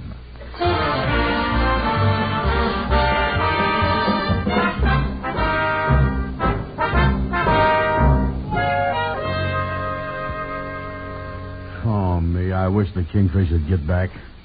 I had to put a gag in that Mr. Haywood's mouth to keep him from howling. When me and the Kingfish gets in trouble, I wonder why I can't ever be the one that runs for help. I wish that there was... Oh, boy, Kingfish, you was back, huh? Hi there, Brother Andy. What's new? What's new?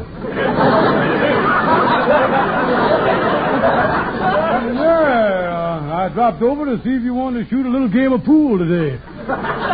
Say, Kingfish, what is you talking about? What is we going to do about the man? What man is that, pray tell?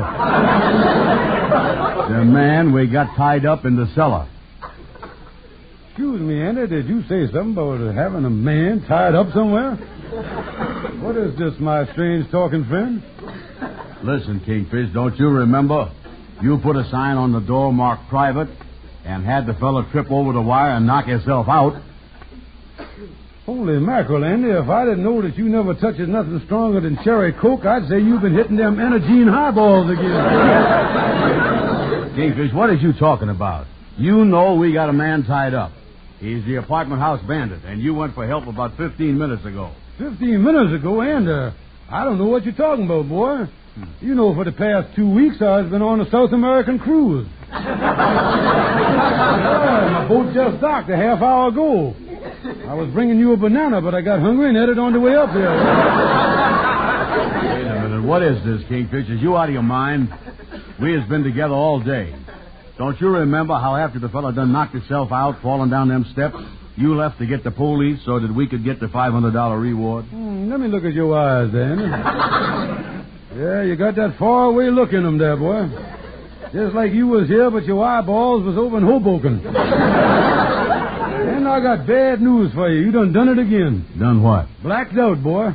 You know I was a little worried about you when you came down to see me off the boat for South America 3 weeks ago. You was acting mighty peculiar. What do you mean, peculiar?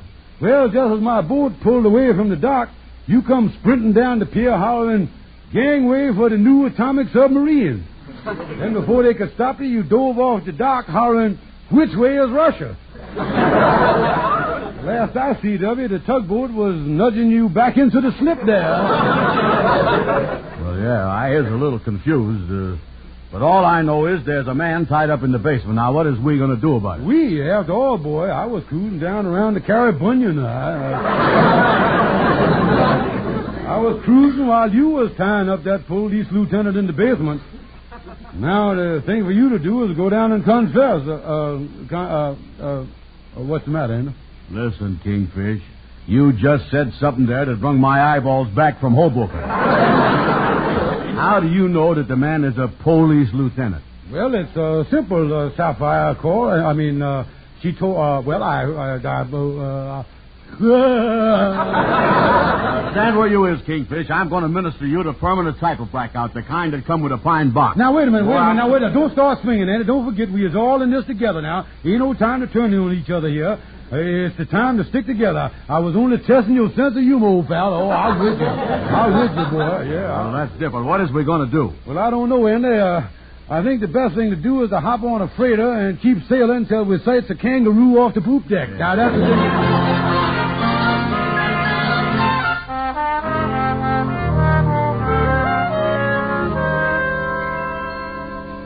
Well, you boys have done some stupid things in the past, but this is about the worst I done ever heard of. Well, don't holler at me, Amos, will you? We is in enough trouble. Did you see the morning paper? It said police lieutenant abducted. Well, we is the ducks that done it. You mean that you left that police lieutenant tied up all day, huh? Well, we didn't know what to do. So an hour ago, the Kingfish made an anonymous call to the police station and told them where they could find him. Well, I can imagine what kind of a humor that Lieutenant Hayward was in.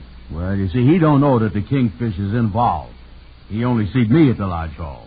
So I'm just going to have to hide out till the whole thing blows over. Well, I sure hope that you don't get in no big trouble about this, Andy. Well, all that done happened was that the police lieutenant was tied up for an afternoon. There wasn't no real harm done.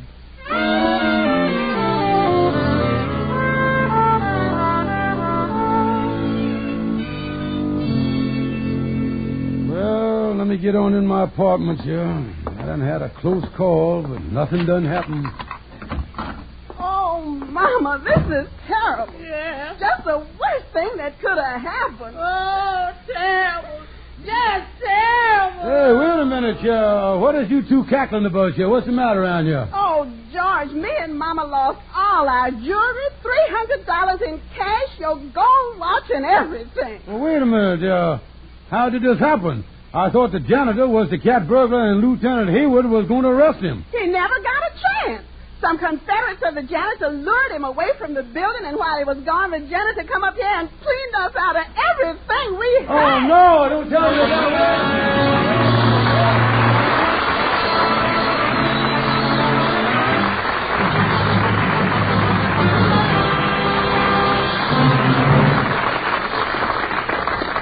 When a woman needs to reduce, why doesn't she just eat less? It isn't that easy, and Ann Delafield knows it.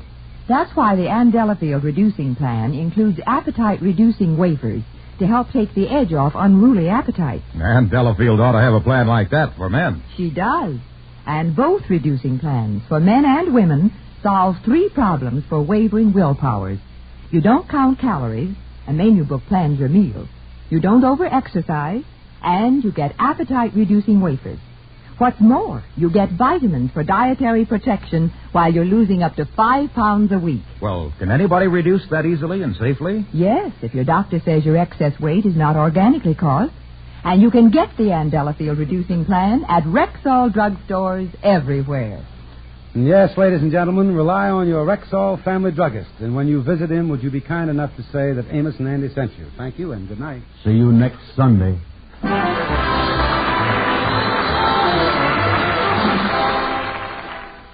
You can spend more in December if you save more in November. Get the money-saving Rexall ad in this week's Life, Look, Collier's, Saturday Evening Post, and the Current Country Gentleman. If you want to save, remember, save at Rexall in November.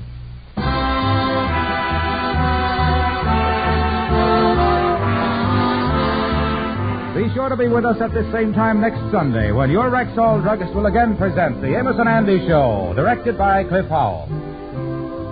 Stay tuned for the Bing Crosby program, which follows immediately over most of these same stations. This is the CBS Radio Network.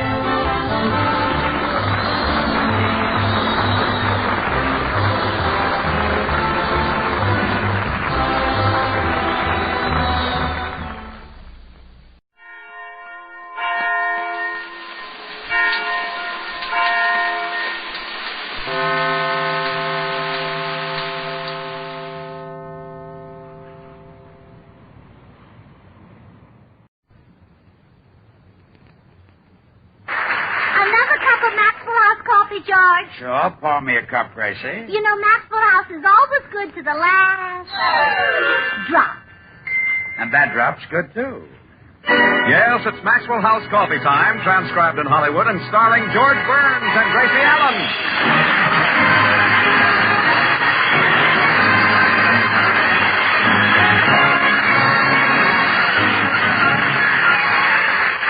With our special guest, Eddie Cantor, yours truly, Toby Reed, Bea Benadera, Joan Banks, Harry Lubin and the Maxwell House Orchestra, and Bill Goodwin. For America's Thursday night comedy enjoyment, it's George and Gracie. And for America's everyday coffee-drinking enjoyment, it's Maxwell House. Always good to the last drop.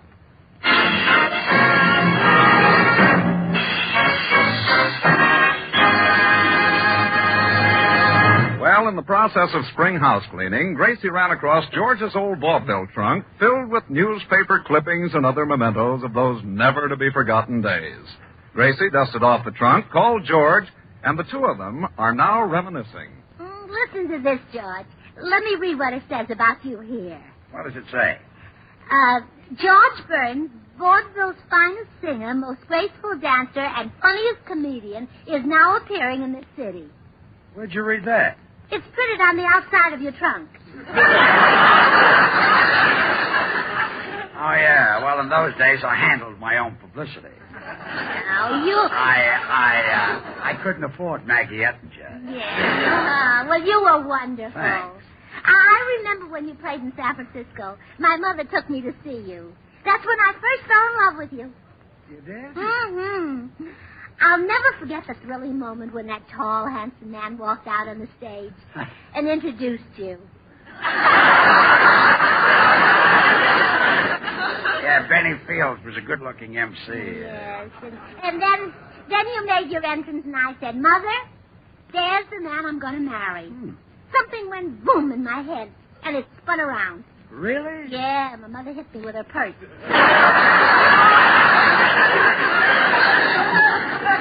She never cared for me, did No, but nothing could stop me. I followed you clear across the country. she? Every performance, you'd be sitting in the front row.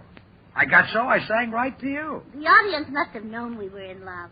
What makes you think so? Well, the minute you started to sing, they'd walk out and leave us alone.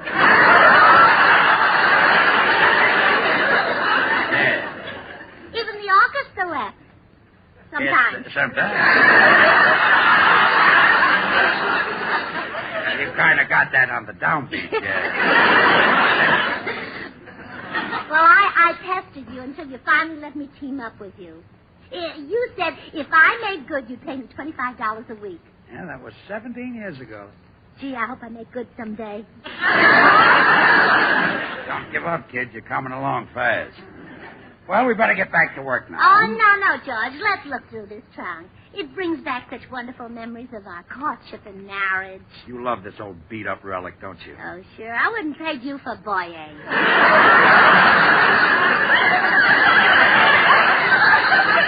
I meant the trunk. That's what yes. I meant, yes. How did you get it so banged up, George? Dragging it down hotel fire escapes. You were always modest.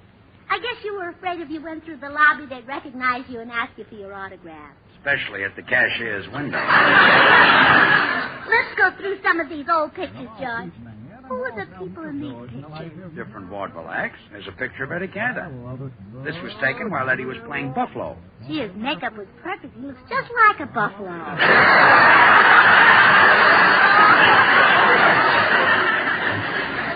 Buffalo, New York. That's a city near Albany. Oh. Eddie was the star comedian of the whole circuit. I was playing straight. Is that near Albany, too? Yes, straight New York. That's across the Hudson River from Enman, New Jersey. George, now you're kidding me. I am. Sure, the Hudson's a car, not a river.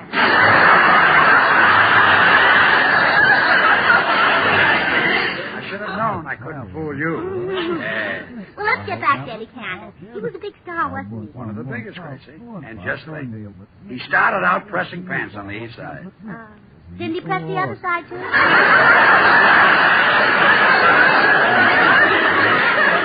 Only if you were next to closing act. We made our first radio appearance on Eddie's program. Oh, sure, I remember that. We really owe Eddie a lot for giving us our start in radio. He was the top star of the country. Oh, he sure was. What is he doing now? Eddie Cantor? Yeah. Are you kidding? He's got 100 irons in the fire. Oh, went back to pressing pants, huh?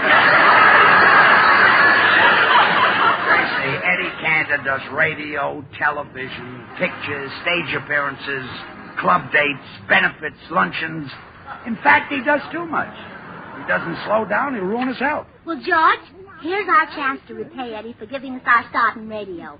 Let's help him slow down. I'd love to, but how do we do it? Well, you take over some of his work. You can do everything he does, make speeches, tell jokes, and you can sing rings around him. If you know Susie like I know Susie, oh,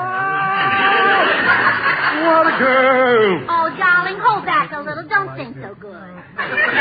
You just want to slow Cantor down, not bring him to a dead stop. Come on, let's go talk to Eddie.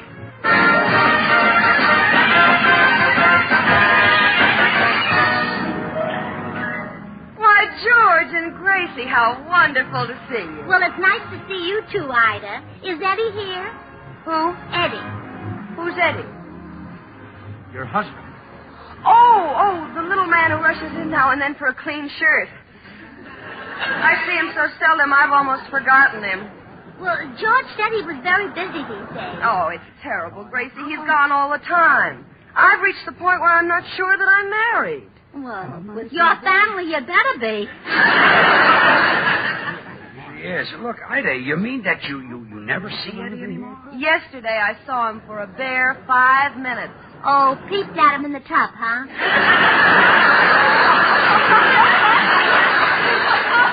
Yeah, between the bubbles. Eddie's always done a dozen things at once, but he should have some time for his wife. I haven't had a kiss from him since February. Of this year? Yes. Well, that's not so bad. Now, I haven't had a I've been busy with the flyers frolic. If Eddie doesn't slow down, he'll kill himself. He just never stops. Oh, Ida, surely you're exaggerating. No man could possibly do Well, that. goodbye, I'm off. Oh, my mistake. I just came in. Eddie!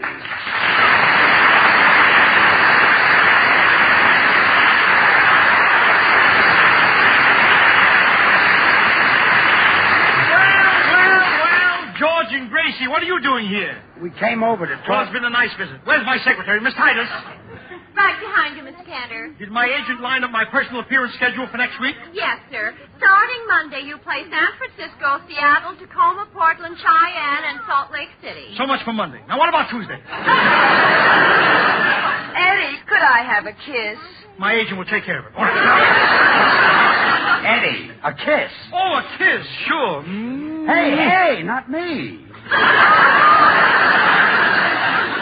George and Gracie, what are you doing here? We came over to... Well, drop in again. Miss Titus, what is my schedule for the rest of today? 3 benefits, 2 luncheon speeches, retakes at RKO, 2 radio shows, and a television program. This guy must think he's a horse. Oh, and you're laying a cornerstone. He must think he's a chicken, too. He must relax sometime. Oh, Miss Titus, you forgot I'm going to the wrestling matches tonight. Uh-huh. I'm refereeing the main event. Pays $50. Eddie, look, George and Gracie, what are you doing here? We're playing badminton. Don't be such a stranger. Take another letter, Miss Titus. But really, Eddie, I don't know why you bothered to come home at all. Well, I'm a devoted husband, a family man. I wanted to have lunch with my wife. Oh, wonderful. What would you like? 2 3-minute eggs, and I got to have them in 30 seconds. But that's impossible. All right, bring 2 raw eggs. Yes, Eddie. And eat them yourself. I'm too busy. Miss Titus, what am I doing tomorrow? Eddie. George and Gracie. What are you doing? This has gone far enough. Eddie, do you want to kill yourself? How much does it pay? I mean, you're working too hard. Now relax and listen to me. I haven't got time. Come on, Miss Titus. Time to get back to the office. Oh, Eddie, aren't you going to give me a goodbye kiss? Kiss, oh, sure. Goodbye. Oh, well, he must like you, George. That's the second time he kissed you. I'm his favorite. Let's go home, Gracie.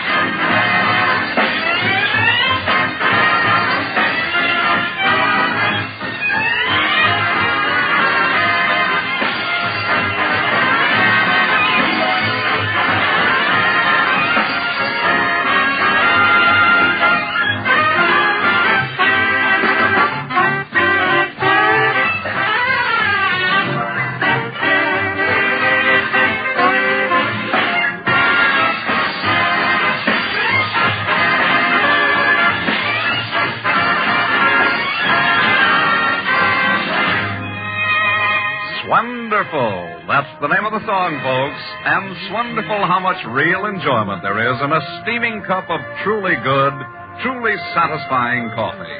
Delicious Maxwell House coffee. It's America's favorite, you know, bought and enjoyed by more people than any other brand of coffee at any price. And the reason for this great preference? Well, its flavor, of course. That good to the last drop flavor of Maxwell House. There's only one way to create that famous flavor. It's the blending of many choice coffees, premium varieties of Highland-grown Latin American coffees, which our Maxwell House experts select with infinite care and skill. Now, first they choose Manizales for mellowness. They add Medellins for richness. Other choice coffees contribute robust vigor. And finally, they round out the blend by adding Bucaramangas for fine, full body.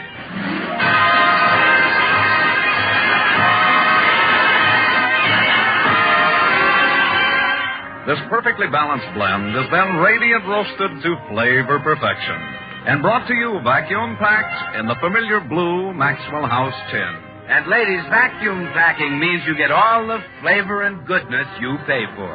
It means that every pound of Maxwell House coffee you buy is just as fresh and full-flavored as the hour it was roasted. So, friends, why deny yourselves the best in coffee-drinking pleasure? Tomorrow, enjoy Maxwell House, always good to the last drop.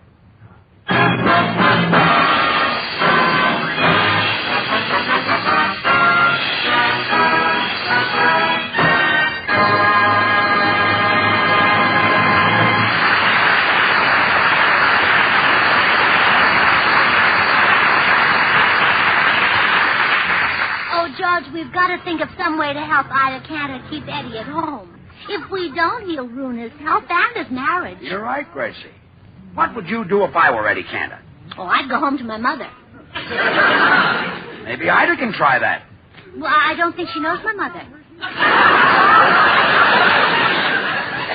Say, George, I know what'll keep Eddie at home. What? Jealousy.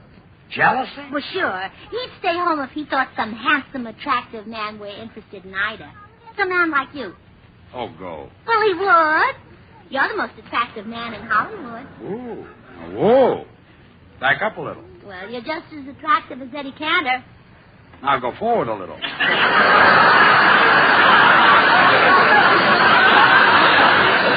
George, I know what I'll do. I'll just pretend that there's a man who's crazy about Ida. It'll be easy to trick Eddie. You think so, huh? Mm-hmm. Don't forget he's been married 35 years. Oh, well, that makes it easier. He's been broken in.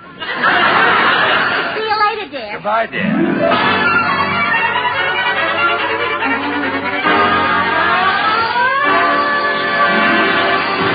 Now then, Gracie, what's on your mind? Oh, it's nothing important, Eddie. I just wanted to ask you, where you cut those beautiful flowers you've been sending Ida? Flowers? Mm-hmm. Oh, Eddie, that card in them was so sweet. To Ida from her lover boy. Oh, you rascal, you. Did you like that? I thought it. Wait a minute. I haven't sent Ida any flowers. You haven't? Oh. Well, pretend I didn't say anything. Goodbye, Eddie. Hold it, Gracie. Who could have sent those flowers to Ida? Oh, Eddie, they must have been from you. You signed the card 12 times. What? It had a whole row of X's on it.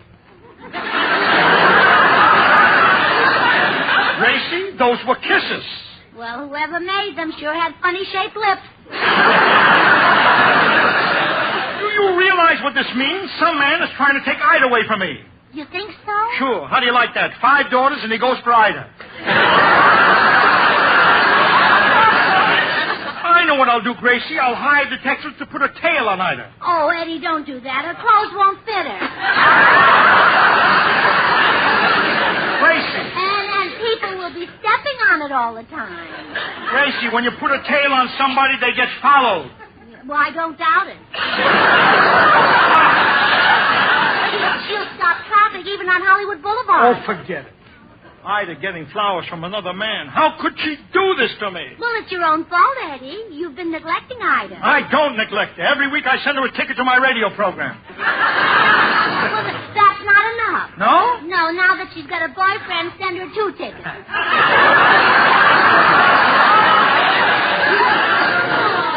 Gracie, this has all happened because I'm away too much. I'm going home right now and take Ida a box of candy. Or maybe a new watch. Or maybe even a mink coat. Or a new Cadillac. Yeah, that's what I'll do. I'll take her a box of candy. See you later, Gracie.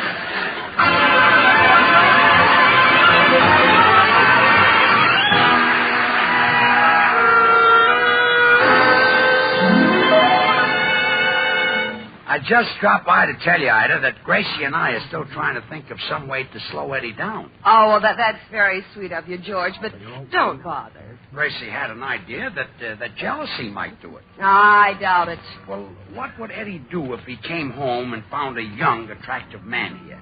He'd adopt him. Would at that, George, you don't have to worry about slowing him down. I just returned from the doctor, and he gave me this prescription. It's a sedative for Eddie. It'll make him relax, huh? Uh-huh. And then maybe he'll take me on a honeymoon. You've never had a honeymoon? Eddie was too busy. We were married backstage while he was master of ceremonies at the Capitol. I'm the only bride who ever got kissed by one of Fink's mules. That second mule from the end always was very effective. Oh, we've just never been away. Why, Eddie hasn't even seen the places out here that tourists go to. Huntington Library, Forest Lawn, Palm Springs. That guy needs a sedative. I'll get this prescription filled for you. But will Eddie take it? Well, I'm supposed to slip it into his food. You see, the doctor says that by putting small amounts...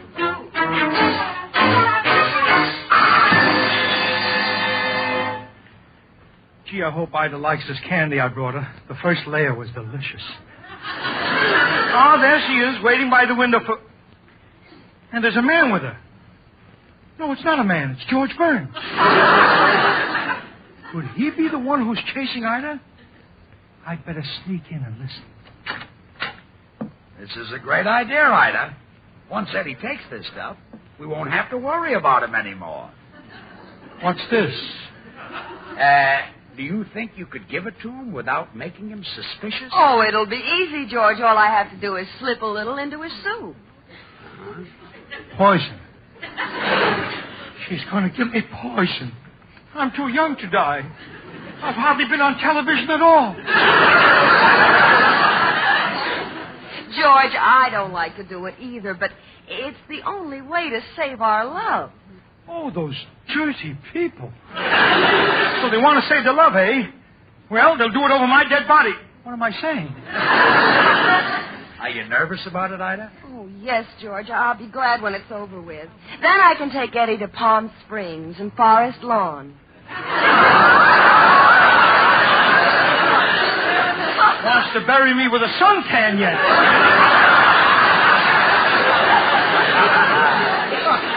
I've got to tell Gracie about this.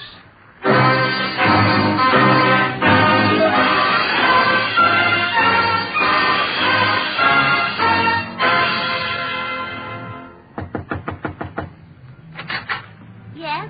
Why, Eddie? You're pale and trembling. What's the matter? It's Ida. Oh, excuse me, Ida. You look just like Eddie.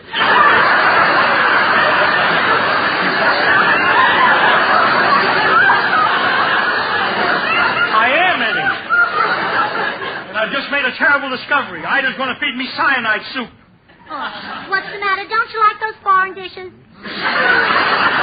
Cyanide is poison. She's going to put poison in my soup. What for? For another man. Oh, can't the man do it himself? You don't understand. It's the man you told me about. He and Ida are in love, and they want to get rid of me. Oh, you mean there really is a man after Ida? Yes. And his initials are G.B.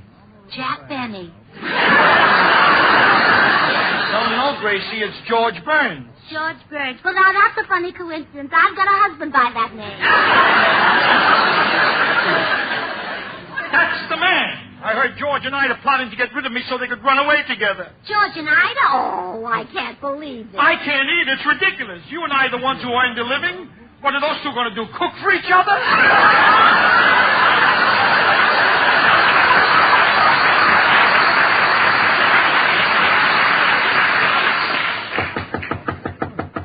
Come in. Hi, Gracie. Well, Eddie Cantor, hello. Hello, Bill. Well, what are you two so low about? You got problems? Yes, Bill. George has left me, and I'm worried. Well, stop worrying. Maybe he won't come back. Now, what's your problem, Eddie? Ida wants me to get rid of me. I'm not good enough for her anymore. Not good enough?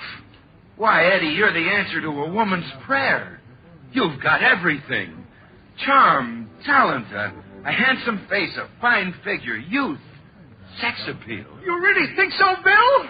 Well, no, but you were living there for a minute.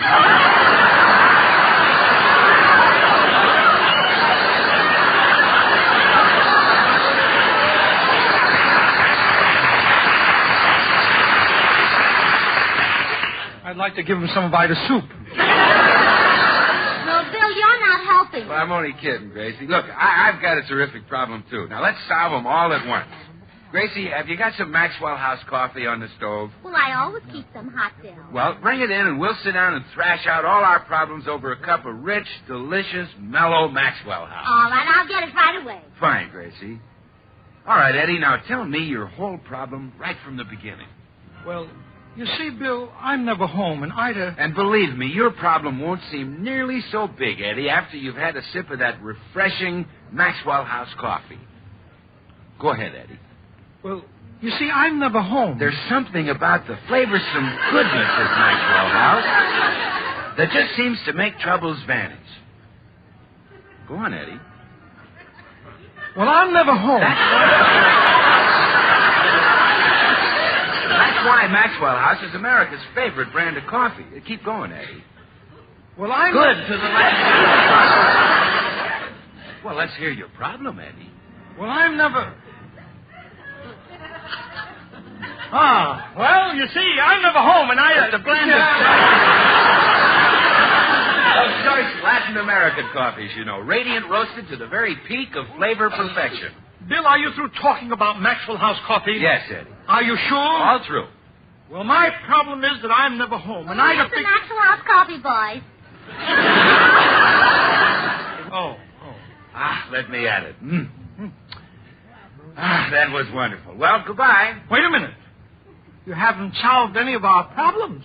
Well, I solved mine. What was it? I was dying for a cup of Maxwell House coffee.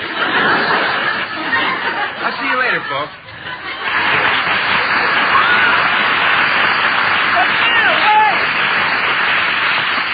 Come back here. You've got to help me. Ida's going to kill me.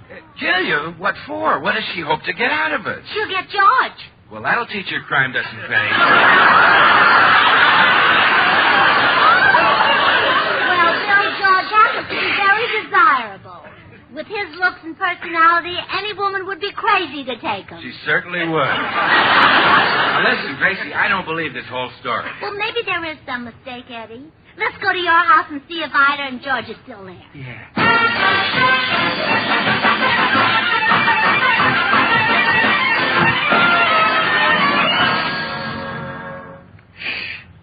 I hear them talking in the kitchen, Gracie. Let's listen at the door. How's the soup coming along, Ida? Oh, just fine, George. Thanks for getting that stuff from the drugstore. How much was it? Oh, forget it. It's on me. I'm sorry we didn't do this to Eddie years ago.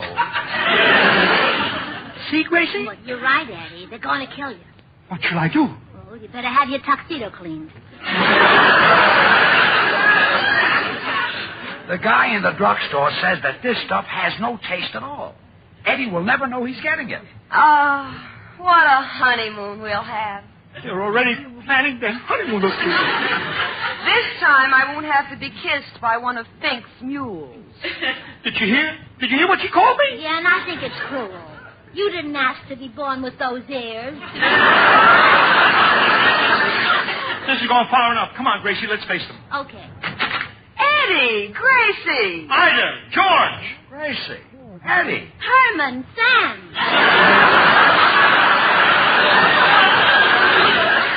Herman, Sam? Well, I was getting tired of the same old names. Oh.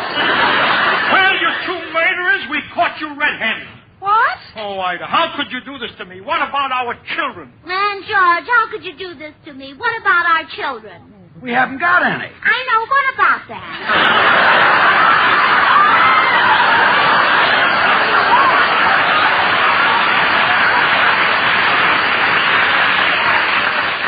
Will somebody please explain what's going on? Oh, don't act so innocent, George Burns, sugarthroat. We heard you plotting to put that stuff in my soup. Well, certainly. We're worried about your health. Afraid it'll last, huh? Ida means you've been overdoing yourself, Eddie. You don't know when to stop. You think you're a regular oak tree. So does Ida. She can't wait to plant me. Shame on you, Ida. Putting this poison in my soup. Eddie, this is a sedative. I got it from the doctor to relax you. Sure, you're working too hard. We're trying to save you from a nervous breakdown. I want you to stay home with me. Oh, God. And I thought you two were in love. Oh, how could I be so dumb? Well, they fooled me too, Eddie. You're just as smart as I am. How could I be so dumb? Ida, I've learned my lesson, honey. From now on, I'm going to stay home with you. Give me that soup so I can relax. And don't worry about your public. George will entertain them. Show him, sugarthroat.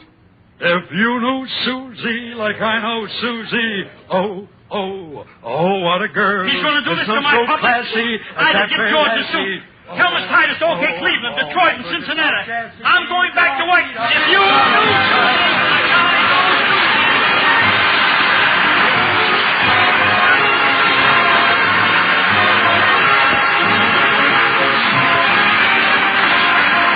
Be sure to listen to Eddie Cantor's Pabst Blue Ribbon Show over the same network every Friday night. George and Gracie will return in just a moment. Join us again next Thursday when we'll all be back. George Burns, Gracie Allen, Bill Goodwin, Harry Lubin, and the Maxwell House Orchestra, and yours truly, Toby Reed. And now, here are our stars. Well, congratulate me, George. I've just been elected president. President? Yes, national president of the Don't Be a Gracie Club. Don't Be a Gracie Club sounds like a sensible idea, but What is it? Well, it's a club composed of housewives who have pledged to contribute to safety in the home by checking their own homes for things that cause accidents. That's wonderful, Gracie. Home accidents kill 30,000 people every year and injure more than 4 million others.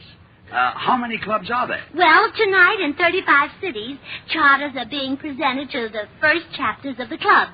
And I hope there'll be 100 more. If you'd like to form a chapter of the Don't Be a Gracie Club in your community, please write to Gracie Allen at the Hollywood Plaza Hotel, Hollywood 28, California, and she'll send you full information. Good night, everybody.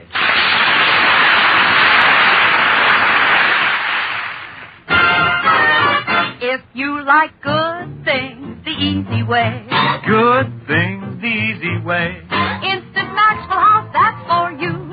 Good coffee that's easy too. No time, no trouble. No grounds, no pot. And it's good to the very last. You know what? Yes, Instant Maxwell House means great coffee instantly in your cup. Here's real instant coffee. All pure Maxwell House coffee in instant form. Enjoy Instant Maxwell House. Instantly. Good to the very last. You know what?